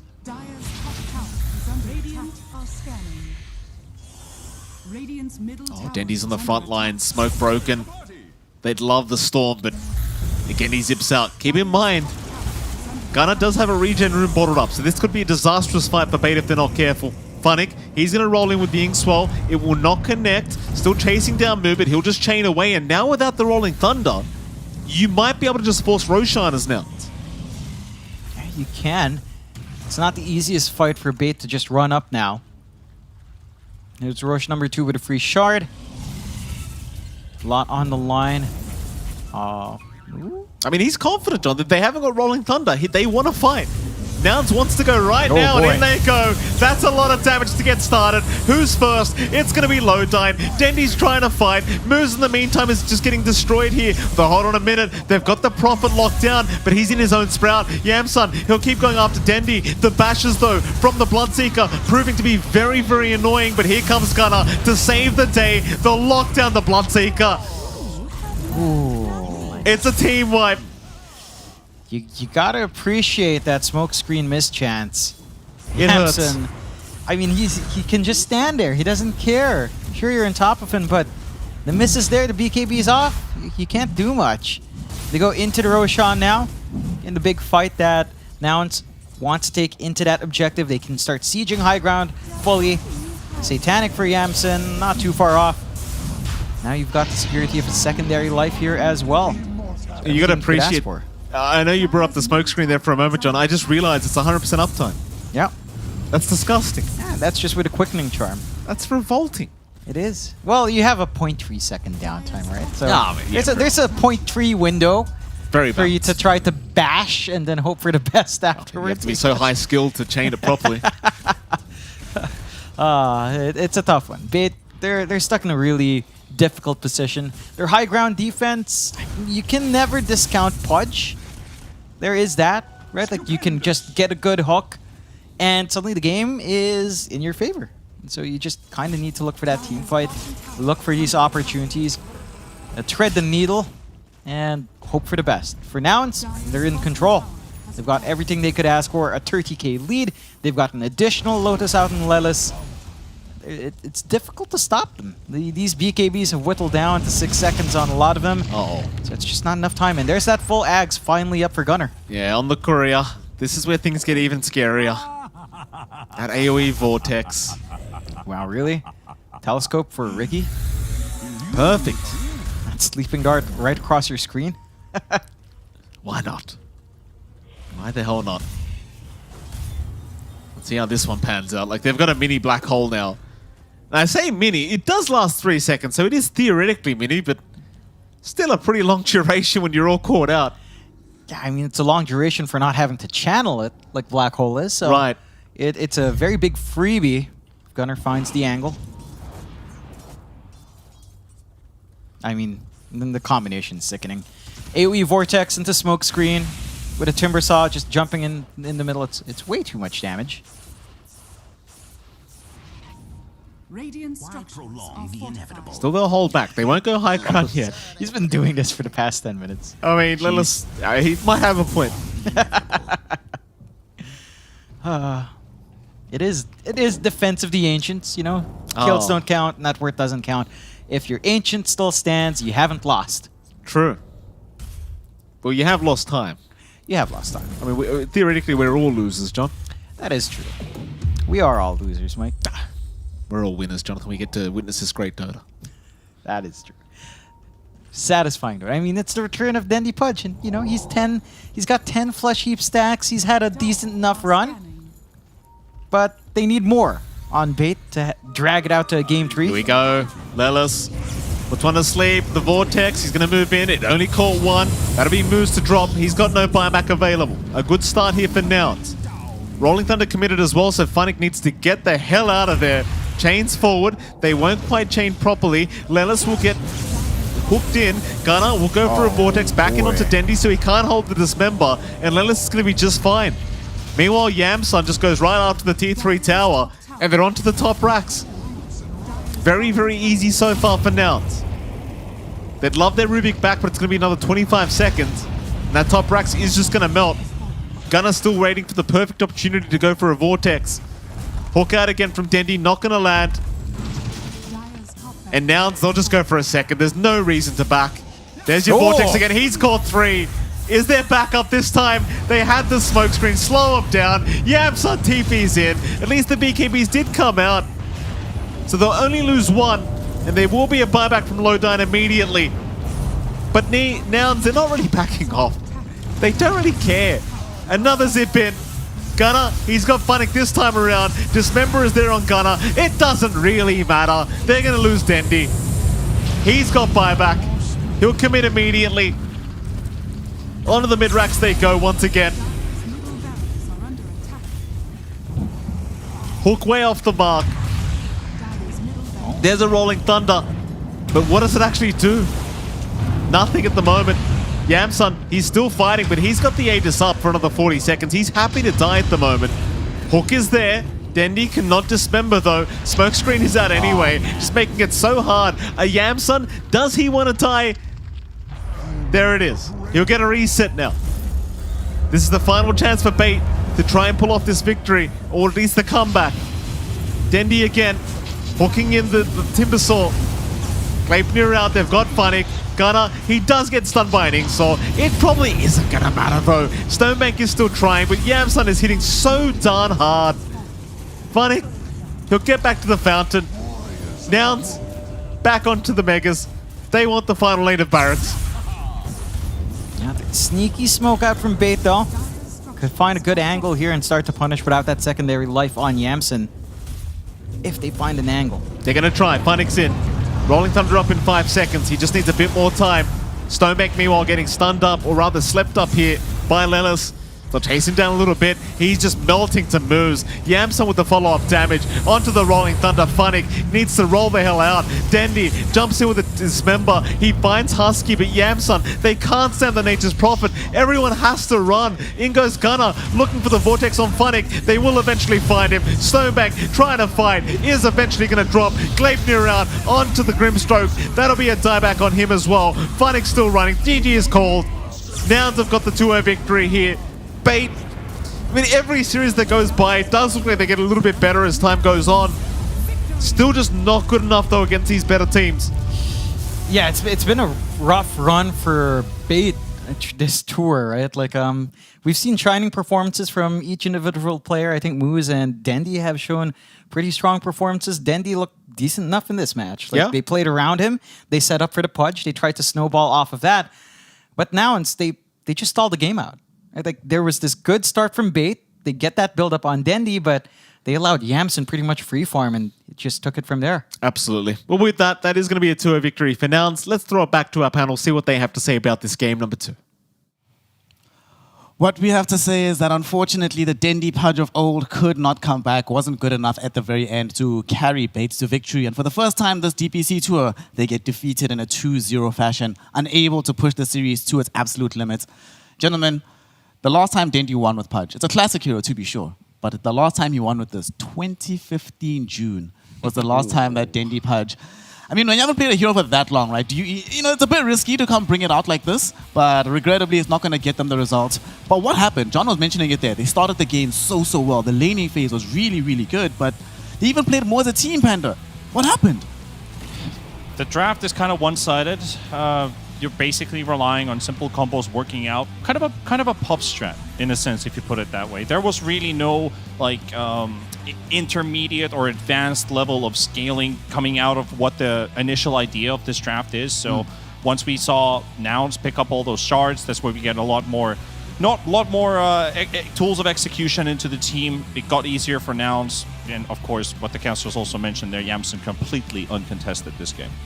Yeah, I mean, he got a free farm the entirety of the game, and they did a really good job, I would say, as well, on the side of Bait, of shutting Gunner down. Because, like, if Gunner would have had a good game, this game could have got even uglier faster. And they killed him multiple times. I was pretty impressed with Dendy's Pudge this game. He made a lot of rotations, but as usual, when that mid-game comes around, he seems to get under-farmed. It's not specifically his fault. It's more of, like, the team itself just stops making plays. Like, they kind of shut down. But I think a lot of that had to do with that 15-minute timer when the shard came out, when it became available for the Ricky, you know, the combo you love, Snare here, the Ricky dart into arrow. It was online, and that's when Nouns started mounting a comeback.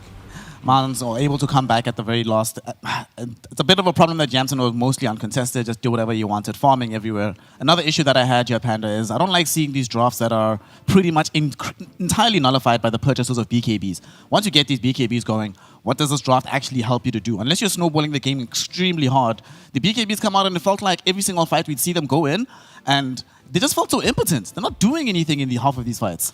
Yeah, that's kind of what the draft does in a sense, that your only BKB piercing stun is Dendy on the Pudge, basically. If they had some other way of AoE team fighting, for example, because right now it's a pick-off based lineup. If they had some extra team fight in forms of AoE, I think I'd see a way to actually fight against or kite those BKBs, or even fight into the BKBs. Right now, it just wasn't an option. They go up against a rough timing where Nouns, when they hit 1 or 2 item timings for themselves, in this case the BKBs, just there's not much that Bait can do.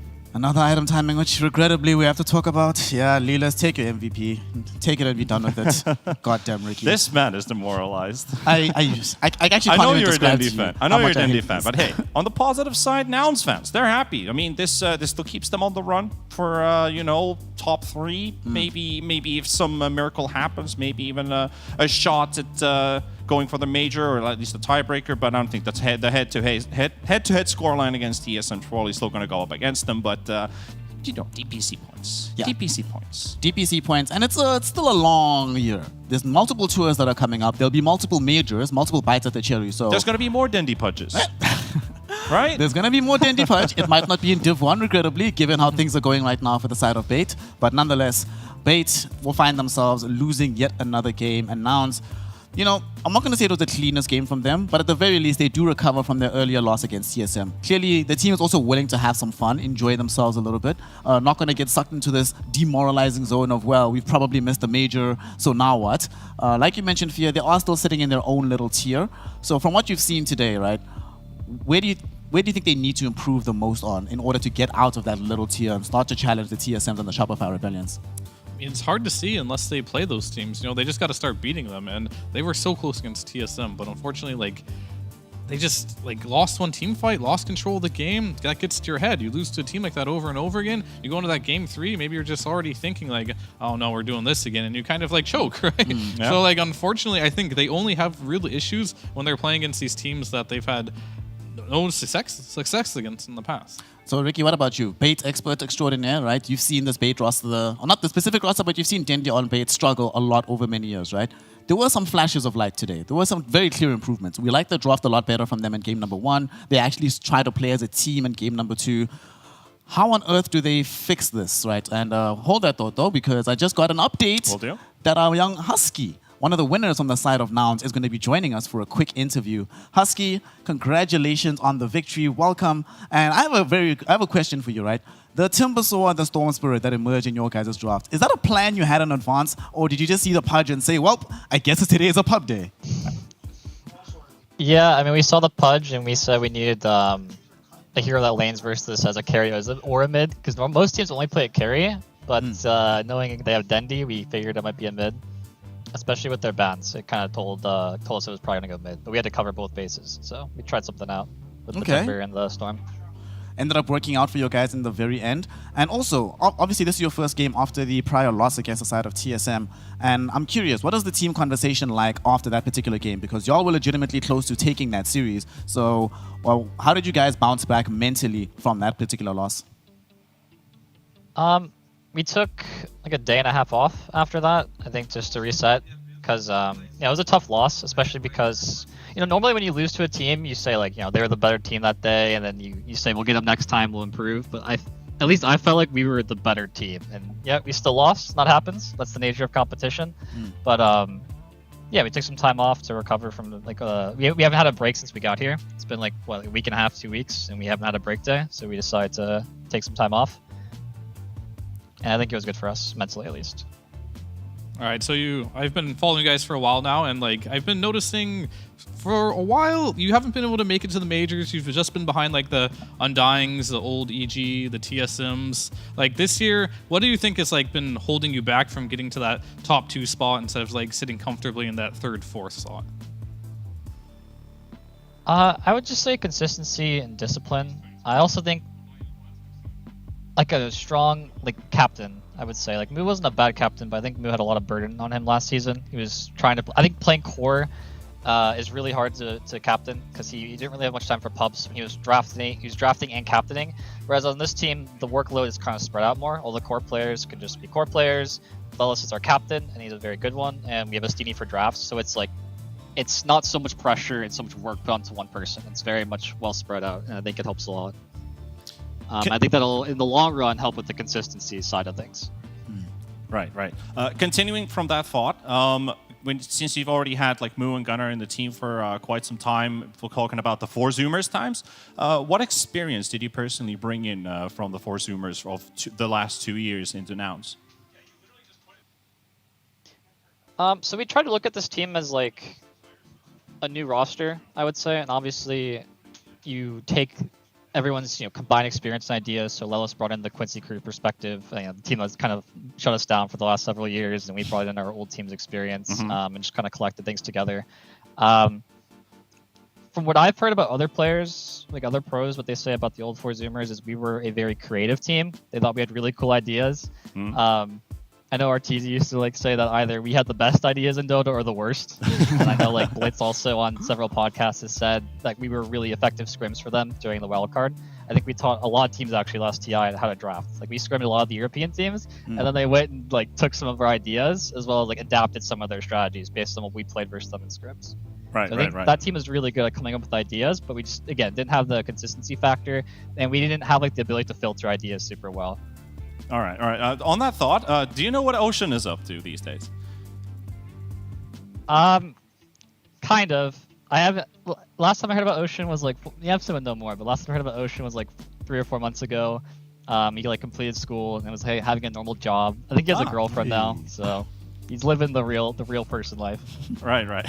All right. So talking about this specific series, do you think bait was easy to figure out during the drafts of Game 1 and 2? You kind of already talked about the Pudge in Game 2, but more touching upon Game 1. They changed a lot of things. They didn't go for the first phase mid picks, which they've usually gone for. How did you see the drafts go on from Game 1 into Game 2? We expected them to first pick Primal Beast. Or first phase it rather, because that's what they've been doing. So that's what we mostly prepared for, talked about. Because then he just picks his Primal Beast, and then level 4 he just runs between the side lanes. So we just talked about having the vision to not get, he'll run to a side level 4, kill you, and he'll sit there in the trees and kill you again. Yeah. So we basically just said don't let this guy get away with this garbage, and he'll be 1k behind in 5 minutes. And yeah. He did the same thing on Void Spear. He tried walking between lanes, and then we just had wards on him everywhere. And eventually he TP'd to a side lane with a haste, killed my offlaner, and then we were that's all he got. That's the only thing he did that game. And so I think our prep was good. All right, yeah, you could definitely see that. My final question, what goals have you set as nouns for this DPC year? TI. This team, as our fearless captain Lelis has said, this team is a TI team. So obviously majors are cool to go to, but realistically it's just all about TI. All right. Okay, so having a long overarching goal is always a very good thing. I have a question for you guys as well. In terms of Nouns as an organization, since you've joined them, one of the few teams within the region that has that sort of institutional backing, has a degree of infrastructure behind you. Can you talk to us about the difference that has made for you and your career as a player? How much easier has it become to develop and to improve when you know that you have that backing and you don't have to basically finance the year yourself? Yeah, I mean, it's the same conversation every time when it comes to sponsors. Having a salary means you can focus on improving and playing the game, especially if your goal is long term. It's okay, if our goal is TI, if we lose now or we fall short now, especially in NA where you only have 2 slots. Last year we went 6-1 in the region and didn't qualify for the major. So it's super cutthroat because we have so few slots. So it's if you're not qualifying, you're not going to those tournaments, you're not making more money from placing higher. If you don't have a salary, you're just kind of really it's more pressure. It's more stress, it's more anxiety. Whereas if you have a salary, we're not super concerned about the money because we're doing okay. So we can just focus on improvement and the long game, I'd say. And obviously boot camps help a lot for team development. Anyone will tell you that. Boot camps are super important. So I think we're very grateful to be able to boot camp. Hopefully the rest of the year, but we'll see. I mean, speaking of actually having that long overarching goal as well, right? I'm curious about something. So is there a specific team that you and the rest of the crew sort of try to not necessarily model yourselves after, but think that play the closest style of Dota to you and that you try to learn the most from, who's successful elsewhere? Or is it a thing of you're just all trying to forge your own path and get better, the Nouns way, and there's nobody else who can do it like y'all? I mean, we obviously watch other teams, look at other teams. Liquid and Gladiators, I think, are 2 Europe teams that are very interesting to watch. I'd say some of our drafts, when we play Beastmaster drafts, it's obviously a lot from Tundra. These Zoo drafts are very, I don't want to go into too much detail, but the way you play heroes like Beastmaster and Broodmother are, the way Tundra plays them is obviously ideal, it's obviously optimal. So we take what we can from them, and Moo's also a prolific Zoo spammer. So sometimes he even looks at 33 and he's like, I don't think this guy's build is good. I'm going to do what I want to do. You saw the Vessel in Game 1. Yep. It works on Axes. He's been talking about it for weeks and he finally pulled it out here. So I mean, it certainly worked out, right? It's one of these things where it's nice to have your own view of the game, especially when it's a successful one. Before I let you go, I want to just quickly ask you, tell us, what's your favorite movie? So, we just saw the new Puss in Boots movie, actually. Oh, I wouldn't okay. say it's my favorite, but Yamster Gunner and I saw it. It was really good. That was a really good movie. Okay, Puss in Boots. Everybody at home, Tempted. listen up. Husky's dropping heat here, and we'll all go check it out. Maybe when we have an off day, we'll see if we can find time to watch it. But I'm gonna let you get back to practicing and to debrief after this particular game. Congratulations on the 2-0 victory. Good luck for the rest of the tour. You still have Shopify Rebellion to play down the stretch. So yeah, go prepare, and I'm hoping that that's going to be a successful series for you. So thank you very much for your time, Husky. Yeah, thank you. All right, take care. So that's Husky, of course, support player for the side of Nouns. And, I think he was, at the very least, honest enough about the fact, he shares our appraisal of that series against TSM, right? They sort of threw the win away. They were winning the game for the most part, and for the most part, they were the better team there. But if your goal is long-term and your goal is TI, it's good to hear that you're not going to allow setbacks like this to completely overhaul that goal, right? So what do we think, gentlemen? Seeing what the team is like, where do we think the ceiling might be? Let's assume we're having this conversation 6 months down the line, right? Do you think they'll be closer to where Shopify Rebellion is right now? Or is there a sort of ceiling beyond which we don't think they can actually break through? Well, if Rebellion is the ceiling, I'd say TSM is maybe the standard that they're aiming for. Aiming for that second spot, because throughout this year, NA with 2 slots for every major, basically, that's what you're aiming for. Getting to the major, getting more points, and that way securing your path into TI. So I'd say the moment they beat TSM in a series, or maybe beat them twice, maybe back-to-back in Tour 3 and Tour 2, yeah, then you can start looking at, all right, they're actually there. Something actually that I find very interesting about all this fear is that if they don't go to a major all the time and the goal is TI, there's a high likelihood that they might go through qualifiers again, right? And, it's a difficult thing. However, we've seen some very good success from teams that qualify for TI through the qualification run, both at the last chance qualifiers and the regional quals themselves. So is this a situation where you might be slightly incentivized to not have to care that much about the major, given that you can just improve on the road and try and peak at TI itself? Well, technically you can go through the qualifier, but that has to guarantee TSM has enough points to get invited, right? Because there's usually one slot. So I don't know if that'll be the case. If Shopify Rebellion and TSM get enough points, I think they'll be pretty happy about their chances going to TI. But if they're going back into the qualifier, playing TSM again, or maybe some Shopify if they don't do well at the majors, they still are faced with the same problem. So I think realistically, they need to start thinking fast and don't even think as much long term if you have to, because you have a match against Shopify Rebellion. If you want to make your comeback, why not start now? Exactly. Yeah, start now. Get the ball rolling as soon as humanly possible. And today they were able to bounce back and get the ball rolling in a positive direction. So that puts them now in a 3-1 position in the overall leaderboard. Unfortunately, this particular game also means that Bait is sliding slowly but surely down even lower. They are 0-3 after this. They were 0-2 coming into the day. And I think as much as we enjoyed seeing them play a little bit better, the frustrating thing about this is the first time that they don't get to a full game 3. They stumbled, they faltered. Is the new strategy just pick heroes to have fun with from going on? I mean, I think there's a little difference here. I think I didn't really expect them to be able to beat a TSM, a Shopify, or even a Nouns. I think the wild card level that they're on, the 5-rat, the Bait, I think those 3 are kind of close. So if you are a Bait fan, things don't get bad until they lose to an Alpha or a Thea. Then that's when, we're looking at Division 2 for Bait. Yeah, because we're going to have some kind of relegation scraps going forward with Bait being involved at the very bottom of the pile there. Of course, things become a lot safer now for the side of Nouns. They're 3-1. That guarantees, I think, DPC points, pretty much avoids relegation at this point, and they can just start focusing on the future, game by game by game by game by game. Unfortunately, we still haven't seen an upset, Panda. How this looks now, pretty much exactly the same as how all of us had our predictions, right, coming into this. When does that start to happen? When do we finally start to see teams punching above their weight class here in the Division 1?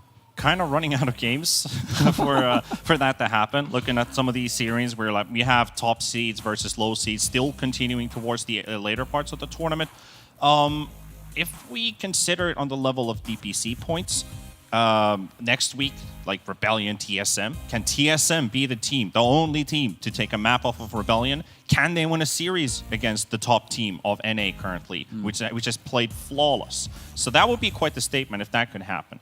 Looking at the bottom end, Theoth, Alpha, Bait, basically, theoretically, none of them are out yet because Alpha has got 4 series losses, still 3 to go. So they could potentially, with one singular map victory, force out, tiebreakers, maybe even snatch 6th place if things go well.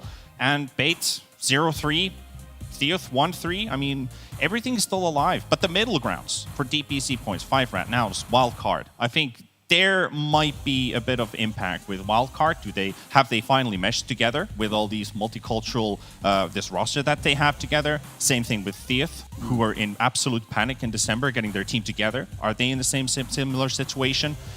And of course, eyes are still, a lot of eyes are on 5-rat. Like, can they still be a true contender to the top? Maybe force even more tiebreakers and, you know, solidify their position here in the first division.